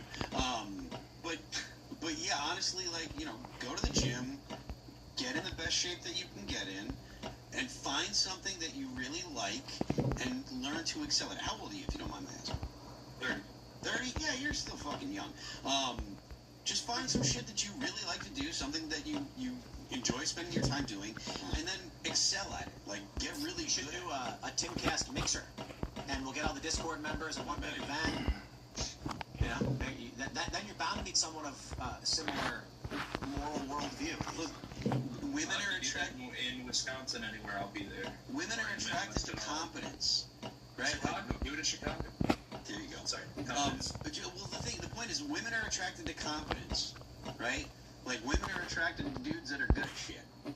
So, like, you should get doing the construction. I'm going to be a heavy equipment operator. Well, I mean, that's, if there's nothing wrong with that, but, like, if you're looking to meet women, find something that you like to do that women also enjoy and get good at it. Go and do some shit where women are. But, I mean, it's not easy nowadays. I'm not trying to say that it's easy at all. And, like, I got a fucking cheat code. That's how I met my girlfriend. But, like, Platinum records. And my advice is if you're using dating apps, which you probably are going to have to, try and talk as little as possible via text and chats and try and get the person to meet you in person. That's really have good. a date. Like, that's the best thing you could do. Oh man, getting rejected online dating is not the world either. That is just so annoying in text because they I can't haven't done smell it. online dating for like 10 years, and so that shit is the most demoralizing shit I've ever done. Yeah, in my life. where are you from? Do you live in the same place where you're from? I'm from a little bit north of Milwaukee. I think your best bet is going to be finding someone from a similar place. I went out with friends, a man and a woman, and me, and women were flocking on me. So if you're surrounded with friends, It's hard, isn't it? What's that? It's hard. You got the hair. It's hard. Yeah. But I was not a psycho. That's the important thing. Be not a psycho with some friends, because then they'll be like, hey, he's sociable. It's solid advice. Don't be a psycho. Yeah, like your friends are still important, even though the girl's still there. So what you want to do is you want to get a pair of binoculars. And you want to Horizon. You want to put you put them on and you go to the bar and you stand there with the binoculars on. Then the women are going to be like curious and they're going to say, "What's with the binoculars?" And then you cock your arms back and you start going, because it's called peacocking. Like the opening scene in Little Nicky? Is that what it is? Where he falls out of the tree and dies? It's called peacocking. When you do something intentionally weird, like wear a top hat, sunglasses, and carry a cane around, that woman will notice you. I didn't have a top hat on that. But it was the friend. It's called peacocking. It was friendship. Like trying to do it alone, find someone alone is very challenging. But having someone to talk to about it when you're stressed out, even just once in a while, and then someone to be there with you, like they call it a wingman, out in public, so that the women can see that you're not crazy, your friendship quality, and then just relax, and your friend will strike up a conversation with somebody you end up meeting and falling in love with. I have right to falling in love with. I have no good advice for meeting women. My wife and I do not listen to the same music. I've been to Ozfest 5 times, and I used to go to all those shows. She hates that. Wrestling is like really big where I live, and I wrestled all through high school, all through grammar school, high school, everything else. My brother was a state level wrestler. She was the stat girl on the opposite team. That is how I met my wife. And but we have long, intelligent conversations. We're into the same politics. Church is important to us. We've been together 15 years. Been married for 11. So I don't have good advice on how to meet him. Honestly, I'm sorry. Well, it sort of aligns with what Phil was saying. Go outside and go, just run full speed. Do what you do really well. Like she saw you in action performing and was like, well, I like that. Like I said, man, women are attracted to competence. They like dudes that know how to do shit. So like, I was a competitive powerlifter when I've lost 50 pounds since then. But what are you gonna do? You're competitive at it. You were doing it in a competent fashion. But like seriously, you need like sure if you can choose women and go and you've got the gift of gab and you're being funny is probably like fucking the most valuable thing. Like if you're actually a funny dude, that shit will fucking work. I personally am not all that funny, so thank God I'm in a fucking band. But like but yeah, like be funny and like be competent. Those things are the best. You can also make a podcast where you claim Erica Kirk is evil because that'll generate a massive female viewership. Yeah. And then you'll have your pick of the litter. True crime. Not only that, I was just gonna say do a true crime podcast. They'll be throwing the vagina at you. I know a lot about serial killers. Let's go. Yeah, it'll be bad vagina though, so be careful. You attract the way you do it is determines the kind of person you attract. That also goes back to what you said earlier. You said he knows a lot about serial killers. You said don't be a psycho. So like you can be a non-psycho in a psychotic world and show her like, hey, Mr. Bowen's not a psycho. He knows about serial killers. All right, you got anything you want to shout out? I mean, I was the dude at the call last week about the debate prep. I mean, that went pretty well. It was fun. I had a lot of fun. But it was at this type of bar where they help authors, and I just wanted to read the cover to this worse than the miniature milking farms. Oh my god. Hot dinosaur action the way you like it. Wet Hot Allosaurus Summer is the name of the book. She was a country girl looking for excitement. He was an apex predator theropod. What the fuck is going on? Yeah, thanks. Find that. That's not really a shout out. That's not how you fucking meet women here.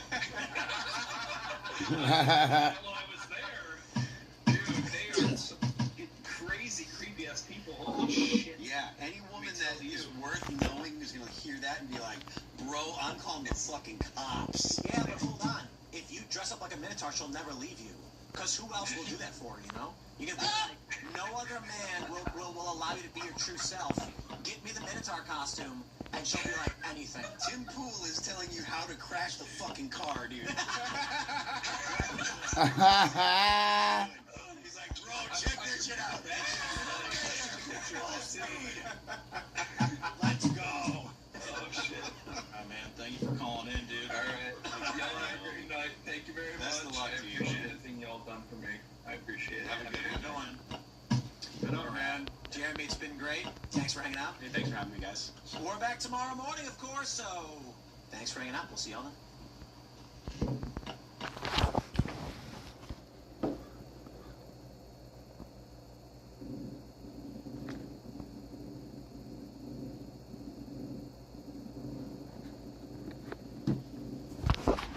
Treasury's new digital payout mandate is a direct threat to the autonomy of Social Security recipients and pensioners. In September 2025, the federal government finalized the phase-out of traditional paper checks. If you have over $100,000 sitting in a traditional IRA or 401k, you are now operating under the FedNow version 3.5 protocols released this month. Do Crystal, or have you just considered like?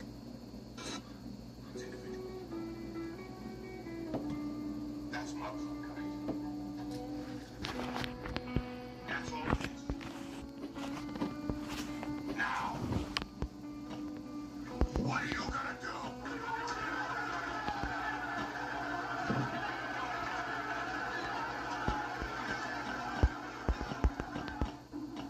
Click Rumble Ringin' and join now for $99 annually or $9.99 a month to get the entirely ad-free experience and an ever-expanding roster of content, creators, and free speech.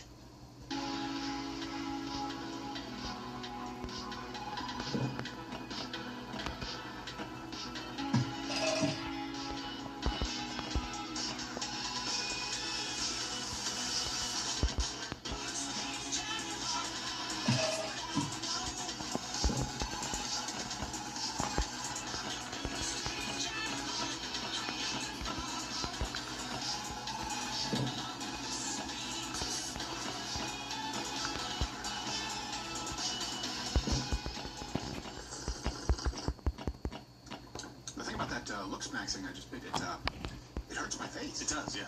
It's unpleasant. Yeah, but you gotta be dedicated. If you know what you want, Yes. you gotta make the sacrifice. Otherwise, the ladies don't love you. I always. Yeah, they see it. They see a man of dedication. Yes. They see a man who's gonna commit to them. Yeah. Hit yourself in the face with a hammer and do crystal. Or have you just considered like lifting heavy weights and eating right? I don't know. That's me, Mr. Traditional. Captain Morgan, CEO. How are you? I am doing well. How are you? Not up to the looks maxing, I see. Your face is hammer struck. I beat myself in the face all weekend long. Punch myself constantly. You're better than that. You're better. I'm not. Well, that's the lady, Mrs. Morgan. She likes slapping you around a little bit. You're okay with it. It's all right. It's role play. Airs Bed is undefiled. Friday, Saturday, April 24th, 25th at Comedy Avenue in Lawton, Oklahoma. Mr. Josh Firestein, how are you? Good, good. Great math in Lawton. Yes. Yeah, that's what I hear. Great math in Lawton. They're all looks maxing. They call it looks maxing. Yeah. Well, you overdid it that one time. You got the power tools. And then, Yeah, we're supposed to use battery power, but I went with wall. yeah, and then it was more like looks maiming. Didn't quite work. That was the sound I made. That's the next thing, you know. The fountain of youth is sticking your finger in a 240 volt outlet. A 240 hot. Yep. Yes, it is. Yes, it's and then you just look like you feel younger. You look like you look as fresh as the day you were born, like you're crowning. Now, before we get to No Kings, and it's just this thing is still going on. It's ridiculous, and this is where you see the horseshoe left and the horseshoe right. I want you to remember when people say there's no difference between the left and the right. Don't ask yourself like, hey, what does the left do right now? Ask yourself, what would they do with power if completely unfettered? And having been raised in Canada, there's actually a party there. It's a parliamentary system that is, if you can believe it, sillier than the Liberal Party, sillier than the carnies of the world. That's weird. It's the NDP, the New Democratic Party. We used to have a guy named Jack Layton. So for those of you who think that maybe the left is going to move the center. Again, just you need to watch them when they're not required to present some sort of optics as to being reasonable. Here's how the NDP in Canada, here's how their convention went. My name is Mastura Tassim. My pronouns are she, they. I'm from Ontario. Again, thank delegates not to call me Madam Chair or Madame la Présidente. I'm a non-binary person. My pronouns are they, them, and their. Chair is sufficient.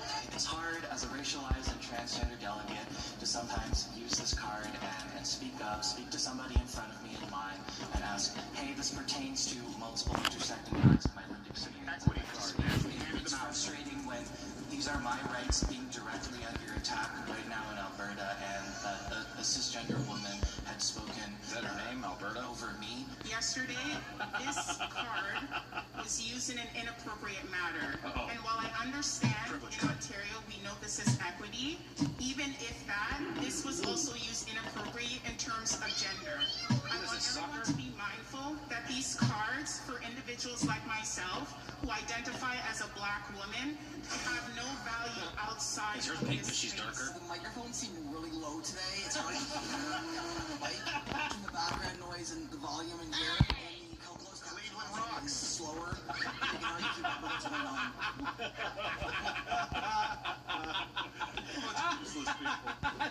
It's Drew Carey and Mimi in one person.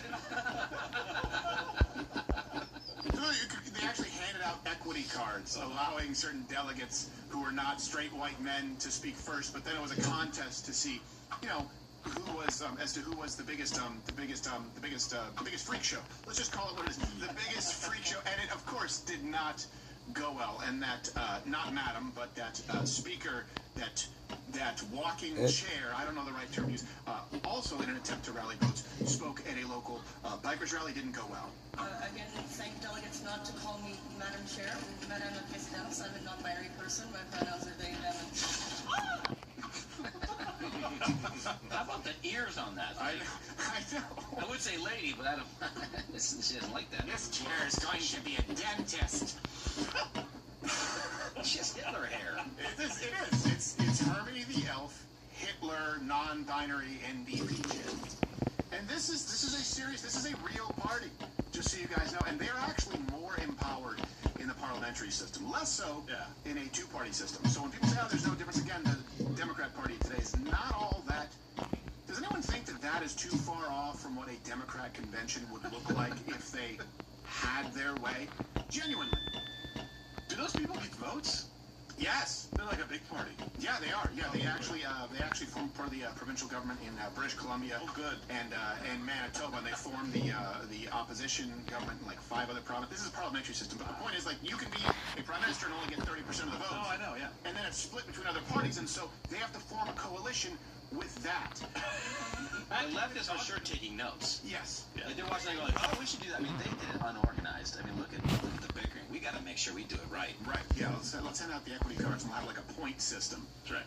It's just if you're this freaky, you get, I don't know, 4 points. And if you're only mildly freaky, you get 3. I have no idea. Here's the thing. And I've talked about this, and you'll see people on the right now saying, yeah, we need to focus on equity. No. You can either have equality or you can have equity. You cannot have one precludes the other. It sounds nice, but remember, anytime someone tells you about equity, they are a communist. Just to be clear, equity means ensuring equal outcomes, which can only be done at the end of a barrel. It can only be done through government force. These people, as silly as they seem, if they had their way, they would enforce equity by forcing you to take a back seat as a straight white male, by taking over your businesses, by ensuring that they tax you more depending on the marginalized class. It's Marxism. It truly is. Anyone who doubts that Marxism, communism is the basis for the modern left, you just need to see what they do when they're not concerned with you watching.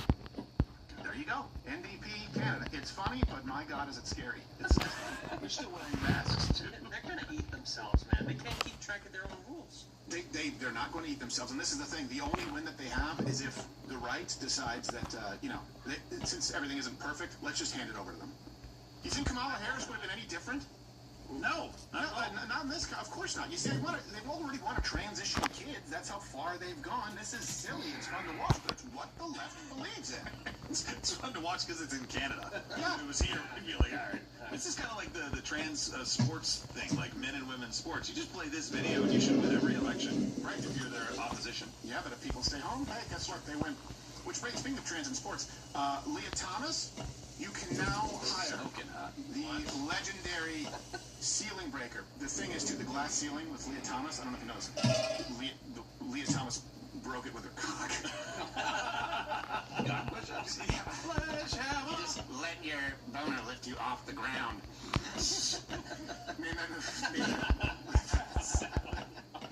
NC, you can now hire the legendary, the man-woman, myth, the legend, NCAA champion swimmer Leah Thomas for all of your speaking needs. So, according to the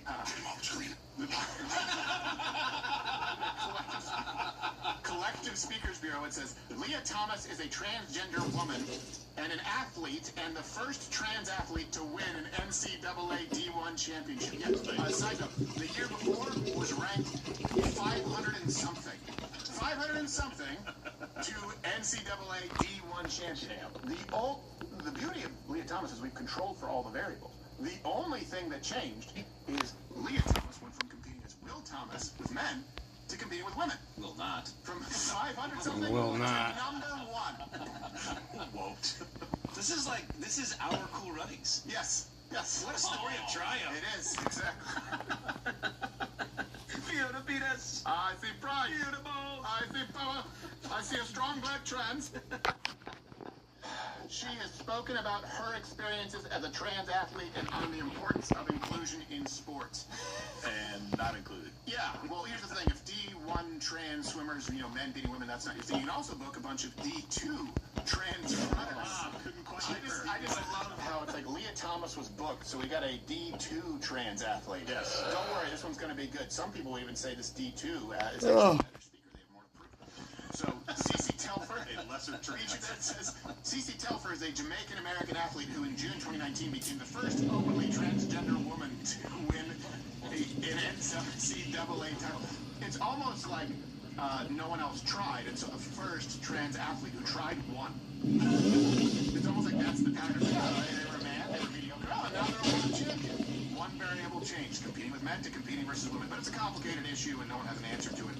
Telfer became an NCAA national champion in the 400-meter hurdles event, putting her on the trajectory of becoming a U.S. Olympic hopeful for the Tokyo Olympics. Wait a minute. In 2021. They also, by the way, it is a noted bureau. Like, you can go there and book a bunch of things. It's not just these freak shows. They have some more expensive professional athletes, even some professional athletes in the division of cheating athletes, like featuring non-Hall of Famer Barry Bonds. You can book. I'm not here to talk about my transition. Yeah, he didn't think he was going to be in a dress. Yeah. Oh my gosh. The real picture of this person, by the way, is not too far off. Oh my God. Yeah, that's totally fair. By the way, I love that this is now, but in 2021, she was on a trajectory to be. Yeah, she didn't make it. Yeah. Even though she was a man competing in women's sports, he didn't make the cut. The problem is they will then say, see, we'll see that proves there's no advantage. That's the argument. They go, well, there's plenty of, yeah, sure, but still robbed someone else of that Division II NCAA title. Yeah. There are still bad male athletes that can't beat all the women, okay? Look, this is a sport. It's an individual sport, too. It's hurdling. It's harmless to the other athletes physically. Right. You put them in lacrosse, you put them in basketball, you put them in volleyball, hockey, for crying out loud. They're going to destroy everybody. This is, we should do a segment, actually, research. We should really do a segment on the cult of modern psychology in the DSM-5. There is no, just to be clear, we've discussed this issue quite a bit. The left has already decided where they line up. You saw that with the NDP in Canada. You saw it with Kamala Harris. You saw it with Joe Biden. They considered it an act of evil to not transition children. There is no scientific basis whatsoever for this. None. It was changed because of lobbying. It was changed because of progressive agendas. There is no study that exists that shows that these trans people are anything other than Buffalo Bill. Nothing. There's nothing that proves. And there's plenty, by the way, plenty of evidence, plenty of data, plenty of studies that have been conducted that prove that these people are mentally ill.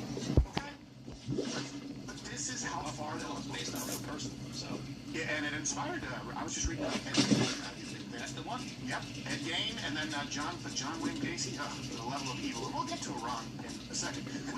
Here's the thing: we do have some pretty high-level athletes actually in this office, to be clear, but we do separate our divisions based on gender. That being said, not all of the women are supporting tooling in the Live Cover Studios can genuinely talk one. Yeah, I'm getting out of here, Gerald. So, see you later, alligator. After a while, Croc, wait. What are you wearing? Who's that? Oh, this? Yeah. This is my dueling outfit. Who are you gonna duel? Oh, it's for my home. Yeah, my finance company. You see, what they do is they have two clients have a duel. The winner gets a 5% rate, the loser gets a 12% rate. Dude, yeah, and shot, though. Yeah, and that. You don't have to do that, Josh. I'm not gonna forfeit. What do you? No. Dude, just call American Financing. They can potentially delay up to 2 months before your payment, save you maybe $800. American Financing? You've been in like 12 of their ads. NMLS 182334, ringing any bells, Chief? What's their dueling policy? I don't even think they have one. Well, that's good. Every business should have a dueling policy. Which reminds me, what is our dueling policy? Anti. We are very anti-dueling. Okay? I don't know about that. I'm gonna have to ask Steven. No, you do not bring Steven into this. Yeah, I'm gonna ask Steven. No. Steven, dueling policy?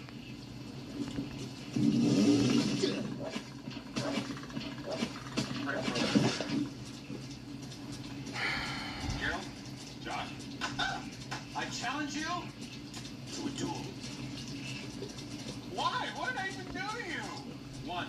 Josh!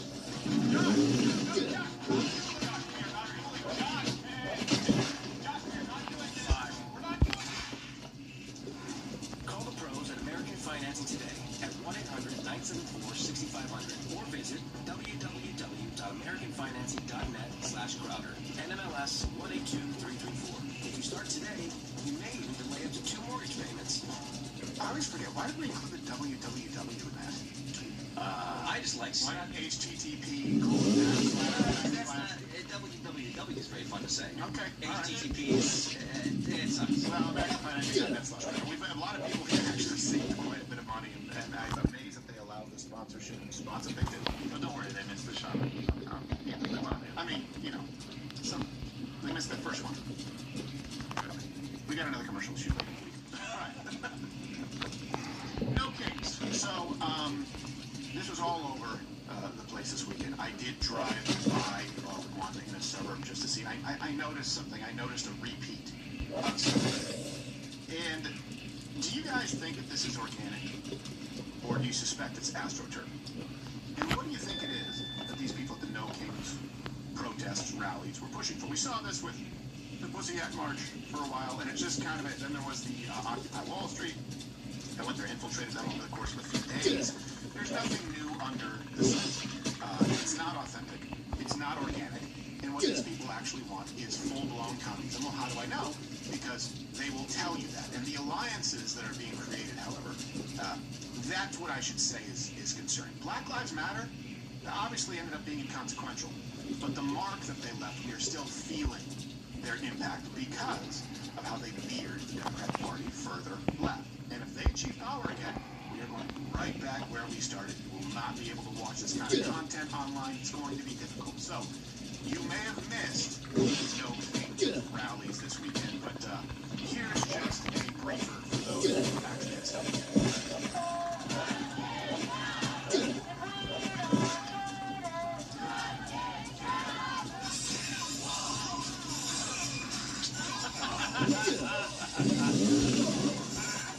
This is a sketch fest. A lack of diversity here today. But it's mostly people who look like you and I. And It is not for black people, for people of color to get out on the street. They're at risk when they do that. If anybody's going to get arrested here, it's going to be a black person. It is not safe for them. You never find a black man on the street. We need to walk in their name. You should be deporting yourself. Why should I deport myself? Because you're brown skin. I'm a U.S. citizen, man. Here. We don't want brown skin people. That's one of the most racist things a white woman has ever said to me. That's right. 1, 2, 3, 4. We don't want to pick no more. 5, 6, 7, 8. You got the kids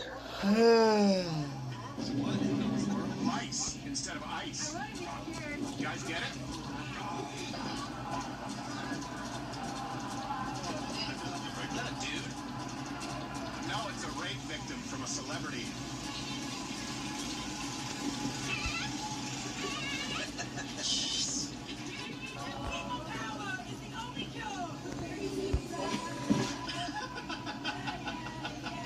These people are great. There's no difference between the right and left, guys. None, remember? Kill your local ICE agent. Peace.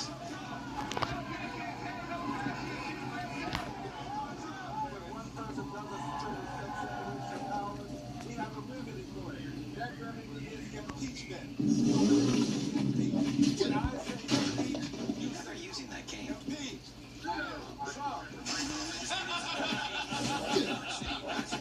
very loud, and as you can see, it's very large. I've been to all three No Kings protests in New York City. Immediately, this one already looks like the biggest one. It's going very well. It's wonderful. Okay, check all the references. We're going to kind of lay this all out so you can understand why these are happening, who's funding it. So they're talking about 8 million people across over 3,000 locations. They claim all 50 states. Here's what's also funny. They held No Kings protests across countries in Europe. So UK, Denmark, Sweden, all monarchies. So they just switched it to like No Tyrants. Want the king to get upset? We don't want to offend the king. Yeah. But, you know, we want no tyrants. That's what it is. Well, what's a king? You know, it's more of a figurehead. We don't want to upset his majesty. Yeah, we don't really. I mean, we still don't want no money. Isn't it? So, where does the funding come from? Again, you can check out all the references. There are 500 groups involved, worth about $3 billion in revenue behind the protests. A lot of them are funded by the CCP-linked Neville Royce Singham. We've talked about them before, including the People's Forum in New York, the Party for Socialism and Liberation, the Answer Coalition, and, of course, Code Pink. Remember, we talked about this. Code Pink was founded by Singham's wife, Jody Evans. They were behind that whole Cuba thing where they went to, which applies to the communist government, so they could assist them in murdering and silencing dissidents.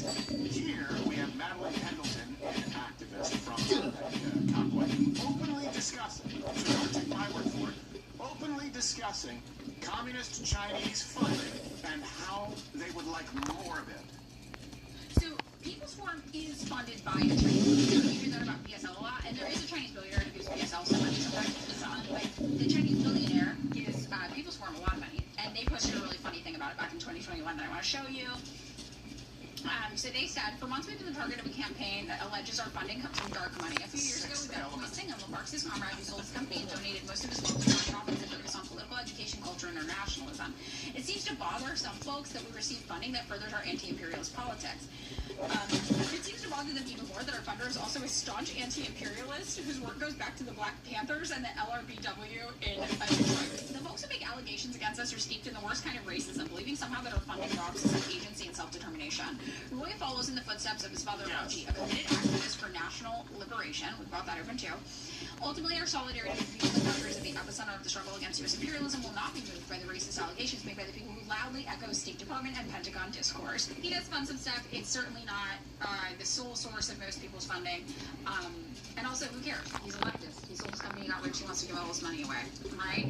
If Cardi B was doing all of this for the Democratic Party, you'd be patting her on the back. But I don't know. They try to make it seem like the Chinese Communist Party is secretly running these like little campaigns out here. You know what I mean? I wish, first of all, that would be dope as hell if we all just got paid to be communists by the Chinese Communist Party. I'd be so on board. Now, think about that. That would be fucking so moron. on board. This is probably someone who, obviously, there are no kings, thinks that Donald Trump is a tyrant and doesn't understand that if you are a Uyghur shop owner, meaning a Muslim Chinese, you still have to violate your own religious conscience and sell alcohol and cigarettes in China. Also, if you have the wrong Bible, you'll be in prison. They silence, they've run over dissidents with tanks, but it's okay. You need to understand this with the communists of the world. It's okay because the ends justify the means. I'd be so on board with pushing Chinese propaganda. Also, if you search for No Kings on Google, the first thing that pop up, Chinese state leaders. First things that pop up, just to be clear. And I say this because I want you to be aware, because this also makes its way to the right. And you've seen people on the right say, well, China's not really a threat. That's just propaganda from whatever. Donald Trump, Israel, these are the same people, by the way, who defend the regime of Venezuela, defend the regime.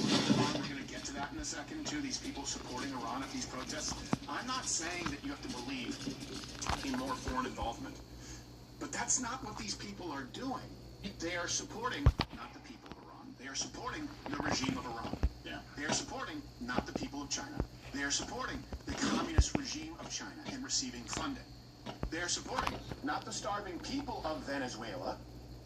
They are supporting, and by the way, they've done this very clearly, they supported Chavez, then they supported Maduro, and then they condemned the ousting of Maduro. At a certain point, when you go, okay, they're always supporting communist dictators, without fail, against the United States, or against any foe. It's really important to keep this in mind, because remember, that's what's coming for this country. And the enemy is already inside the gates. Now, you see this communist Chinese funding all of these other nonprofits, some of them are NGOs. I noticed, I drove around a couple signs that, you'll get signs of any protest that are similar, but verbatim, including color, font, size, repeat signs with lazy slogans, nearly identical. Here's some examples. This is, I prefer crushed ice. No crushed ice. Prefer crushed ice. Free crushed ice cone. I like my ice crushed. Prefer crushed ice. Crushed ice. That's across the board. Now, you could just say these people are lazy and unfunny, so it's easy to come by a lazy joke. And you have this one. Clean up on aisle 47. I saw that, I don't know, 6 or 7 times. Aisle 47? What are you, at Home Depot? Right, exactly right. And you're like, oh, we're in the clever Donald Trump 47, all right? I like 45. They don't seem to have a problem with it.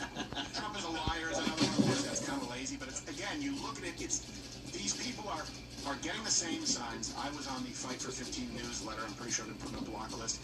They send out people what to do. They bus people in from outside of town. You have We the People is another theme that you see, the same thing across the board. But the crush ice and clean up on aisle 47 was a real tell. So I bet you going forward, I'm going to try to hide that a little bit more. There's a lot of old people, too. I noticed a lot of old people and a lot of young adults. No one in the, middle-aged adult working class that I saw. There's all older people or people who, unemployed people. I'll just say unemployed is what there was a lot of retirees, boomers, and then a lot of young people who don't really have many job prospects right now. That makes up the voting base of the left. I've told you this. If you work at all, if you are lower income, middle income, upper middle income, you are of no use to the Democrat Party. Same thing, this goes back to communism, goes back to Karl Marx.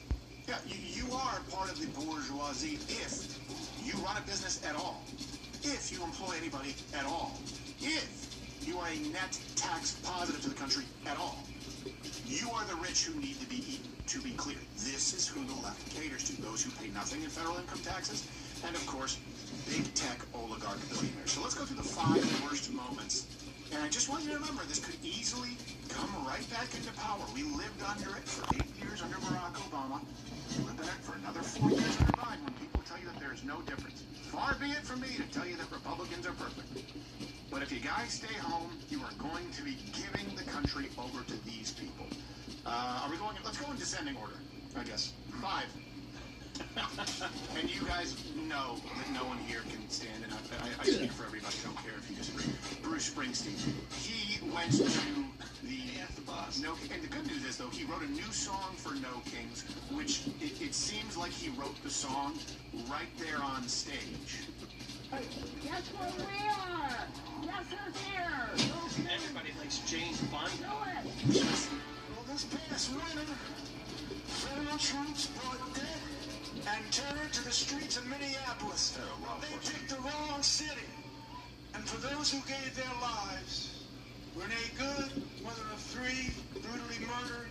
Alex Preddy, VA nurse, executed by ICE. Shot in the back and left to die in the street without even the decency of our lawless government investigating their deaths. If your skin is black or brown, my friend, you'll be questioned and reported on sight.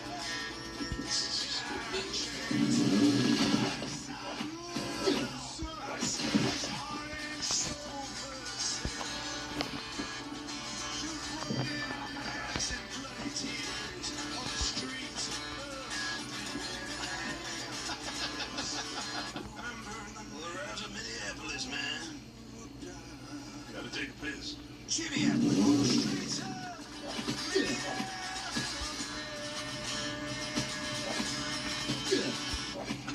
By the way, welcome those who rated from Dan. We appreciate it. I don't want to say that Bruce Springsteen is a mumbling, talentless bag of shit.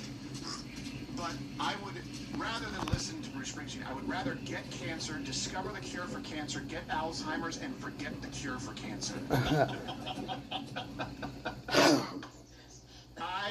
You guys comment below, because people know he's the boss of what?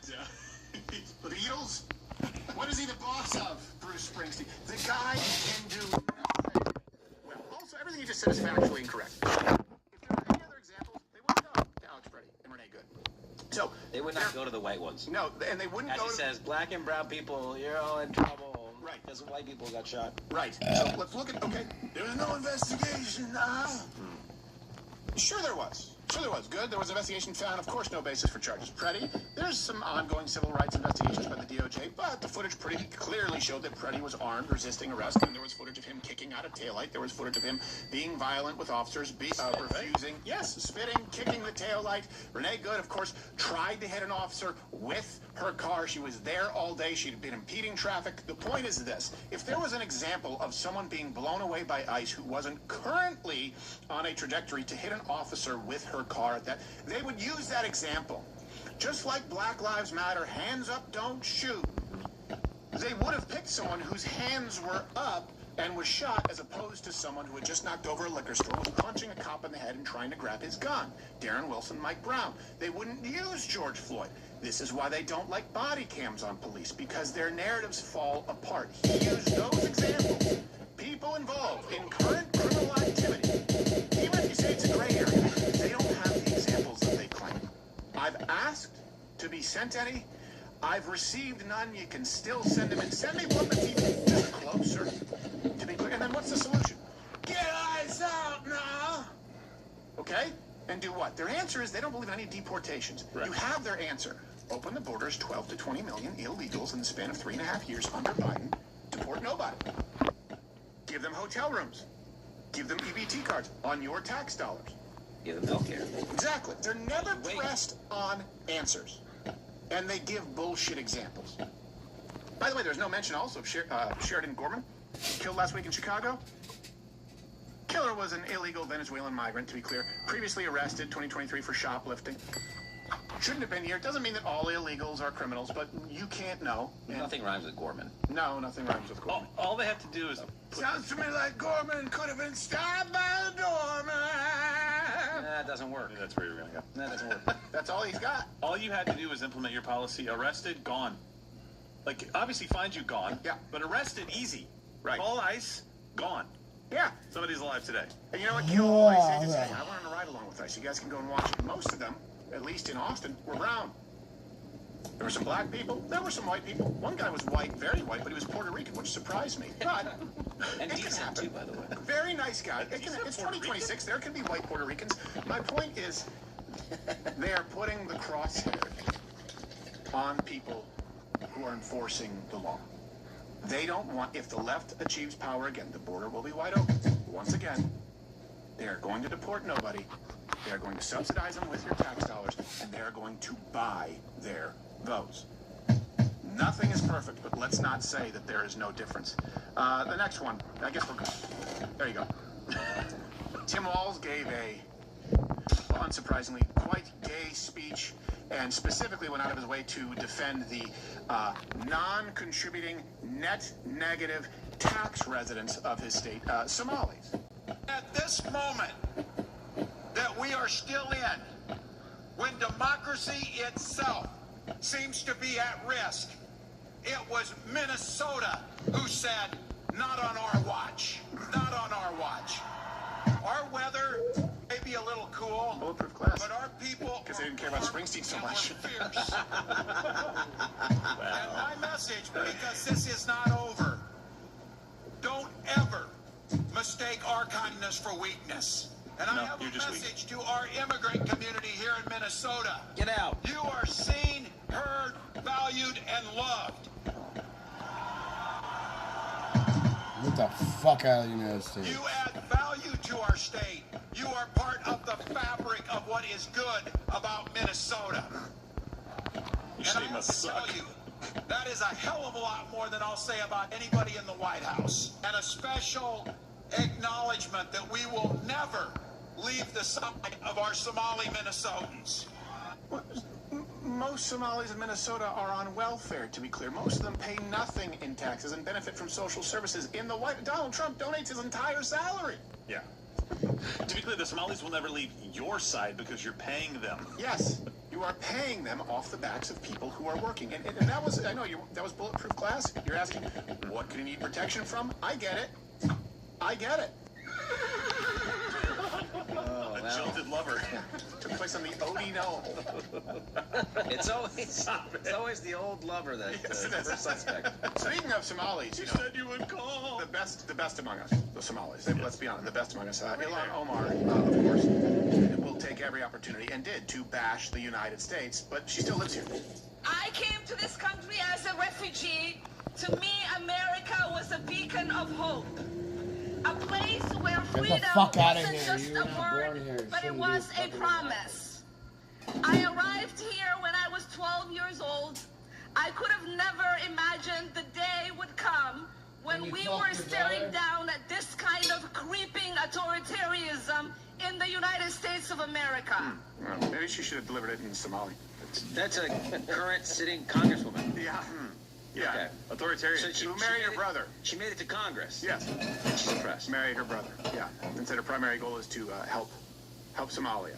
Number 3, this one is, there's a lot of performance art. Now, did you ever take drama class in high school? And did they ever make you do like creative movement, or you had to do interpretive dance? Like, well, this is gay. Right. Now, picture that only an entire political party.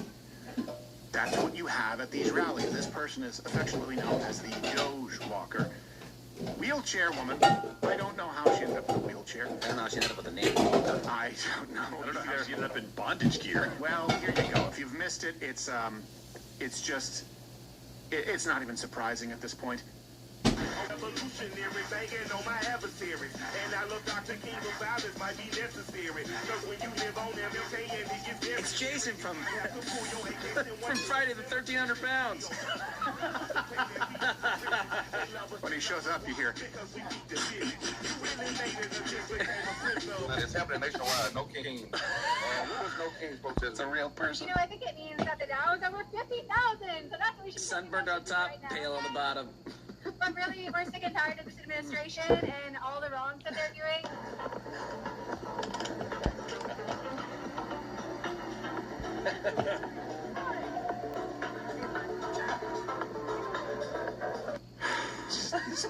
I want more. These people are mentally ill. They are mentally ill. And these are the people who are determining that gender dysphoria is no longer a mental condition. It's just the symptoms of someone who was born in the wrong body with no scientific basis. These are the people who want to determine your immigration policy. They want to do away with ICE. This is not a small contingency. This woman, known as, I believe on Instagram, Wheelie_An_artist. Wheelie my ass. Wrote, "This is performance as protest. This is art in action." Well, very little action. Doge Walker exists to remind this nation these are elected officials. They are meant to serve the people, and when they don't do their effing job, they get reined back in. Okay, hey, let's go with that. You're right. These are elected officials. Their job, President Trump's job, is to do the will of the people. The people who elected him. These people say no kings, but what they're really protesting is the agenda of the man who was elected in this country with a mandate. Popular vote, landslide, electoral college, overwhelming support on deportations and on closing the border. Certainly not flawless. What do these people really want to happen? If they say they are for democracy, even though they were voting for someone who didn't have to go through a primary, there hasn't been a primary in their party since 2012, they want to oust the person who is democratically elected to replace them with what? Oh, in other words, they want to replace them. They want to install a what? A what? Oh, a king. Yeah, exactly. And he was take out 2 issues Whether you agree with those issues or not, doesn't matter. Take those two issues out. Overwhelming support in his party. Yeah. Massive support. Exactly what we voted for, period. And you're like, no, that doesn't matter. It's what I want. Yes, it's what I want. These people have they don't care about democracy. And not, by the way, neither do communists. You do understand that, right? Once communists get elected to do the will of the people, they don't have elections again. Look at Venezuela. Look at Cuba. Look what happened in USSR. Look at what happens in China. Even the places that do have they're not real elections. And I'll get to the clip where these people full-on support a communist revolution. You cannot point me to a communist revolution. You cannot point me to one where democracy continued to exist. It can't. It's not possible. These people are mentally ill. Number two, Robert De Niro, he's still around. This is what President Trump would call low energy when he spoke at a No Kings rally in New York City. The concept of No Kings is a great rallying cry, and a hugely successful as millions of us have answered the call. I support this movement 150%. But when the crowds are chanting No Kings, what I'm really hearing, as we all know, there is no Trump. Ah, the elected president, yes. Another president So it's not about kings. Tested the constitutional limits. Struggling with his lines. But none Well, he didn't write it, so. have been such an existential threat to our freedom. Thought he was an actor. None, except Trump. No King Trump. No unnecessary wars that rob our resources, sacrifice our brave servicemen and women, and slaughter innocents. No corrupt leader enriching himself to the Epstein class buddies. No taking away health care from our most vulnerable neighbors. Illegal no aliens. unaffordable groceries, no unaffordable energy, no unaffordable housing, and no inflation at its highest level since COVID. No government masked thugs shooting down our neighbors in the streets. They should be more afraid of us. That's right.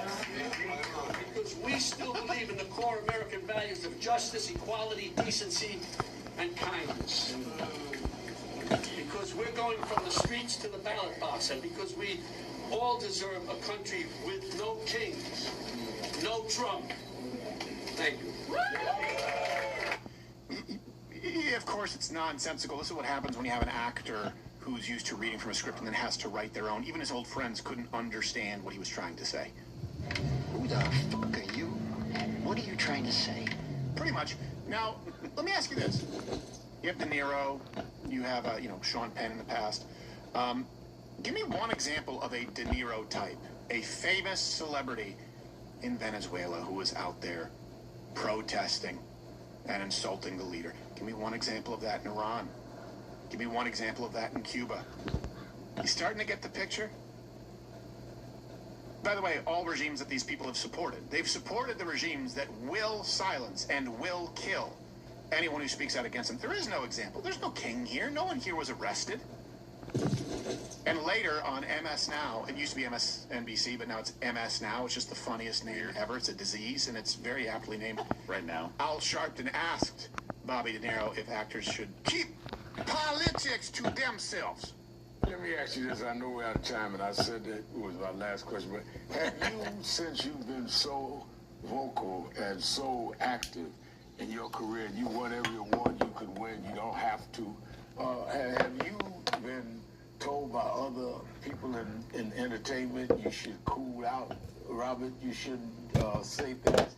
And how do you respond to that? Well, some people saying, people worry about this, me, or this, or that, or this. I just feel it's not, and I was reading something, some actor said, actors should act.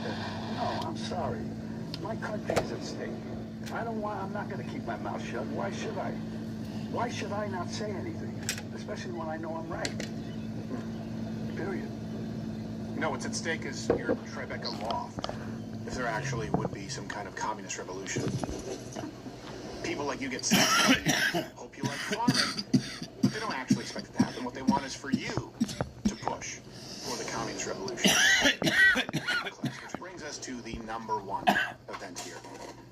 And this is, I've told you this many times, there's a lot of discourse going on the right that frankly, you can't see the daylight between some on the right and those on the left. We do need to have true north. True north still is, for this country, not accepting tyranny, fighting against tyranny. Yeah, sure, no king.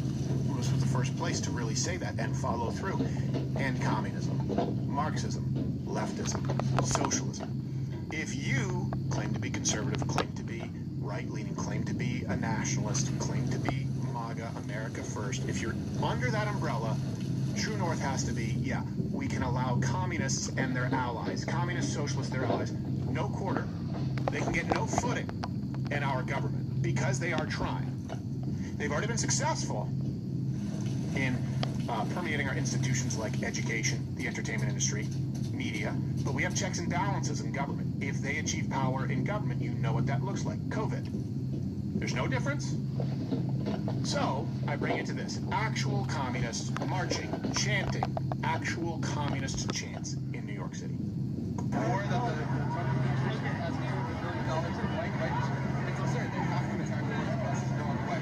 But when it comes to like planning and stuff, that's still like having a map and having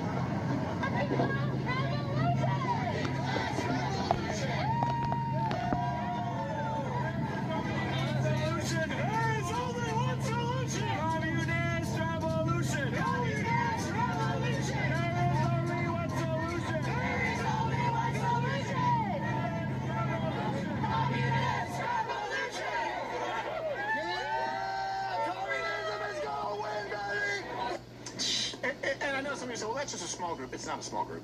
They just say that part out loud. But it's offensive enough to me that no one's making fun of them. Turtle's eating every bit of her food. It's crazy. There used to be a time in this country where even the Democrats would have made fun of communists who are out there open. As a matter of fact, they might have been arrested for being traitors to this country. You weren't allowed to be a communist in the United States. And by the way, I don't think you should be. It's antithetical. It means that you want to destroy the United States of America. That's what communism requires. Here's someone who had no time at all for this communist nonsense. Donald Trump don't trust China. China is China is Sorry, here's the actual, a hardworking Asian who was asked. You support the protest. Why do I know what they're protesting for? They're protesting that Trump is a king. Well, I don't think he's a king. Why don't you think he's a king? Well, what constitutes making him a king? There's a lot of leaders in other countries that they're the cleaner. Yeah. Right? Yeah. Okay. Well, I mean, but I think U.S. is probably the most democratic society already. Need to come here? Yes, people want socialism in America. Well, this country is founded on what? Capitalism. That's right. So yeah. It's not socialism. Yes. So if they don't like that, they can go to any socialist country to live. Yeah, they can go to any socialist country to live. Yeah. Why do you think they don't go?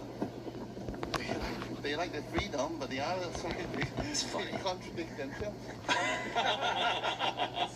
Please stop bothering me. I have a work to do. They're all retarded. I have a work. I don't have time to dress up like a rice and say, oh, no ice, but I'm a rice, I'm a bug. You stupid.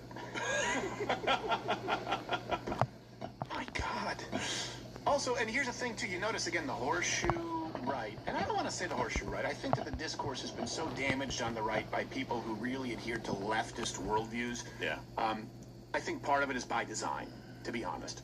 When you have people out there who are making the same chants, no war, Donald Trump, Epstein, right? People making accusations with zero evidence doesn't mean that the Epstein situation wasn't handled incredibly poorly. We're done. We did hard mode. Seems that the left and these people on the right saying that we shouldn't vote in midterms, saying that all parties are the same, that we should be an accelerationist and burn it all down. Keep in mind, the left doesn't want to burn it all down. They want to take it over. If the right decides to burn it all down, the left is going to go, great, perfect time for us to take it over. You see them kind of joining hands. Here's the anti-Jew, and I don't mean anti-Israeli government. I don't mean anti-APEC. I mean the anti-Jews are the cause of all things in the world. The coalition marching with the left.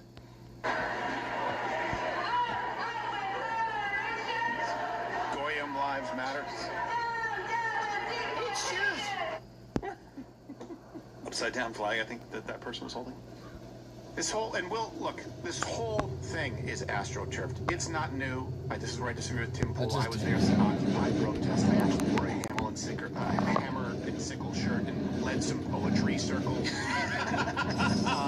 Guilty on the inside. I know, I did it. Like, before content creation was a thing. It was fake. It was astroturfed then. It's astroturfed now. It was the same thing for Black Lives Matter. It was the same thing with Antifa. Same thing with the Pussy Hat March. But it's effective astroturfing that will destroy this country. Yeah. If the people who don't want this don't combat it effectively. But we do need to figure out who on our side doesn't want this, because it seems like more and more people are okay with it, provided we get rid of, Speaker Johnson. By the way, is a wiener. But that doesn't mean I want these Handmaid's Tales cosplayers running the country. What are you gonna do? What are you gonna do in the upcoming election? How are you gonna vote going forward? Are you of that ilk? You just want to burn it all down? Do you think that people like this, do you think it's not a threat? Genuinely curious, because I see two kind of strains going on right now. Also, by the way, if you want to sort of decouple from big banks, you can support your favorite creators, and you can actually step away from big banks by going to wallet.rumble.com. Use Rumble Wallet to gain true financial freedom, no middlemen. This brings us to the next topic, too, because you saw a lot of this throughout. You saw a lot of people there supporting not Iran, the Iranian regime. Right. This is not a commentary on whether it's our job to liberate the Iranian people. What I'm pointing out is that those on the left support authoritarians in power always, whether it's Maduro, whether it's Chavez, whether it's Castro, whether it's the Ayatollah. They always line up with them, which means they're a victim. Mao, Anita Dunn, advisor to Barack Obama, looked up to Mao, Bernie Sanders, honeymooned in the USSR. They can't say, oh no, communism hasn't been tried correctly because they supported these communist regimes that killed many, many, many, many millions of people. At every turn. At every turn. And that brings us to Islam. Useful allies here. Remember, 198 million Muslims worldwide support violence against civilians. You check that. That's Pew Research. We bring it up all the time because I think a lot of people say, not that many. Well, 198 million. I'd say that's statistically significant. And now you've seen quite a few posts from those who claim to be on the right saying, hey, we actually have a lot of common ground, Christians and Muslims. Here's one from Sneeko. He wrote, Catholic Orthodox Christians have more in common with Muslims than they do with warmongering evangelicals and government who worship Jews and want Armageddon. Jeez. Hey, I don't want Armageddon. I don't worship Jews. I don't know if I consider myself an evangelical, Protestant Christian. I don't know any non-Catholic Orthodox Christians who worship Jews and want Armageddon. Do you? That's the same. Well, let's go to the premise. Christians have nothing in common with Islam. And I really want you guys, this is going to be disturbing. I'm just going to let you know, it's not a trigger warning. It's if you have kids, they shouldn't be watching this. When people say, no bombs. Iran, this is just war for oil. I think that glossing over the true evil that you've seen from the Iranian regime, it does nobody any favors. And so I want to highlight some reports for you so you understand what the policy is when Islamists get power, because they're attempting to gain power here in the United States, and they have in Europe. They're being pretty successful, pretty effective. So you saw a lot of this at the protests. Persian people who were confronting left-wing protesters. This is not a commentary on where you line up on the Iran conflict, but understanding why those in Iran differ completely. They diverge with leftists in the United States who defend the regime. You won't get democracy through America. No, not through America, but from Islam Pahlavi. Yes. Yes. I want freedom in Iran. You won't get it. Islamic regime. So, do you have any other options? Islamic regime is killing more than 50,000 people. Oh, don't be so silly. Don't be so silly. It's lies. It's lies. Lies. No, you don't know. Wow. You're so watching fake news. Sit down, shut up. Let me ask you a question. Have you ever been in a Muslim country?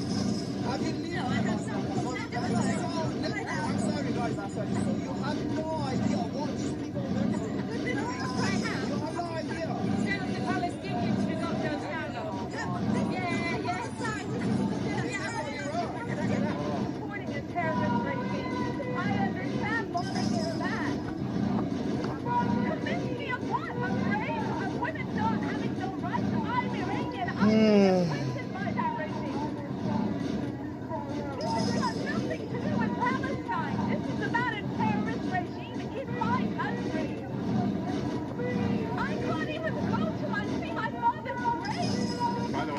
that public school teacher lesbian, I assume so. I love how her sign gradually gets lower. Yeah. She's talking to a real Iranian woman. And she's swallowing some guilt there. Yeah. Yeah, well, no, she made this face. She goes, yeah, like, okay, I'm sorry, but I mean, you're still wrong. This just shows you the left, they never follow their own rules. They want you to follow rules so that they have a leg up. They don't believe that you shouldn't speak if you have white privilege. You literally can watch hours of footage of white Western liberals telling Persians who fled the regime that they don't know what they're talking about. What happened to sit down, shut up? Let me give you a very specific story, and this is one that's been vetted, just so you understand what this regime is like in Iran. And it doesn't mean that it would change your idea of foreign policy, and it shouldn't. But I do think we need to know what it is we're discussing, the level of evil that has historically been the rule, not the exception, as it relates to Islam. The Iranian regime is just sort of the most pure example of that right now at this point. Story of 2021, and I'm going to have to sort of dub it in real time because it's done in Persian, about women who were raped, gang raped, as a form of punishment from that regime. This is not uncommon. This happens all the time in Iran, but white liberals want you to think it's just propaganda. January 8th, security forces, after entering a hospital in Galib, there was a shooting. They ordered the medical staff to stop treating all of the wounded. About half of the 30 hospital nurses disobeyed the order, and 7 nurses continued to treat got that. Holy fuck, look wounded. at that. So they were taken to the lower floor in a warehouse section. 2 of the nurses were immediately shot there.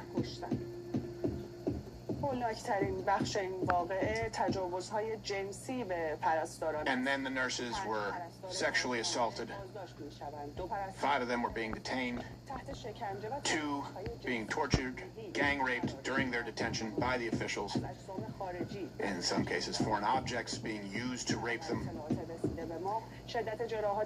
The severity of the injuries from the rape is so bad that the intestines had to be removed and colostomy bags had to be inserted for at least 2 nurses.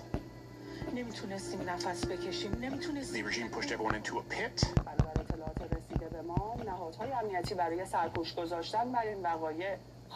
The security agencies have pressured the families of the detainees to cover up the events.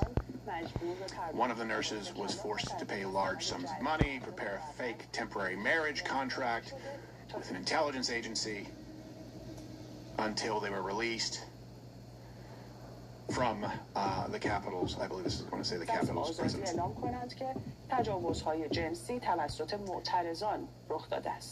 So for disobeying the regime, you had women who were executed, some of them in front of them. Then the others were, and this doesn't just mean it happened like in an alleyway. They were under the care of those in charge in this regime. Gang raped as punishment to the point that at least several of the nurses needed colostomy bags, and several of them had to have their uteruses removed because of all the scar tissue. This is not the only example of this. What the fuck? That's the punishment. And then they coerce you into signing a fake marriage license, so it's not rape. Because even in the Islamic regime, if it's your wife, you can sodomize her so bad that she needs a colostomy bag, needs to have her intestine removed, or needs to have her uterus removed. This is that regime. Then, yeah, it's all okay because we signed a fake marriage certificate. We'll see how that marriage, by the way, holds up in the afterlife.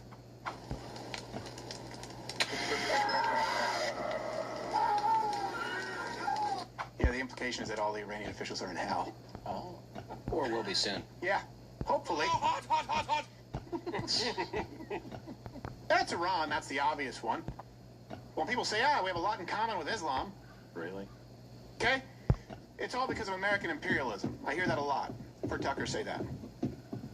I've heard Candace Owens say that they didn't have a problem with us till we were the ones who started to encroach in their territory, and it's American imperialism in the Middle East. Okay, well, our first wars, Barbary Wars, you can go back to. But let's go now to Nigeria. Anyone want to say that the United States is being imperialist? What does Nigeria have to do with us? So, yesterday, Palm Sunday, there were Christians massacred by Muslims in the city of Jos. Here you go.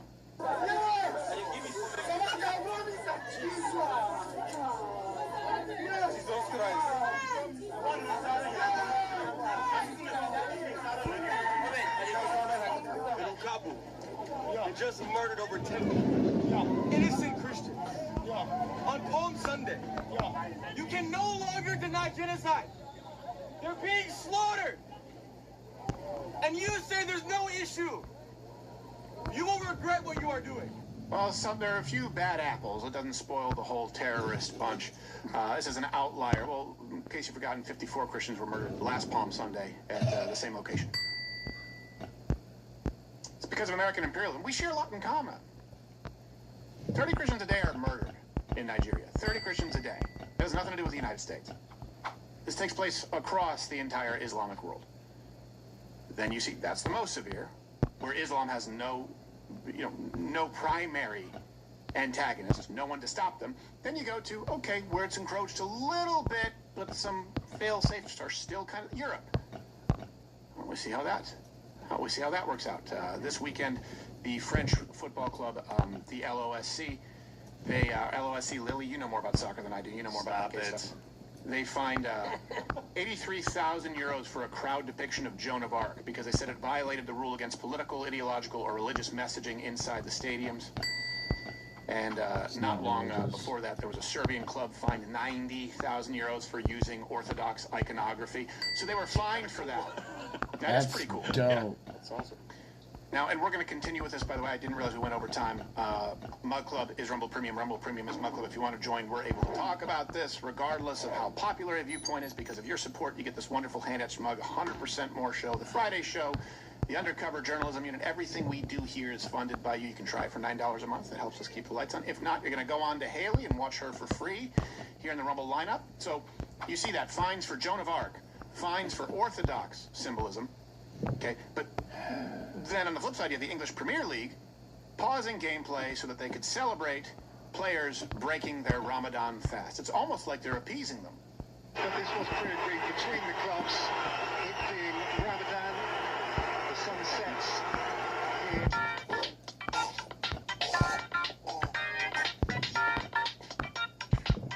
Fuck these people, man.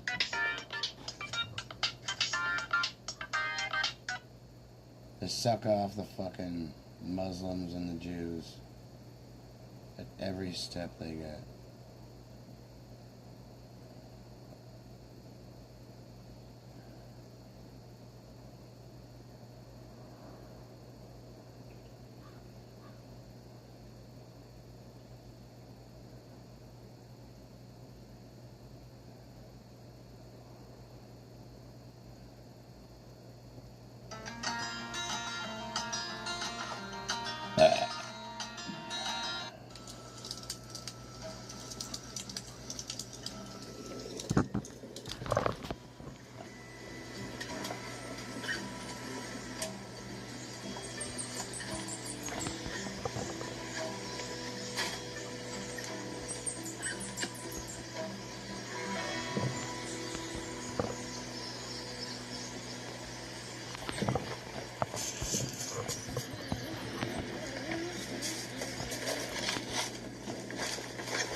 Alright.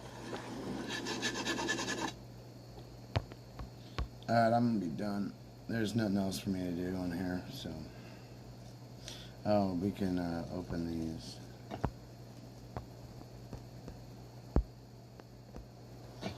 So we get.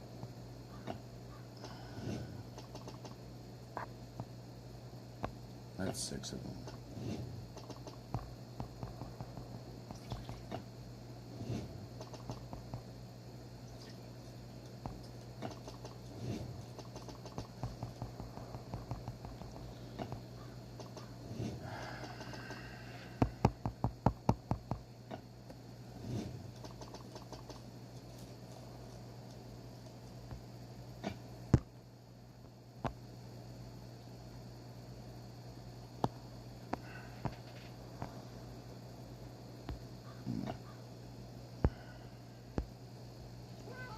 Yeah, I will. What time is it now? It's 11:44. We got 5.5 hours in. I could keep going and doing other shit, but I'm gonna go finish Sopranos season 4. So I got like 3 more or something like that to watch, but yeah, I have like all of them, so I can watch everything for free. It's pretty cool. So see you guys tomorrow. Might be on earlier, but I gotta type some stuff up and yeah. I gotta do a couple. I have to file my complaints. I literally have to go and I have to write them all out, then fucking file this shit. Cause there's like 5 complaints I have to do, and they all have different shit. So I'll see you guys tomorrow. Have fun. Be safe. Later.